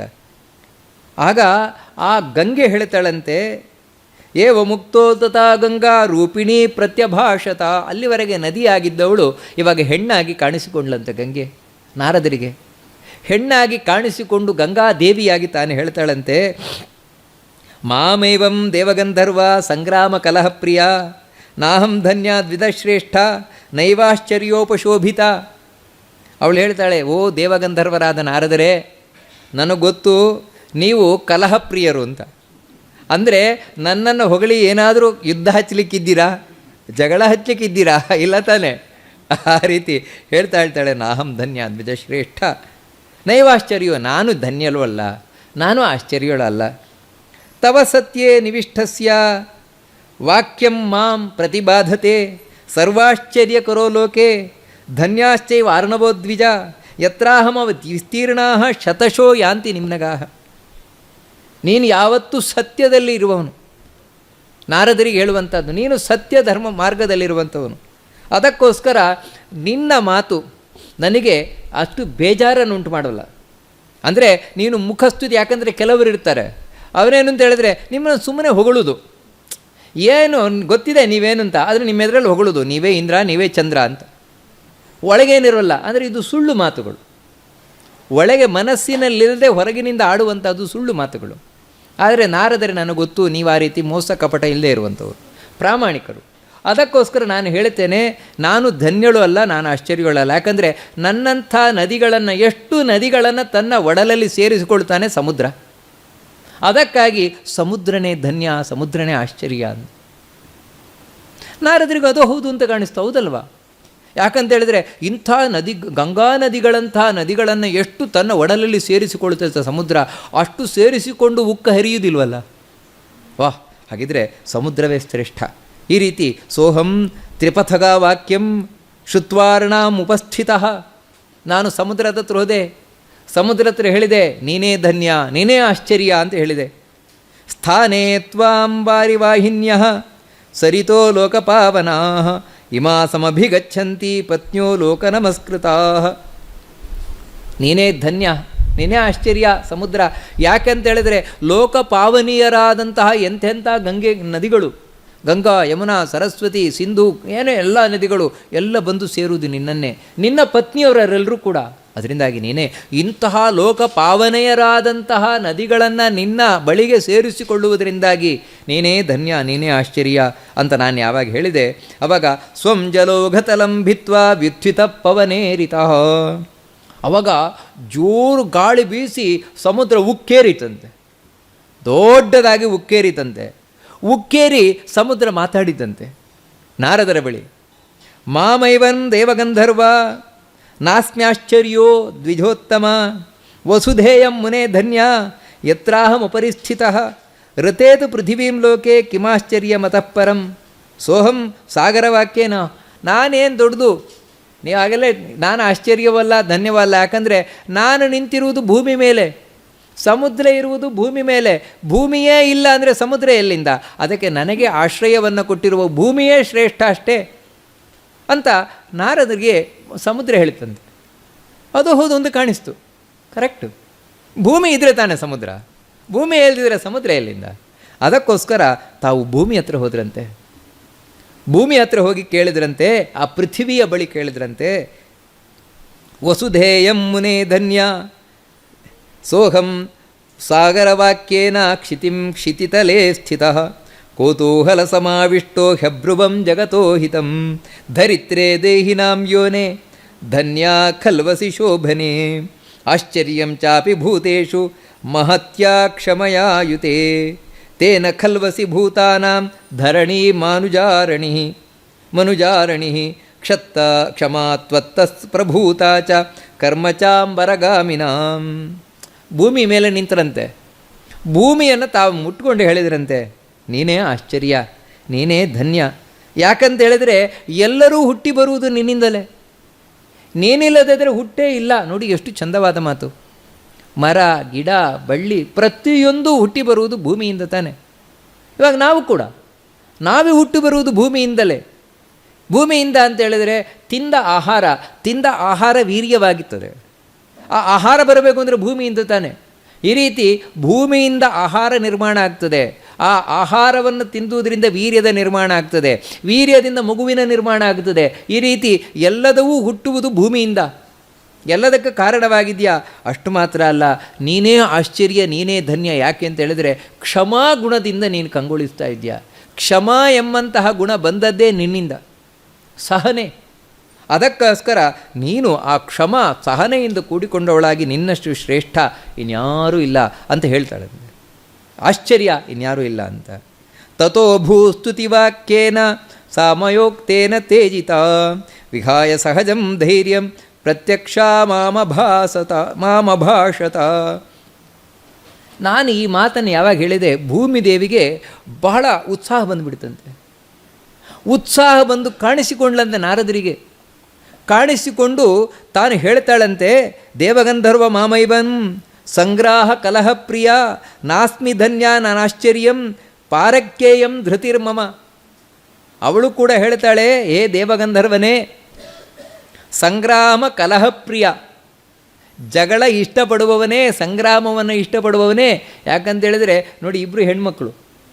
ಅದಕ್ಕೋಸ್ಕರ ಮೊದಲು ಡೌಟ್, ಇವ್ರು ಏನೋ ಹಚ್ಚಾಕ್ಲಿಕ್ಕೆ ನೋಡ್ತಾ ಇದ್ದಾರಾ ಅಂತ. ಅದಕ್ಕೋಸ್ಕರ ಗಂಗೆಯು ಅದನ್ನು ಹೇಳ್ತಾಳೆ, ಇವಳು ಅದನ್ನೇ ಹೇಳ್ತಾಳೆ. ನೋಡು, ನಿನಗೆ ನಾನು ಹೇಳ್ತಾ ಇದ್ದೇನೆ, ನಾನು ಧನ್ಯಳು ಅಲ್ಲ, ನಾನು ಆಶ್ಚರ್ಯಳು ಅಲ್ಲ. ಯಾಕೆಂತ ಹೇಳಿದ್ರೆ ಪಾರಕ್ಯೇಯಂ ಧೃತಿರ್ಮಮ, ಧನ್ಯ ನೀನು. ಯಾಕಂದರೆ ಎಲ್ಲವನ್ನು ಹೊತ್ತಿದೆಯಲ್ವಾ, ನಾನೇನು ಹೊರತಾ ಇದ್ದೇನೆ, ಇನ್ನೊಬ್ಬರು ಹೊತ್ತಿದ್ದನ್ನು ನಾನು ಹೊರತಾ ಇರೋದಷ್ಟೇ. ಸ್ವತಂತ್ರವಾಗಿ ನಾನು ಹೊರತಾ ಇಲ್ಲ, ಇನ್ನೊಬ್ಬರು ಹೊತ್ತಿದ್ದನ್ನು ಹೊರತಾ ಇದ್ದೇನೆ. ಯಾರು ಇನ್ನೊಬ್ಬರು ಹೊತ್ತಿರುವವರು ಅಂತ ಹೇಳಿದರೆ, ಏತೇ ಧನ್ಯ ದ್ವಿಧಶ್ರೇಷ್ಠ ಪರ್ವತಾಧಾರಯಂತಿ ಮಾಂ ಆಶ್ಚರ್ಯಾಣಿ ಚ ದೃಶ್ಯಂತೆ ಏತೇ ಲೋಕಸ್ಯ ಹೇತವಃ.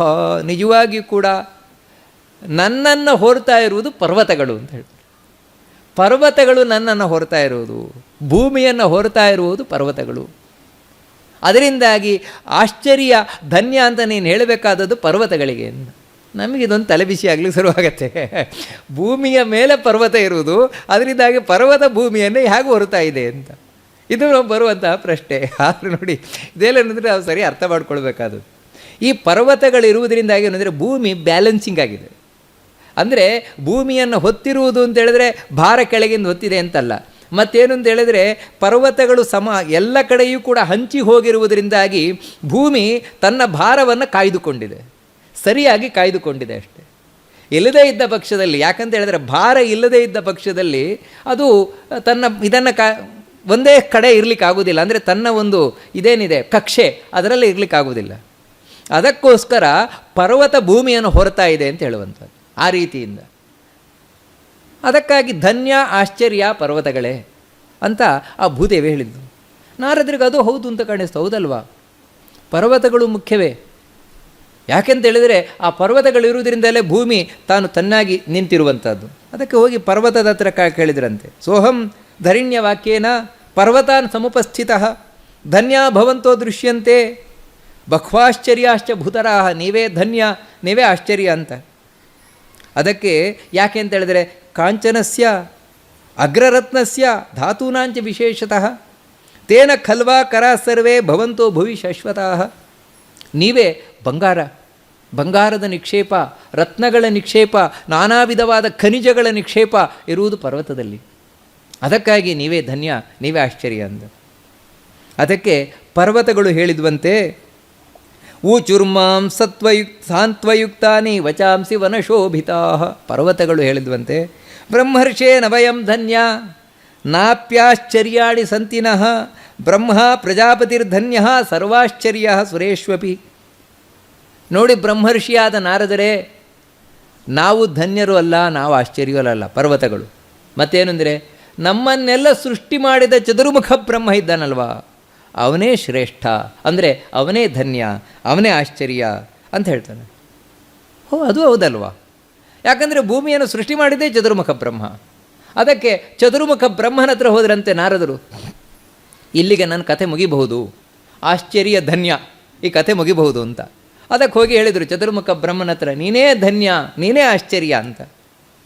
ಅದಕ್ಕೆ ಚತುರ್ಮುಖ ಬ್ರಹ್ಮದೇವರು ಹೇಳಿದರು, ಆಶ್ಚರ್ಯಂ ಭಗವಾನೇಕೋ ಧನ್ಯೋಸಿ ಜಗತೋ ಗುರು ತೇನ ಖಲ್ ತಥೋ ಮಾಂ ಪ್ರಾಹ ಭಗವಾನ್ ಬ್ರಹ್ಮ ಲೋಕಪಿತಾಮಹ ಧನ್ಯಾಶ್ಚರ್ಯಾಶ್ರಿತೈರ್ವಾಕ್ಯೈ ಕಿಮ್ಮಾಂ ನಾರದ ಭಾಷಸೆ. ಯಾಕಪ್ಪ ಆಶ್ಚರ್ಯ ಧನ್ಯ ಅಂತ ನನ್ನನ್ನು ಕುರಿತು ಹೇಳ್ತಾ ಇದೆಯಾ?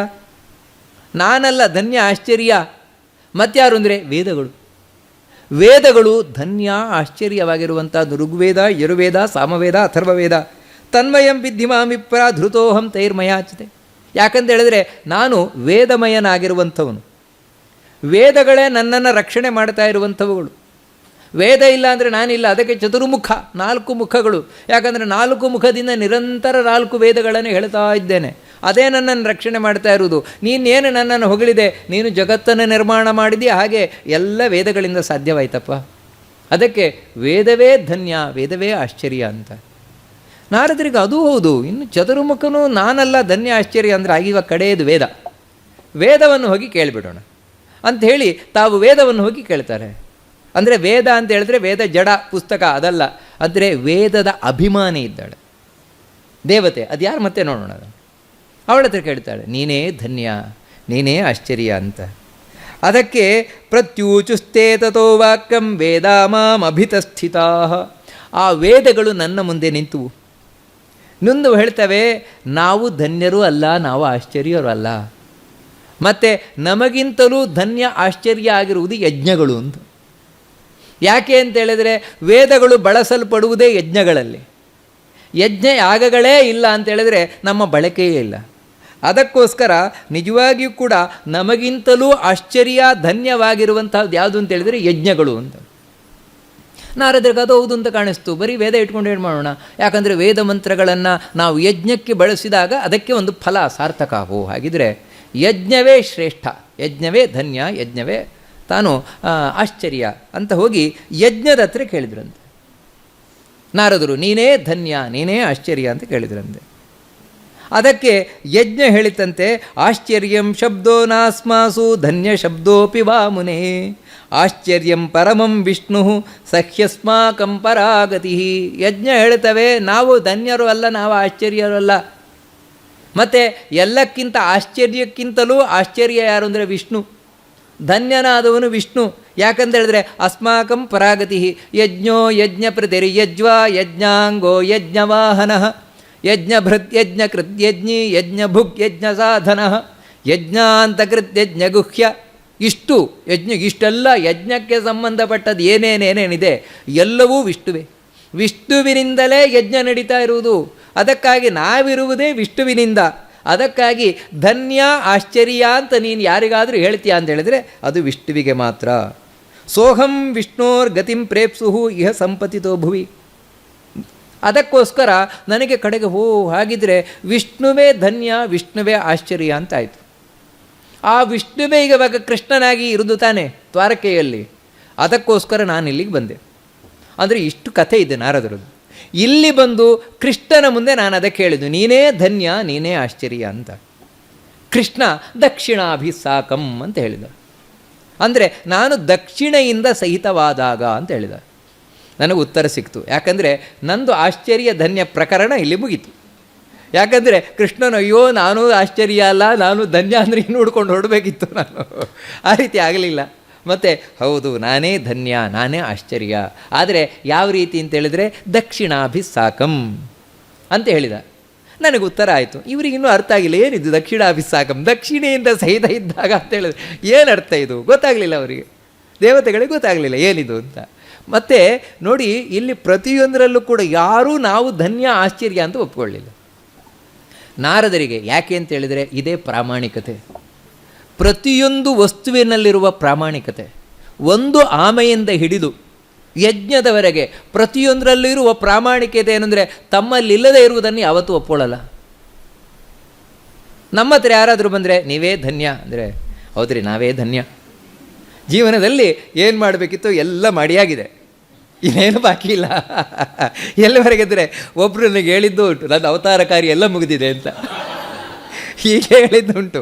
ಇನ್ನೇನು ಬಾಕಿ ಇಲ್ಲ, ಇವಾಗ ಇರುವುದು ಇನ್ನೂ ಎಕ್ಸ್ಟ್ರಾ ಅಂತ. ಅಂದರೆ ಏನೋ ಮನೆಯಲ್ಲಿ ಬರುತ್ತಿಲ್ಲ ತುಂಬಿಕೊಂಡಿರ್ತೇವೆ. ಯಾಕಂದರೆ ಪ್ರಾಮಾಣಿಕತೆಯೇ ಇಲ್ಲದ ಮಂದಿ ನಾವು. ಆದರೆ ನೋಡಿ ಯಾವ ದೇವತಾ ಶಕ್ತಿಗಳಿರ್ತಾರೆ, ಪ್ರಾಮಾಣಿಕರಾದವರು ಇರ್ತಾರೆ, ಯಾವ ರೀತಿ ಇರ್ತಾರೆ ಅಂತ ತಮ್ಮಲ್ಲಿ ಇಲ್ಲದೆ ಇರುವುದನ್ನು ಯಾವತ್ತೂ ಅವರು ಮೆಚ್ಚಿಕೊಳ್ಳಿಕ್ಕೆ ಹೋಗಲ್ಲ. ಅವರನ್ನು ಹೊಗಳಿಕ್ಕೆ ಹೋದರೆ ನಾನಲ್ಲ ಅಂತ ಸ್ಪಷ್ಟವಾಗಿ ಹೇಳ್ತಾರೆ. ಇದೇ ನಾವೆಲ್ಲಿ ತಿಳ್ಕೊಳ್ಬೇಕಾದದ್ದು.